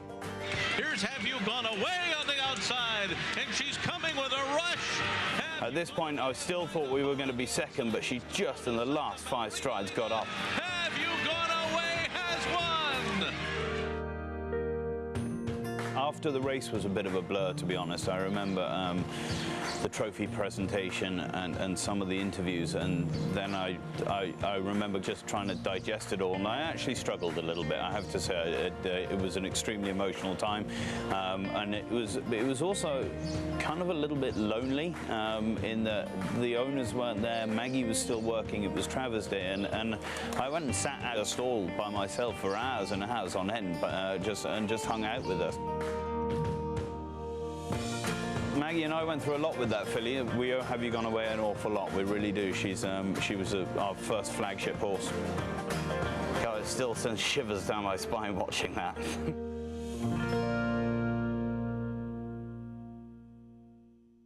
I still remember that moment on our show. It was great to have one on the home team get a big victory like that. It shows you what it means to win at that level. Yeah, and you can see the emotion involved, and obviously, Tom, you've lived through it. And listen, I was fortunate as a rider, ride good horses, but I have to say, it must be such an amazing thing to be that involved with a horse as a trainer from the beginning, that much more satisfying to have that connection. You know, sometimes when you train horses, you feel like you make a difference, and sometimes a horse goes out there and just shows that she's or he's the best. I think we just saw that at Churchill Downs. That's a gifted animal there with a pedigree behind her with brothers and sisters that shows she can really run. But when you feel like you've made a difference, Richie, and I think you would say the same thing as a rider, it doesn't matter what the level race is, it is a great feeling to know you've made a connection with an athlete, an equine athlete, and gotten the job done together. 100%. And for me, it was very late in my career. The last Grade 1 winner I ever rode, Flashing, I started getting on her in the mornings because she had bolted in the Mother Goose, was bolting in her morning trials, and then getting to know her and get along with her and get her to come back into my hands and get kind and win the test on her from off the pace, which she had been a runaway before, and then winning the Gazelle. Absolutely, to have a hand in the process. And you treat her differently when you walk up to her. You know, when you see her, you go to the bar and you see that horse, you're just like, there's a connection there. Yeah, a familiarity. Yeah. Yep. Oh, we heard from Tom Morley with that sensational win. He's got the one to beat in this race, too. Deep Cover, who has battled on the front end with some tough customers, getting a little bit easier company here, and has run some big numbers in the past. In fact, you know, with Tom, won first time out with a pretty big number on the grass. He's a nice horse. He's fast. He's a horse, though, not that he needs the lead. I think, though, Eric Cancel needs to avoid getting into an argument with him. He's a horse that just put your hands down and leave him to his own devices. Yeah, I mean, his wins, his 2 wins have both been on the front end, so you definitely think he needs to be close. Well, on the other half of the entry, we'll see in a moment, might be problems for him there. Here's True Believe, Oscar Barrera. True Believe, both starts on the turf were good last fall, comes off the layoff. Here's that other speed we were talking about. Yeah, good speed on the turf. 3 starts on the turf, 1 win before being claimed from Jimmy Jerkins. Far outside post for the 1 and 1A. The 2, Science gets the rail. Yeah, bred for the grass here and bred to be a sprinter. Looks to get back in the winner's circle. He's got it. Rob Atras just claimed 11-1. Yeah, a horse that they tried on the dirt going into the winter, definitely more comfortable on the turf. Steelers fan for life, 8-year-old, who's a 2-time winner. Coming off a long layoff since August of this year, running in those same conditions where he's been competitive. Major player and taking a lot of money as well. Eddie the Great making his 4-year-old debut. He gets strong finishing. Manny Franco aboard for Eddie Barker is coming off the layoff, but has some good turf races. He'd love to see the 1A and 8 go at it early on. Here's Valero, Randy Persaud. Yeah, I mean, there's no other way to say it. This is just a terrible gate horse. And when you're giving an advantage to the rest of the field right out of the gate, you're at a disadvantage. Marathoner gets back on the grass after being washed off last start. Yeah, Marathoner would be a bit of a surprise here. Just not a good name for a turf sprinter, Marathoner. Come on. Good point. Deep Cover, 7-5 for Tom Morley with Eric Cancel. Coming off a layoff as well since November, and then a drop in class. Has speed. this horse's best races puts this field away. And you look at those last two starts, and it just, are you not worried that the form's off, just tougher company battling on the front end? Well, I mean, you know, we're in a situation where you're getting some time off. So if that is indeed the case, I mean, that's why they get the time off, to get back on track. And every opportunity to do that based on the workouts. Now, this was at Saratoga last summer. And just missed by a half length against a pretty tough group. And he had a tough trip. You know, he did. He got up on heels. He was ranked. He is a horse that wants to get a bit keen. He had a steady. And just watching him, he's a horse, Tom, when he gets to pulling too much, he reaches a point where you can almost see, he tells the rider, okay, I'll do it your way, and just spits the bit out. Just let him be. You don't have to send him, but don't grab him either. I mean, 40 yards past the wire in that race we just watched, he's 2 lengths in front. So that trip cost him that day for sure. 7-5 on the board for deep cover. Meanwhile, this horse, Eddie the Great, coming off the bench for Eddie Barker. And he would love, again, to see a little pace duel up front to set up his run. Yeah, and he might get that pace. I mean, you have the horses from Oscar Rare towards the outside with a lot of speed. Deep cover's certainly going to be forwardly placed, if not on the lead. And this horse showed a big closing kick. He gets Manny Franco back. And, you know, I've often found when a rider has confidence in a horse and they've had this kind of success with him, it breeds success. They have the confidence to let him drop out and come with that run. I mean, slow from the gate that day, goes around everybody and finishes up in front, jumps to this new condition where he hasn't been as competitive, but gets back on the grass, which I think is going to help. So wrapped up late there for that win. So 3-1 Eddie the Great. He looks good on the track, jogging nicely. That was the last time Manny was aboard that victory at Belmont at Aqueduct meet. Yeah, Tom, you talked about horses making their own trouble. Let's talk about the 6 Vallejo for a second. I mean, have you seen that many trouble lines on one horse leaving the starting gate? Bump break, broke out, taken up, stumbled. I mean, it seems like every race he has something go amiss at the break. So think back to horses that you guys have liked in races that had trouble in that race. 90% of the time, maybe even more, it starts at the gate. It starts at the gate when they get out of position and they have to try to get back into position. This is a horse that gets out of position every time out of the gate, and this horse is doing it at a distance of ground. I mean, here we are today, and we're going 6/8 of a mile, which is a sprint in anybody's book. We're talking about the 6 horse. I mean, where do you see this horse leaving the gate from? It's going to be the field's going to leave, and then you're going to look back, and there's going to be the 6. Giving himself too much to do, putting himself at a disadvantage. And starts are so important, whether it's a sprint or even a route race. You don't want to get caught behind horses you're just naturally fast at and create more traffic for yourself. Would you want to give somebody a head start if you were in a little road race together? I could never be a jockey. I would never be good from off the pace. I'd start to panic. As a trainer, what do you do to try and correct that? So, you know, one of the things that you see a lot of times, you saw it earlier today, but they were in the gate. We couldn't really point it out. But one of the little tricks you can do, and Richie's probably had this done 100 times more, a lot of times the starters that are in the gate will be behind the gate on the ground, and they'll be holding the horse's tail from behind the gate. All they do is putting pressure on the tail, and horses want to get away from that, and sometimes they break faster when you do that. Let's head downstairs. Acacia Clement back with us. Hey, Greg, and we'll take a quick look at your favorite, the number 8 Deep Cover, who does come back off the layoff. Now, I know that Maggie had shared he had actually been ready to race for a while, but unfortunately, the race that he was entered in was rained off the turf. So does get to come back here. It was very laid back in the paddock, and coming back, he does look fit. I haven't seen him since last summer when his weight had kind of gone the wrong direction.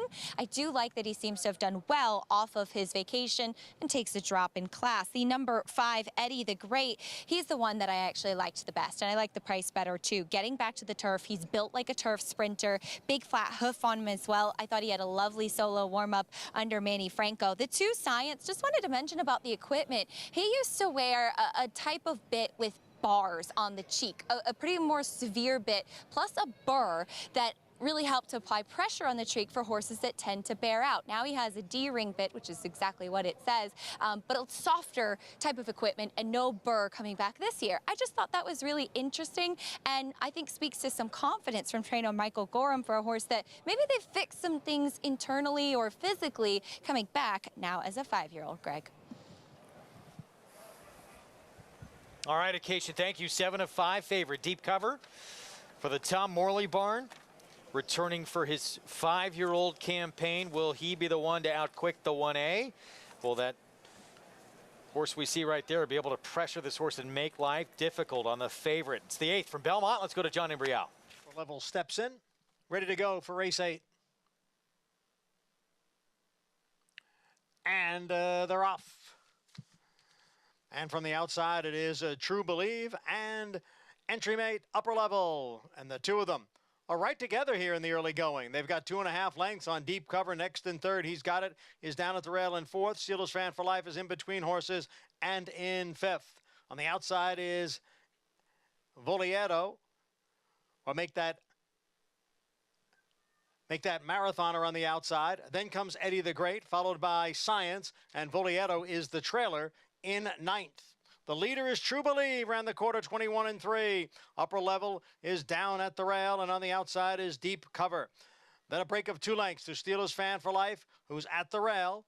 Right alongside is a marathoner. Then comes Eddie the Great, and he's got it, followed by Science and Volieto. Half mile in 44 and 3. It is True Believe, Deep Cover, and on the outside is Marathoner kicking in now. Here is Marathoner to take over the lead in deep stretch, and Marathoner's opening up on the field here. Marathoner at a big price to win here at odds of 23 to 1, and Ruben Silvera wins another.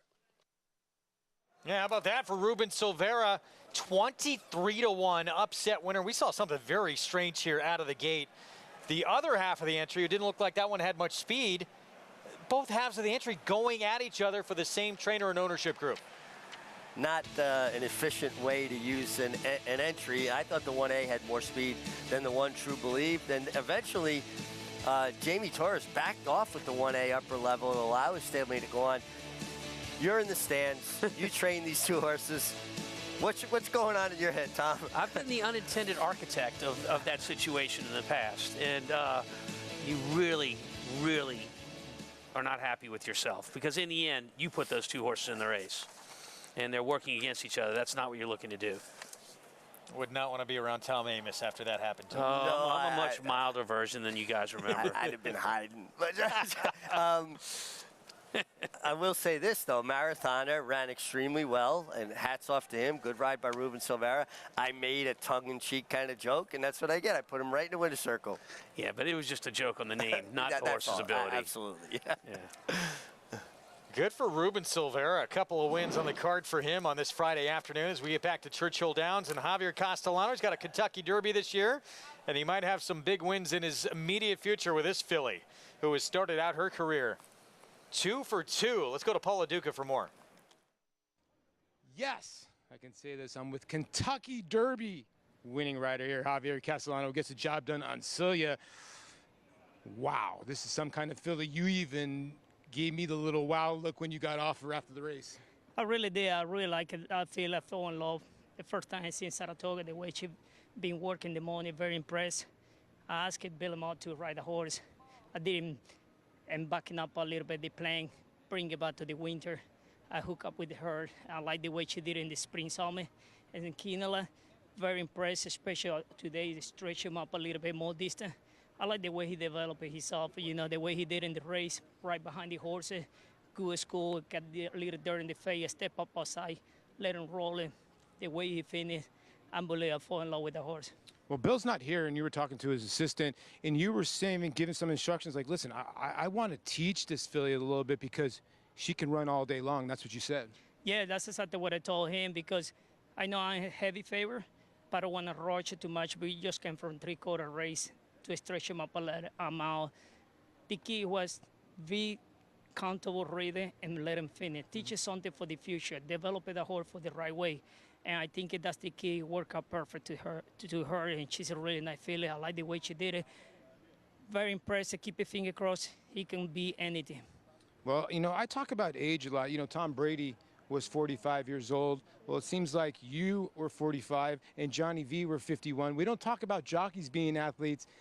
How many times has the Kentucky Derby gone through your head when you're sleeping at night, going across that line, getting the roses, Javier? I never give up. I think that's the key to be successful in my career. I think you got to work hard, reach out, you go what you're looking for. I love what I'm doing. Never give up, work hard, and you can get it. That's exactly what I did Kentucky Derby. This is the dream. Any jockey he want to win in the world. This is the biggest race in the world. I would like to reach. I like to get the goal. Finally, thank God this year I'm able to get it done. He took me 60 years, but thank God pay off.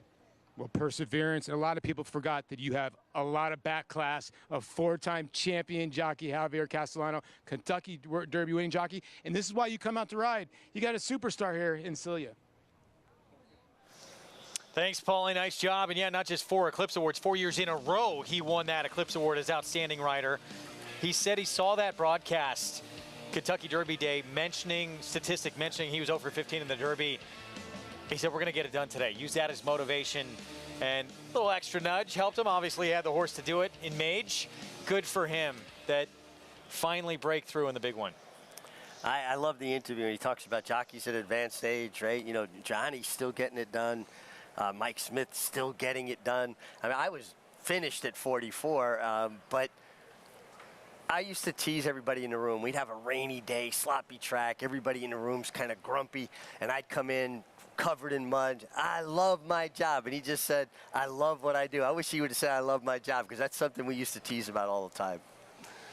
You know, life's not easy, whatever your career is going to be. And a lot of times the easy way out is to say, I've had enough and move on to something else. Perseverance is everything in life, in every profession. And I love what he had to say.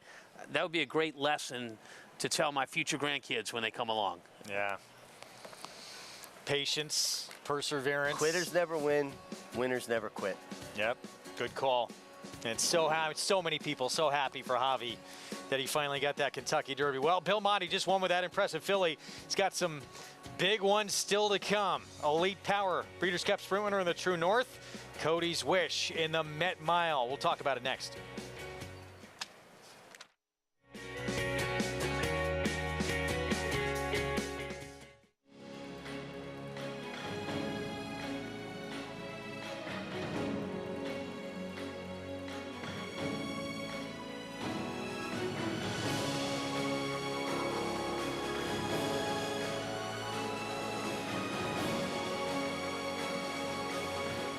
Olympiad leads American Revolution. Olympiad gets the gold in the Jockey Club Gold Cup.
races on our FS2 coverage. Bally Sports SoCal with us as well.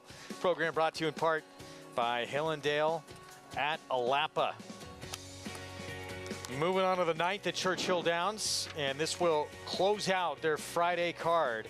Mile and a 16th main track, maiden special weight. Everybody looking for that first win of their career. Mr. Keating, 8-5 favorite. Start number 2 for Norm Cassie. Debuted in a sprint at Keeneland and had quite a bit of trouble in that race. We start, though, with Luna Vieja.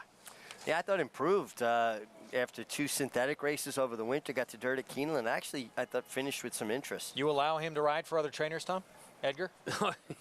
He'll be riding for a lot more trainers. Soon he won't be returning my calls. Stand proud. Jimmy Baker trains. Yeah, you'll hear this theme a lot in this race. A horse that wants some pace up front and would like to finish on the end. Gettleman, he was a beaten favorite on the turf last time out for Brennan Walsh. Yeah, after debuting in an off-the-turf race at Fairgrounds, I think this horse is a major player here under Ricardo Santana. A big price on Game Warden, who was second, beat less than 2 lengths to Kings Barnes, who was in the Kentucky Derby. Shortening up to a mile and a 16th from a mile and a quarter. Had tried blinkers last time to try to put some speed into this horse. There's Castellano again, riding for Bill Mott here. Mo Hope next door, 12-1. First 2 starts of his career, second, and then struggled last out of Keeneland. Yeah, that was sprinting, though, going 7/8. Now stretches back out with that race under his belt. Andy Cant, his horse has run some big figures amazingly, has not yet won 0 for 11. 0 for 11 with 4 seconds. Competitive with this group, and I think this horse's race is better last 2 starts with blinkers on. That's another Bill Mott runner, 4-year-old son of Bernardini. 9-1 on the board. Night Effect, Bill's son Riley Mott trains, who comes in from Oaklawn. It ran so well on debut at Oaklawn, and then absolutely did not show up in the second start. Even the chart says restless, uninspired. I've never seen uninspired in a chart caller like that. Got to be a story here with Mr. Keating. That's a lot of money on this horse. You know, Norm Cassie is a really good trainer. More him than a lot of others. I see huge improvement from his horse's first to second start. And he doesn't have to improve much off a very, very good race and an unlucky second.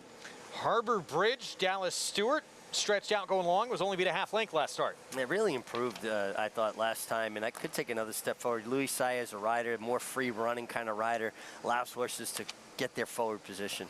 All right, I'm going to check in with Paulie. Paulie, what have you heard, if anything, about Mr. Keating? Well, I haven't heard much. I just know that this horse was well bet first time out at Keeneland. I had some couple people say, don't forget the 8-horse here. Don't forget the 8-horse here. This is the horse that I gave you at Keeneland. Yeah, you gave me a horse that got left and came closing up for third, and I got nothing. So thanks for it. That's basically what I told them. So now we're stretching out to a mile and the 16th. So horses that come from way out of it sprinting, now going to come way out of it going around 2 turns. Well, horse got to break a little bit better, got left in the gate, so you don't know if there is some speed there. But 3-1 last time and just missed. Now you're going 2-1, doing something for the first time. Now, I get it. Last time was his first start, and he ran well. The other equation of this, at that time, Norm Cassie's barn was going great guns. And listen, we all go into slumps. When I played professional baseball, there was times where I went 0 for 24, and then I went back on the beam and went 12 for my next 20.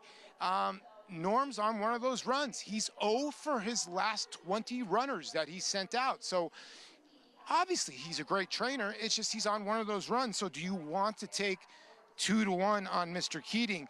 Harbor Bridge, the 9, Luis Saez and Dallas Stewart.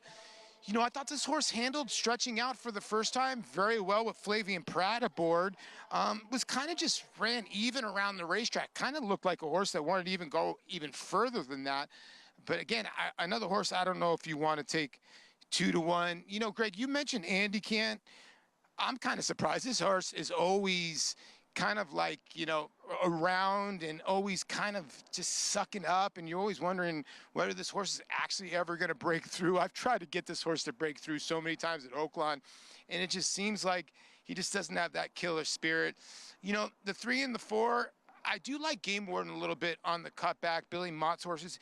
And if you look, a lot of Billy Mott's horses that have no efforts first time here, they'll come back with an effort, and you get Javier Castellano. So maybe Javier Castellano will close out this card. I'll go with Game Warden Slight. This is a tough little race and a salty little race.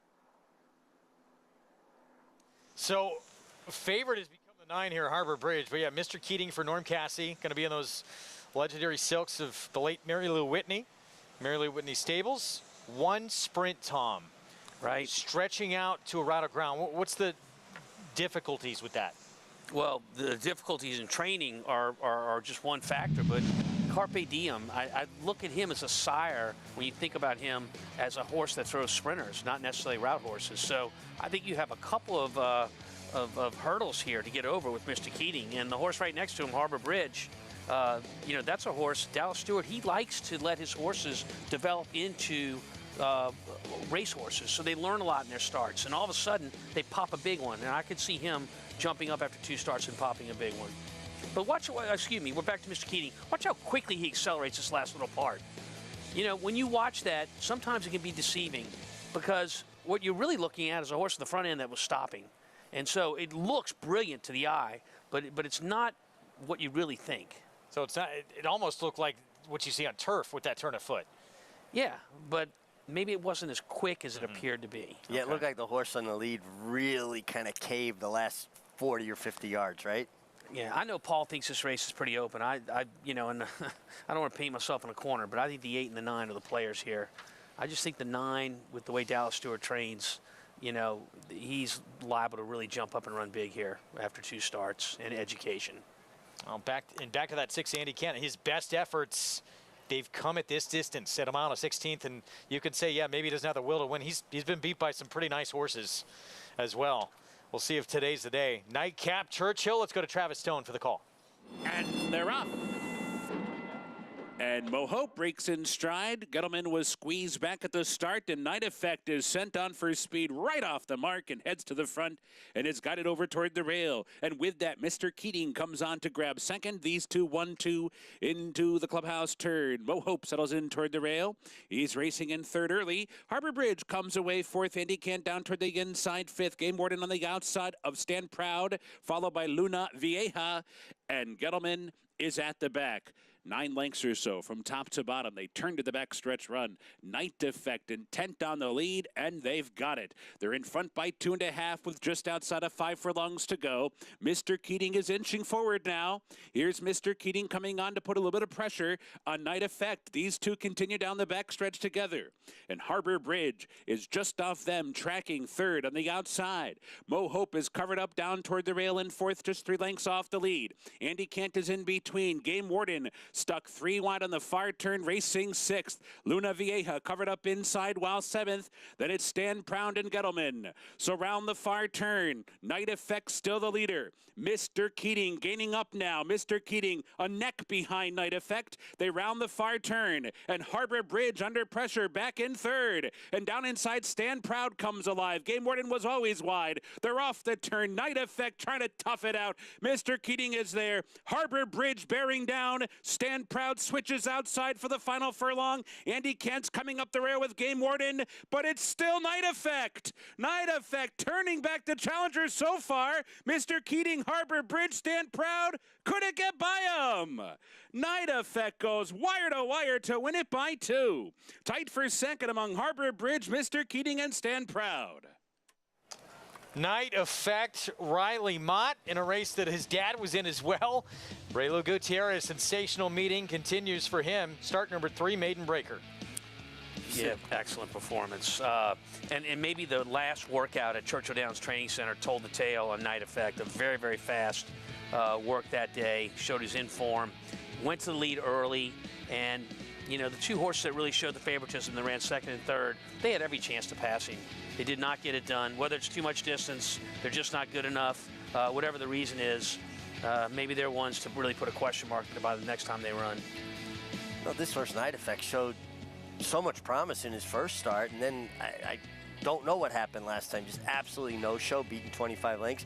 Came back to that first race and then some, and was very game. And Mr. Keating, we see this a lot though, right? A horse with 1 sprint stretching out, breaks better, better position, and then they just flatten out a little bit, maybe not quite as fit as they need to be to get the mile and a 16th in their second start. I think pedigree had something to do with it too. Yeah, I agree with you. Carpe diem there, Yeah. you know, I think might have something to do with it. And with Night Effect, you know, when horses don't run well, and this horse had a great race and a bad race, you know, the term we use when we're talking to our owners is, it was too bad to be true, and I think that was the case in Night Effect's last race. Congratulations to Riley Mott, his first win of the meet, I believe.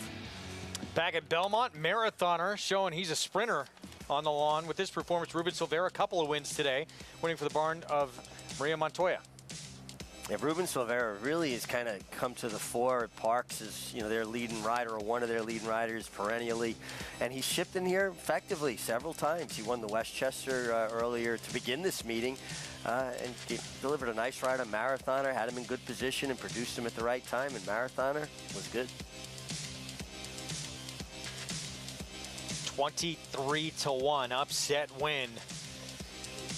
Produces a $48 winner. Eddie the Great, deep cover, second, third, that 50-cent trifecta, $163. Big pick 3 as well, $470 to give you some idea of if you're alive in this pick 5. We're wishing you the best because it is going to be large. That right there, the 5-horse, right now the favorite at 9-5 in this nightcap at Belmont. Mile and 3/8 over the inner turf, maiden special weight. We'll have this for you when we come back.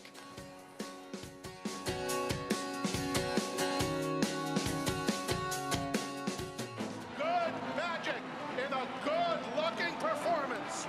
Cruises home in the Haskell Invitational. And it's a vintage performance by Vino Rosso in the Breeders' Cup Classic. Nest, much the best. Elite Power on the far outside, and Elite Power gets up to win the sprint.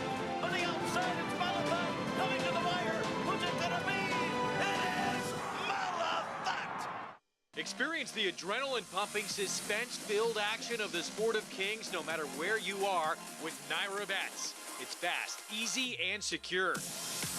Download the app today and start winning with our lucrative weekly promotions, thrilling handicapping contests, and a one-of-a-kind VIP rewards program. Don't just watch horse racing, be a part of the action with Naira Bets.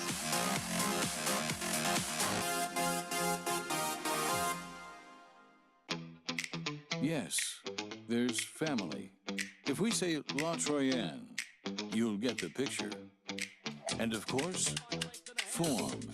G1 this, A breathtaking run. G1 that. Dig down deep to win it. But take a long, steady look, and the word that most likely springs to mind is fantastic. Maxfield, family, form, physique, fantastic. There's a big, bold, beautiful world waiting to be explored by you and your friends, of course. But not just any friends, the best of friends. The kind of friends who let you do you. Because in this world, it's positive vibes only. And when you get in the zone here, you stay a while. These aren't just good times, they're the best of times. And your time is now. So come explore. Resorts World. Welcome back to America's Day at the Races, brought to you by Claiborne Farm. 100 years of doing the usual unusually well. We've got riders up in the paddock here for the nightcap, and take a look at a couple of horses, starting with your favorite, the number 5, Cyber Ninja. If you watched that last race back at Keeneland last time out, he actually had a little bit of a trip too. Was not the fastest out, and then got squeezed pretty hard on either side at the break, and then after that seemed to get really hot, just kind of running up on heels in there. And I thought a horse that finished pretty well given everything that he overcame. Big, good-looking son of Arrogate, a lot of scope and length to his frame, and he's gotten on his toes as they've gotten on the walking ring. No problems with him getting some more distance. The 6, Typhoon Lagoon, it seems Mark Casse has been very keen about getting him to go long on the turf. His last race, it looked to me like when he was dueling with the 9-5 winner and just lost the Bob, that was an extended stretch where they really were just fighting it out between the two of them. This is a horse, he's by Kitten's Joy. I kind of expected him to be a little bit more substantial. He looks great coming in here, but he's a little bit more energetic, a little bit smaller than I had anticipated. But obviously, it seems that distance is what is best for him. The number 7, Bel Ami, ran behind his stablemate Mondego last time, who did come back to win earlier. Now, last time out, they did everything possible to keep him quiet, in with a training saddle, kind of staying with the pony for the warm-up. He's way more relaxed today, which is a positive, especially given the fact that he's going to go a longer distance. And he's a homebred for Ghislaine Head. And some sad news, we did learn that Ghislaine sadly passed away last night, joining her husband Alec, who passed away last year. Ghislaine was 95, and of course, Alec and Ghislaine Head, true legends, especially in Europe. Alec, a 4-time winner of the ARC, the parents of Freddie and Cricket Head, and just everything that they've done for racing, and a very close, like, family to the Clement family as well. So a special runner in her silks here today, Greg. All right, Acacia, thank you for that report. As we get to our post parade here coming up, Lock and Key went by at 17-1, and here's Juan Valdez. Yeah, you're going to have to improve. Great coffee maker, but on the racetrack, hasn't quite gotten it done. Turf debut coming up. Here's Cyber Ninja, the 2-1 favorite. Acacia talked about the trouble last time, going a mile, now stretches to 1 3/8 miles. Key is, though, getting him off the bridle. Don't want a horse pulling. I thought this would be the favorite. 4-1 right now on Typhoon Lagoon. You know, I agree with Acacia watching that stretch duel. And Typhoon Lagoon put his head in front a couple of different times. To me, he just kind of hangs and doesn't want to put horses away. Bel Ami, 6-1, Manny Franco. Yeah, it's been running steady. Certainly has that kind of grinding style that you think would fit 1 1/8 miles. A horse that maybe doesn't possess a great turn of foot. Christophe Clement with Rosario again. Here's American Hustle. I like this horse. This horse has some speed. I think can position well in this marathon-type race that we have going 1 3/8 miles. It's been crazier 21-1 shots than this. Bill Mott with Jose Lezcano, Rockstar Red. I do agree with you. No pace in the last two, and, you know, a horse that kind of just still finding his way, but shows some talent, in my opinion. 5 minutes to post this finale here at Belmont. 1 3/8 miles about distance over this inner turf. How'd you find riding these kind of marathon turf races at Belmont? You love riding the turf in general, but these longer races too. It's just, it becomes a thinking man's race, and you have to know your competition, who to follow, live cover. The key to turf racing is saving ground and getting your position and not coming out too soon. You see guys going to the right, looking for the escape route to the outside while the race is heating up and going forward. Being disciplined, staying in there and waiting for your moment. I loved riding these marathon turf races. We're going to take a look at Typhoon Lagoon.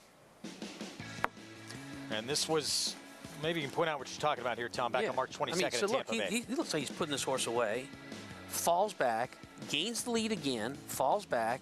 I mean, this is a horse that to me is, you know, a herd animal that's just playing with his competition and not really being competitive. Look, he's supposed to win from right here. I mean, it's just what you're saying. As soon as he popped his nose in front, he sucked back again, allowed that horse. And maybe more distance makes it a case where if he does get to the front, he's got so much energy, he's not going to do that. But I did not like the way that he finished in that start, albeit only his 4th start. It appeared to me like he did the best chandelier impersonation. And by the way, that was his first time with blinkers on, so maybe the trainer was thinking, you know, I need to do something different to get this horse to finish up. And, you know, maybe he's got the same idea as we have. People, is that a thing? I mean, can second-time blinkers, can there be improvement? I guess. I mean, but there's a lot of factors here, right? You're going further in distance. That could help as well. But, yeah, I mean, sure. Blinkers, you know, the generalization is that blinkers create speed early, and maybe to some extent that's true.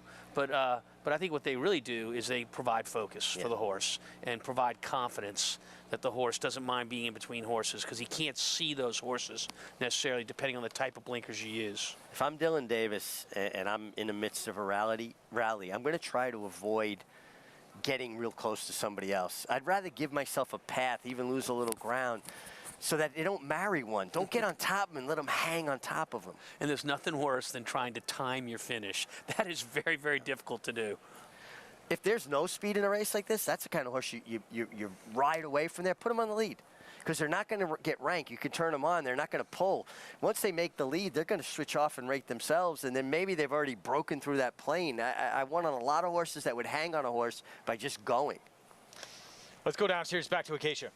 Yeah, I agree with Richie. Typhoon Lagoon is sharp today, too. I would not mind him being put on the front end. But as far as the blinker conversation goes, the number 2, Equal Protection, is getting blinkers on. And I don't think it's necessarily to inject a little bit more speed, as this is a horse who was so laid back in the paddock. And he has perked up a little bit more on track. But I think the blinkers are for a little bit more bravery, a little bit more focus throughout the running of the race. If you watch his last race, he ended up kind of mid-pack in between horses, and he looked so uncomfortable for me. Now, there is some size to him, but he's not one of those kind of overly big type of horses that you'd imagine would be claustrophobic, but he just really looked so uncomfortable in between horses. And I think that those blinkers on, and he did re-rally pretty well, are to get him to just look straight ahead and maybe not so much as to what's around him.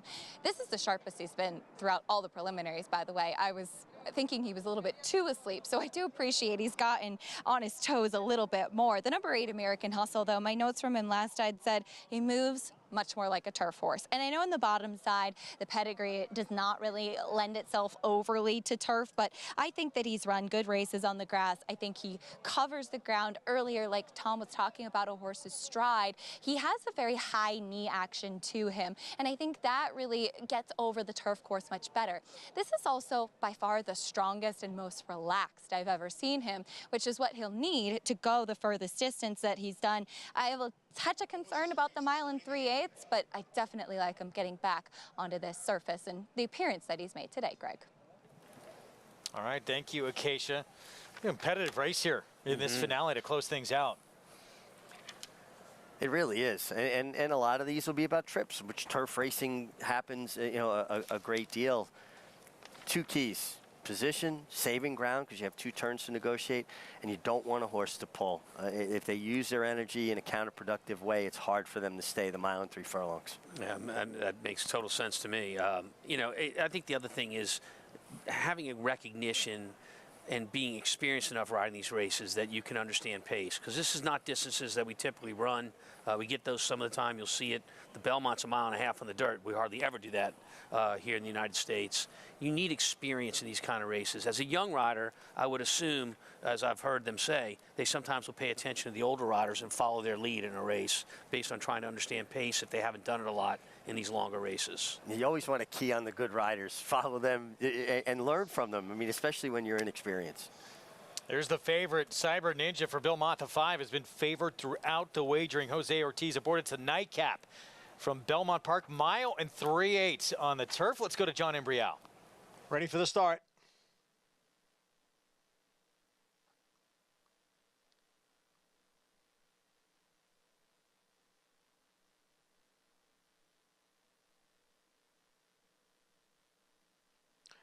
And they're off.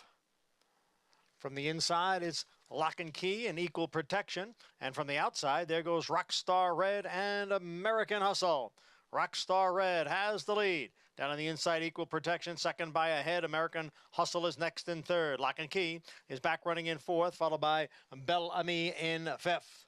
Then it's the favorite, Cyber Ninja, who is sixth in the early going. At the back of the pack are Juan Valdez and Typhoon Lagoon. They race into the clubhouse turn. The first quarter was running 23-1. Rockstar Red, big long shot here, leads by a length. Equal Protection down at the rail, second by a head, with American Hustle on the outside in third. And then it's a length and a half back to Lock and Key, who's on the inside of Bel Ami, who's moving up now. Then comes Cyber Ninja, and the 2 trailers remain Typhoon Lagoon and Juan Valdez. The half mile in 49 1/5 seconds. They race up the backstretch now. Rockstar Red maintaining a 2-length lead. American Hustle in second. It's another 2 lengths. Back to Bel Ami in third. Equal Protection down at the rail runs in fourth. And Cyber Ninja has gotten closer now in fifth, about 7 lengths from the front. Then Lock and Key, Juan Valdez, and Typhoon Lagoon. 3 quarters up, 1:15-1. Rockstar Red continues the lead. The lead's a length and a half. Then American Hustle, and on the outside, Bel Ami. They are heads apart, second and third. Cyber Ninja and Equal Protection are right together as the field heads for the far turn. Rockstar Red by a length. American Hustle getting closer. Bellamy is now moving up. Equal Protection has had a good trip down on the inside. Then it's Cyber Ninja. And at the back, Lock and Key, Juan Valdez, and Typhoon Lagoon. The field is at the head of the stretch. Here comes Bellamy. Here comes American Hustle. And on the outside, it is Cyber Ninja who's kicking in now. And Equal Protection out in the middle of the course with Lock and Key. Cyber Ninja has taken the lead. Bellamy in second. Equal Protection is third. As they come on for the finish, it's Cyber Ninja and leading rider Jose Ortiz. Equal Protection got up for second. Bellamy was third. Public got it right. Cyber Ninja goes off to favor, was favored throughout, and second time on the turf, maiden breaking win.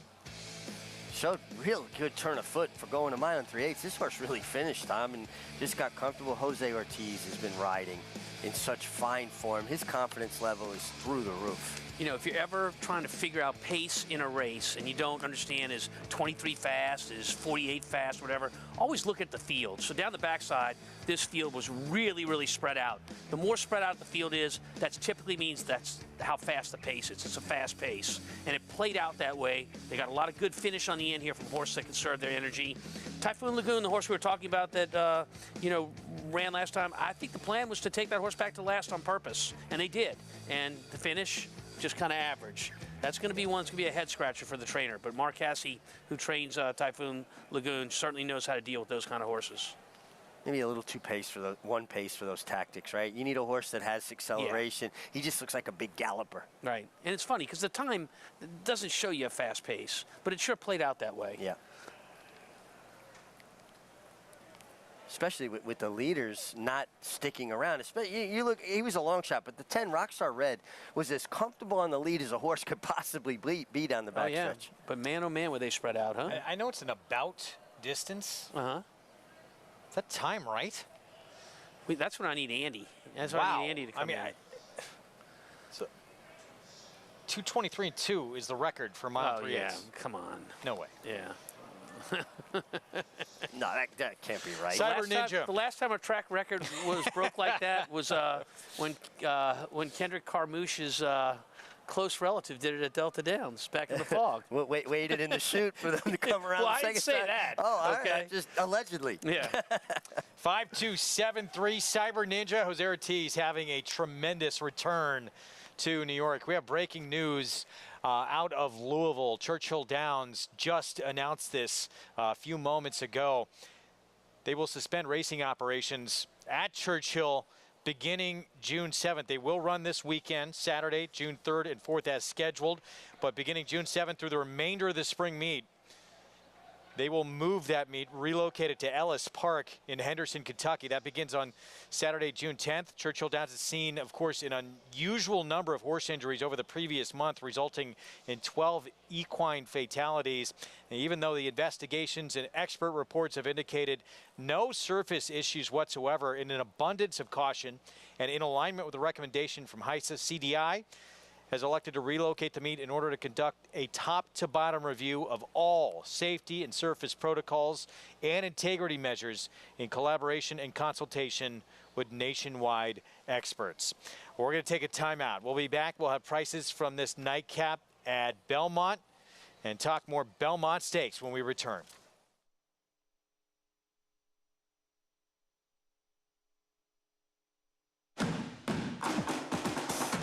Global Campaign by 2, and Global Campaign will win the Grade 1 Woodward. It is Global Campaign holding on to the lead. Global Campaign won the Peter Pan.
We're back on America's Day of the Races on our FS2 coverage. Viewers out in SoCal as well with Bally Sports SoCal. Our program brought to you in part by America's Best Racing. For the love of the race, visit americasbestracing.net today. Jose Ortiz getting his picture taken a lot since coming back to New York. Yeah, he just seems so comfortable. You know, he's relaxed in his own skin. He's such a chameleon as a rider, meaning he adapts to any situation. He rides a speed horse well. He rides closers well. He fits his horse's styles, Tom, not making horses fit his style. Yeah, he's what can you say about Jose Ortiz? I mean, he's an excellent rider, and when you talk about fitting style, Serengeti Empress from the outside post in the Kentucky Oaks, and he had a plan. He wanted to go to the lead, and he was able to do it without using a lot of energy from the horse, and carried on to win my biggest race of my career. I'll always be endeared to him for that. $6.60 for the win with Cyber Ninja to close things out on this Friday card at Belmont. So Bill Mott with the 3-year-old son of Arrogate, who looks like he has some talent going these specialist marathon turf distance. He did it well. I mean, when a horse finishes like that going a mile and 3 furlongs, you've got to be impressed. I mean, he did it well.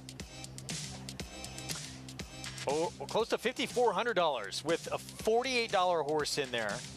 Now showing at 5-1 to start it off. You get a $48 horse in a late pick 5, usually you're in for a very large payout. And congrats to anyone who put that together this afternoon. That's why we love this late pick 5 here at NYRA Bets. So congrats to all who had that. A week from tomorrow, big one coming up, third and final leg of the Triple Crown. No Triple Crown will be on the line, but a lot of really good storylines in this race. One of them is the Peter Pan winner, Arcangelo, who seemingly everybody knew this horse was going to run huge. Took a ton of money in this race, got bet way down, and re-rallies to get this win. You know, it's not the margin of victory necessarily that really shows what a good horse can do, but this pace in the Peter Pan was mild at best, and it's hard to finish up against a pace from off the pace, which is what Arcangelo does. And he looks like he's beat there. Yeah, and he's able to finish up, and you might walk away and say, oh, you got beat a nose. I mean, he won by a nose. But on the other hand, you should say, how fast did he run that last quarter to get to where he needed to go? Looks like a horse that'll like more distance, too. And he started his run around the far turn, so he wound up making a long, sustained run, which I think bodes well for him to get the 1.5 miles of the Belmont. And the way he works, he's a very laid-back individual. He's ears up, off the bridle. That's going to help him get 1.5 miles as well. Yeah, no, it's a perfect, what I would have to call a maintenance-type work based on how recently he ran in the Peter Pan. Loves this racetrack.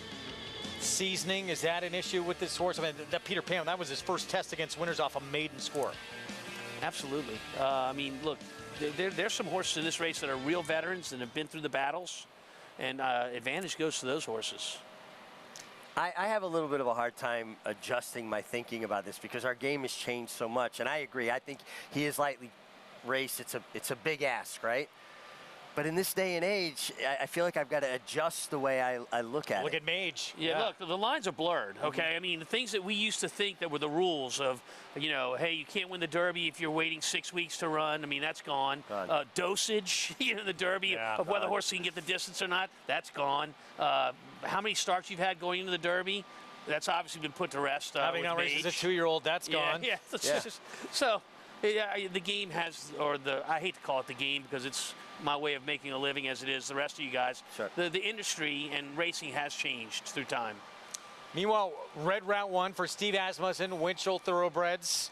Horse that comes from very far out of it and earned his way into the Preakness with that automatic berth in that Bathhouse Row victory. 4th in the Preakness. Again, a horse that likes to launch from way back. Yeah, and he had it going against him, as did Mage in the Preakness. It wasn't a very fast pace up front, so he didn't get the pace he really wanted. He made a big middle move in the Preakness and then just kind of flattened out. But, you know, Mage didn't run his best race either. It wasn't a race that's set up for a horse to close well into. You see him work here. He's just going through it nice and easy. It's a very typical Steve Asmussen type work. It's slow maintenance kind of move. I'm not convinced he was getting over this Belmont Park course as well as you'd like to see, but he really wasn't being asked to do anything either.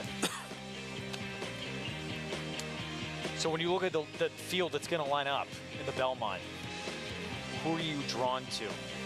The most talented horse in the Belmont by far,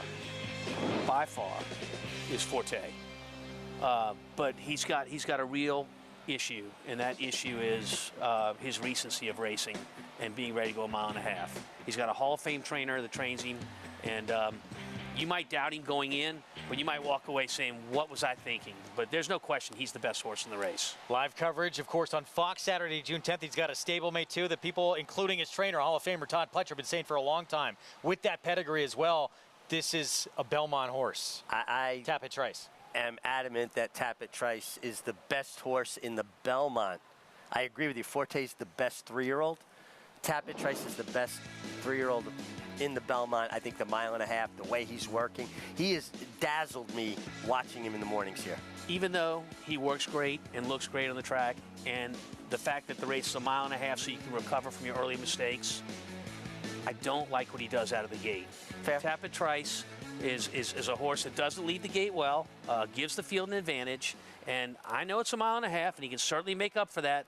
But I count that as a strike against. Did seem to resolve that a little bit in the bluegrass. Yeah. Temporarily. Right. He's always a bit slow early. He doesn't take kickback well, and that really compromised him in the Derby because that kickback's coming back so hard with a fast pace. More moderate pace here. I think he's going to get himself in a better spot. His gallop out on his work was monstrous. I don't disagree with that. But remember, we're going from a running start, not a standing start. Fair. And that makes a difference. All and fair. you know that. Yep. Yeah. Trying to become the 5th son of Tapit to win a Belmont Stakes. Got the pedigree to be, back to your point about what you were saying, best horse at this distance in the race. That's how I feel. I agree. Forte may be the best 3-year-old. We will see it tomorrow, 12:30 Eastern start time.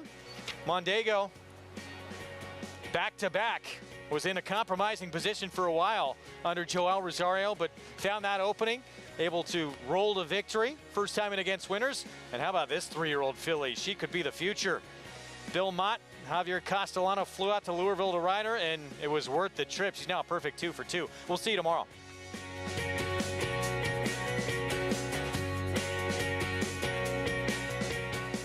Momentum continues for War Dancer as 26 Black closes to take the first turf race of the 2023 Aqueduct Meet. 26 Black in time! Now with over $5 million in progeny earnings, including Dancing Buck. Dancing Buck by a half-dozen lengths. Long Shot Surprise Boss. Surprise Boss is not going anywhere! Surprise Boss, look at this effort! New York's #1 turf sire begs the question.